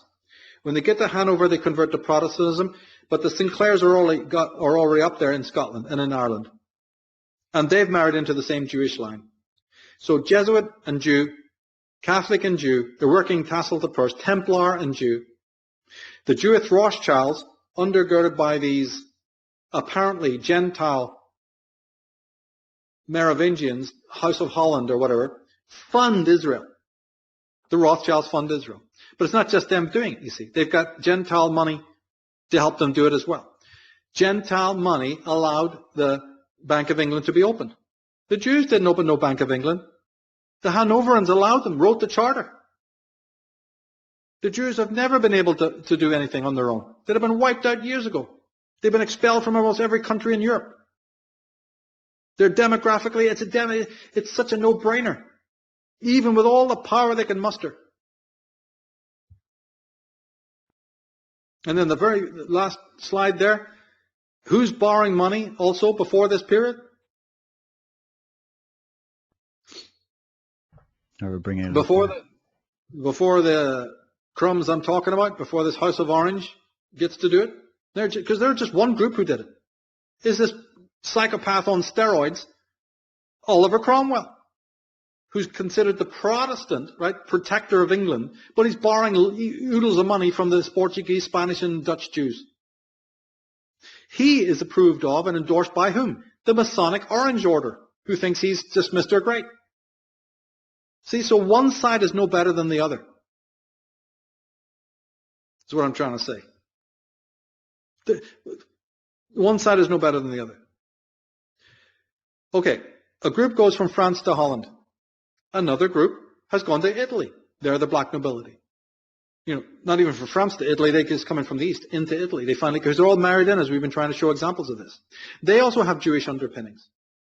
They also set up gigantic financial centers. Some people like John Coleman think they're the greatest centers of all. The banking and insurance industries that are in Italy, with a group known as the Fondi, the super elite. Some people say they are the top. And of course that would make sense because then you've got Propaganda Due, you've got all the bizarre Italian secret societies, coming out of there. Like the Carbonari, who are an ancestor of the Illuminati and so on, you see. There's a lot of truth to that. Then you've got another group, let me just say that those banks in Italy, and those insurance companies, they don't cater to you. These are not commercial banks, these are mercantile banks. They deal with the fate of nations. They deal with governments and politicians and with corporations. This is another reason why the ordinary guy on the street finds stuff, what we're talking about, almost impossible to understand, in the beginning. Because they don't know anything about this. It's outside of their understanding. And nobody they're going to meet is going to tell them about it. But this control from Italy, and then another group goes to Switzerland. See how it works? Templars from France and Italy go to Switzerland and set up a major headquarters there. Famous for what? Well, one, it's neutral, and it's famous for what? It's banks, and it's insurance companies, some of the most powerful in the world. And they run then other commercial banks, you see, from Switzerland. This was whistleblown in many programs that people should know about. There's the original Hawaii Five-0 program has an episode called Death is a Company Policy. You can look it up. Death is a Company Policy. Unbelievable. From beginning to end, that exposes the Swiss Illuminati in the most extraordinary way. One of the greatest programs you could ever imagine. I know, because they bring in solar cultism. They do it very subtly, but they bring in solar cultism. And there's other metaphors there about the destruction of good men. Earth-shattering stuff. Custom made for you. But we'll just flick a channel, what's on? Some scholars think that the whole world control comes from Switzerland. I personally believe that's going a bit too far. But, because how can you dismiss Italy? How can you dismiss the island of Malta? How can you dismiss New York City? That's going too far. But the College of Cardinals is in Switzerland. The Swiss Guard, who guards the Vatican, is coming from Switzerland. The College of Cardinals is also from Italy, and so on and so on and so on. And their agenda, as we said, is carried out by the Sovereign Military Order of Malta, by Opus Dei, by the Knights of Columbus, and many other groups that I deal with, right? But does that mean that Protestants are not exonerated? That Protestants are exonerated? No. That's why this Cromwell is important. No. Because through the House of Orange line, they opened the national debt on the people of England.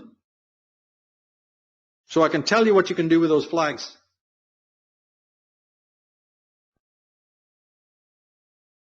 This dirty, filthy line of Hanover isn't Dutch originally, and it's certainly not to be confused with the German people who were hostile from Prussia from day one. The only benign monarchy you can point to, if you can point to one. Well, yeah, but it had enemies. I'm interested in the benign monarchy. Yeah. But we don't have it, so I'm interested in the enemies of it. But people are so fogged out with the talismanic words that the moment you mention empire and imperialism and hierarchy, they immediately think you're talking something negative. They can't see through the propaganda. In fact, when you really study, you'll find that the Prussia was not only the salvation of Germany, it was the salvation of the whole of Europe. So of course it had to be torn down and taken down. By whom though? Whom? What spiders? What spiders came in? What vultures came in? Now, these Jewish bankers that we said, yeah, they've had individual money for themselves. We're not saying they were poor or anything. They had power, but they had nothing like the universal power without something even behind them, allowing them, giving them the mandate and the approval. And that's when they go to create wars. That's when they go to fund one side or the other. That's when they impose debt on the human race. That's when they, they do what they do that we know.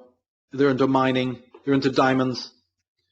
And again, we'll not talk about it now, but, even our whole concepts that this Christian, see, as much as I love the Christian thinkers within the alternative research community, they've also spread so many falsities. Not just about Hegel, Nietzsche, and all the other things we mentioned, but even about usury. Usury is good. Usury is good. There's nothing wrong with usury. But when you're coming to this work from a skewed point of view, you see, then you pick up a lot of falsities. Borrowing money so you can progress when you have no other choice of being able to do it, either as a nation or as an individual, is perfectly all right. And if you can't pay back the interest, that's your business. So again, we've been handed so many lies. We've been handed so many lies. But again, basically the Jews and Muslims have also worked together very closely. We've seen examples of that. So the Jews of Amsterdam, who originally came from Spain and Portugal, these billionaire families, I can name them. We'll put links below where you can go and see who they are. You know, they have served the Moors, that's the Islamics, right, for centuries. We talked about the Sephardic Jews. Did you know that when Ferdinand and Isabella, because again, I'm trying to give people things that they can really bite down on, so skepticism will be completely annulled. When Ferdinand and Isabella and other monarchs kicked the Jews out of Spain and Portugal and other countries, even out of France, where did they go? They went straight for the Ottoman Empire, David. So the super Jew, crypto Jews, that are in Salonika, come from somewhere. But why would Muslim country, Turkish, on paper, they're meant to be thoroughly anti-Jewish, welcome them in, like the Hyksos were welcomed in to Egypt? Do you know that in a very recent times, the Jews, and this is even after the time of Ferdinand and Isabella, they find a home welcomed. They were welcomed by the Islamics. Then you're going to tell me the Jew Hofjuden sent by the Vatican couldn't have created Islam a few centuries before? When this level of collusion is taken, and then the collusion escalates to the point where the Young Turks, who are all crypto Jews, can undermine the whole of the Ottoman Empire for their own purposes. It has to do with Russia. We won't get into that now. It grows to the point where they're not only ingratiated, but some of the wealthiest Illuminati families that you haven't heard about, like Sassoon and Montefiore and others, gained their billions in the Ottoman Empire. Had a really rough time there. They were able to open the lodges and the societies. They were able to fund it like the West doesn't even know. That's why you've got to know about this era, this period. As I said, these are the people who helped fund Parvis to go and help with the Bolshevik Revolution. They lent him the money. So coming to the final few points is this thing we promised earlier on, which again runs into the headlines with your practices of these people. Why is it so debauched? What's it all about? The Dionysian aspect, if you want to use that term. And it's not completely wrong, because Bacchus is the god of intoxication. You get high, then you're like a god. So Baccho, tobacco, right? Bong, marijuana. We talked in Architects of Control about the assassins, another group. We didn't have time to, we have Ishmaelis, we have Brethren of Purity. All these groups are on something or other. Mushrooms, right? John Allegro. See, when the Dead Sea Scrolls were finally interpreted, what does John Allegro find out? He finds out that the Christian Jews and these Ebionites, these Mandeans and these Essenes are all on mushrooms. The sump caught on fire. Well, I'm telling you, these Brethren of Purity, these Ishmaelis, and these assassins were all on hashish. Don't believe me. Look up the word assassin. It comes from hashish. I didn't write it. So when the Templars then reinvent themselves, a wing of them called the Knights Hospitallers, and they're called that for a reason, they're learning about all this mendicants and pharmacopoeia from the East. So when you want to find the Eastern Illuminati, look no further than your Hospitallers, or hospital, or hostel, or hotel, or Scottish Rite Hospital, or Mount Sinai Hospital. You'll find the Eastern Illuminati, derivatively, through your vaccinations and all the rest of it. They have a bloodline. They want to contaminate your bloodline. It's like drinking Pepsi. It won't hurt. So when I open a biography of some popinjay, some celebrity or wannabe celebrity, or a mega celebrity, like Marianne Faithfull. I read her biography, and the first line, she says that she had a dream in which her mother appeared with dressed in armor with a head like Medusa. I don't just take that as fiction. I know what's being said to me about her bloodline. The first line of her biography describes her mother as a Medusa. Watch the female Illuminati, you'll know exactly why that's being said. When you see these celebrities wearing various symbols, you'll know why. These are these bloodline creatures that we are analyzing in this presentation, and they're up to very, very bizarre practices. And in those practices, Like if you listen to the Rolling Stones song Dandelion, you know, you really want to leave the room at that point, but try to listen to it and discover what's being said there is intoxication, orgiasm, hedonism, child sacrifice, blood drinking, the lot. Castration, I don't know what. That sword that you saw with the Shriners, right? It's like a scimitar. Scimitar, yeah. Yeah. If you go to my Power of the Templars article, read it, scroll down, it'll tell you why that scimitar is really used and why cross swords appear on heraldry and what that stuff is all about. Why Jesus was poked with a spear and blood came out. Why St. George and the dragon, he pierces the dragon and blood comes out. What is that dragon? What's that all about? Incredible shit you wouldn't believe. You wouldn't fucking believe it. When you saw that picture of Anu with the 3 little homunculi priests, these are eunuchs. These are castrati. It's just unbelievable when you get into it, right? We said in the priesthood of the Illies, ale really should be spelled L. Because the drink of the L's, you know, I don't know how the hell this happened. I think when they got here, and they were actually involved in fermenting things, and they were involved in all sorts of, you know, they were trying to understand the flora and fauna of our planet here. Either they had it on their own planet, or they discovered it here, but in some way they were intoxicated. They learned how to be intoxicated. And then this gave rise to the entire culture of ale houses, drinking, you know, drugs, pharmacopoeia, all the rest of it. The whole thing just exploded. And the idea is Bacchus or Dionysus. You see, you become like the god. You become heroic. You lose your inhibitions. And you're merry. Like we said, Robin Hood is merry men. Merry comes from many sources, like Mari, the ocean, Mary, the beloved. But it also comes from the idea of being intoxicated. And then when you're intoxicated, you go to the place of the temple, and then you indulge in sacred prostitution with the sodomites and what are they called? The Keddishim. We went into all of this in the female Illuminati.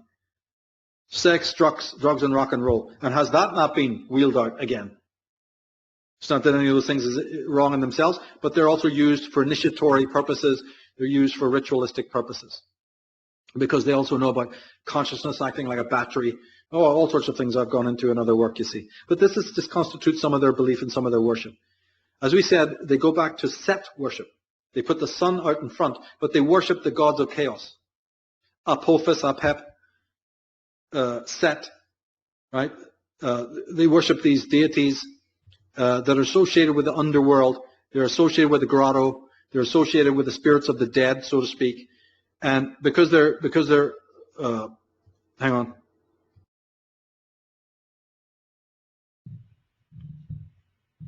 Sorry, there was a light engine.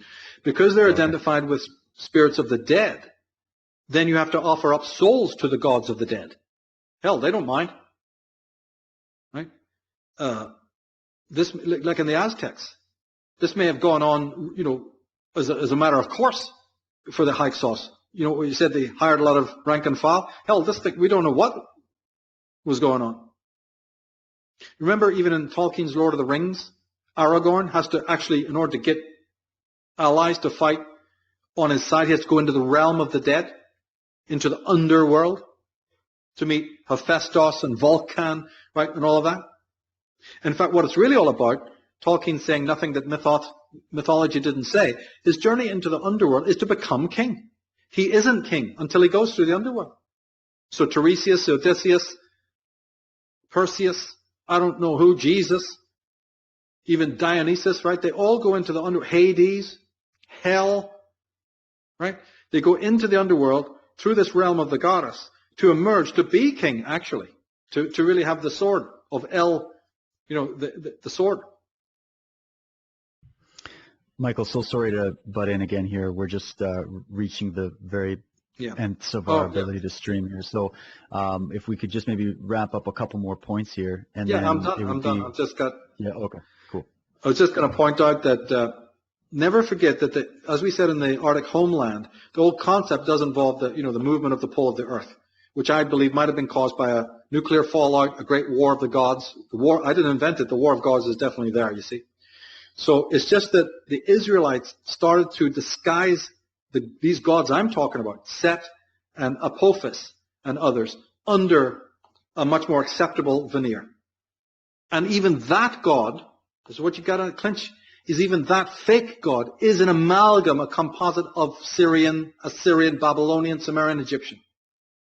The original gods were composite gods. The fake gods in front, for the edification of the rank and file, were also composite gods. You've got to look through the symbolism that permeates our culture. And again, as I say, study Masonry, study the etymology, and you'll find out that you are being part of a gigantic, massive, universal ritual that's still going on. These Pizzagate headlines are just one instance of it. And again, to tie it into what we said at the very beginning, oracle, temple, priest. With the priests being official priests, right, of religion, but also the secular priests of the Masons and the Templars. But oracle, temple, priest. They're all going together. The oracle isn't dead because the mouth of El is what? It's the media. So we'll end on that note because your media today is the oracle of El. The men who make it in Hollywood are the Hollywooders wielding the wand of control. They're the priests. And the temple, it's the whole circus. It's the BBC, it's ITV, it's CNN. And CNN is Can or Cain, the Kohanim, the priesthood. The Masons think of themselves as the secular priesthood. They are. They have the Star of David. So again, bit by bit, we understand, we anatomize the architecture control. Thanks a lot, guys. Ryan, you're great. Thank you for this. This is our first live broadcast. So thanks to everyone watching and listening for bearing with us and being part of this. It's always very special for me to be part of this and see this subject evolving. So, great guns to all of you for being part of it. Oh yeah, it's an honor for everybody involved, Michael, and that was a incredibly deep analysis of that, and I know we could go on forever and ever here. And I know a few people were just letting us know that there was still some sync issues after a certain point in the stream, so we're going to get that all fixed up for the archive of the show and work on correcting this issue with YouTube and everything. But not bad for the first live stream of the Unslaved podcast. This will be a future way that we can get this out in a lot more convenient manner. It's really cool to be able to interact with people. So this is going to be awesome moving forward. So yes, thank you so much for everybody for coming and checking us out here. And we've got some exciting shows coming up in the coming weeks. We're going to be seeing what kind of guests we can schedule in. And if not, it's always going to be Michael and I here. And, of course, with help from Ryan in the back. So thanks to everybody. And we'll catch you guys here again next week. Same time, same place for another edition of the Unslaved podcast.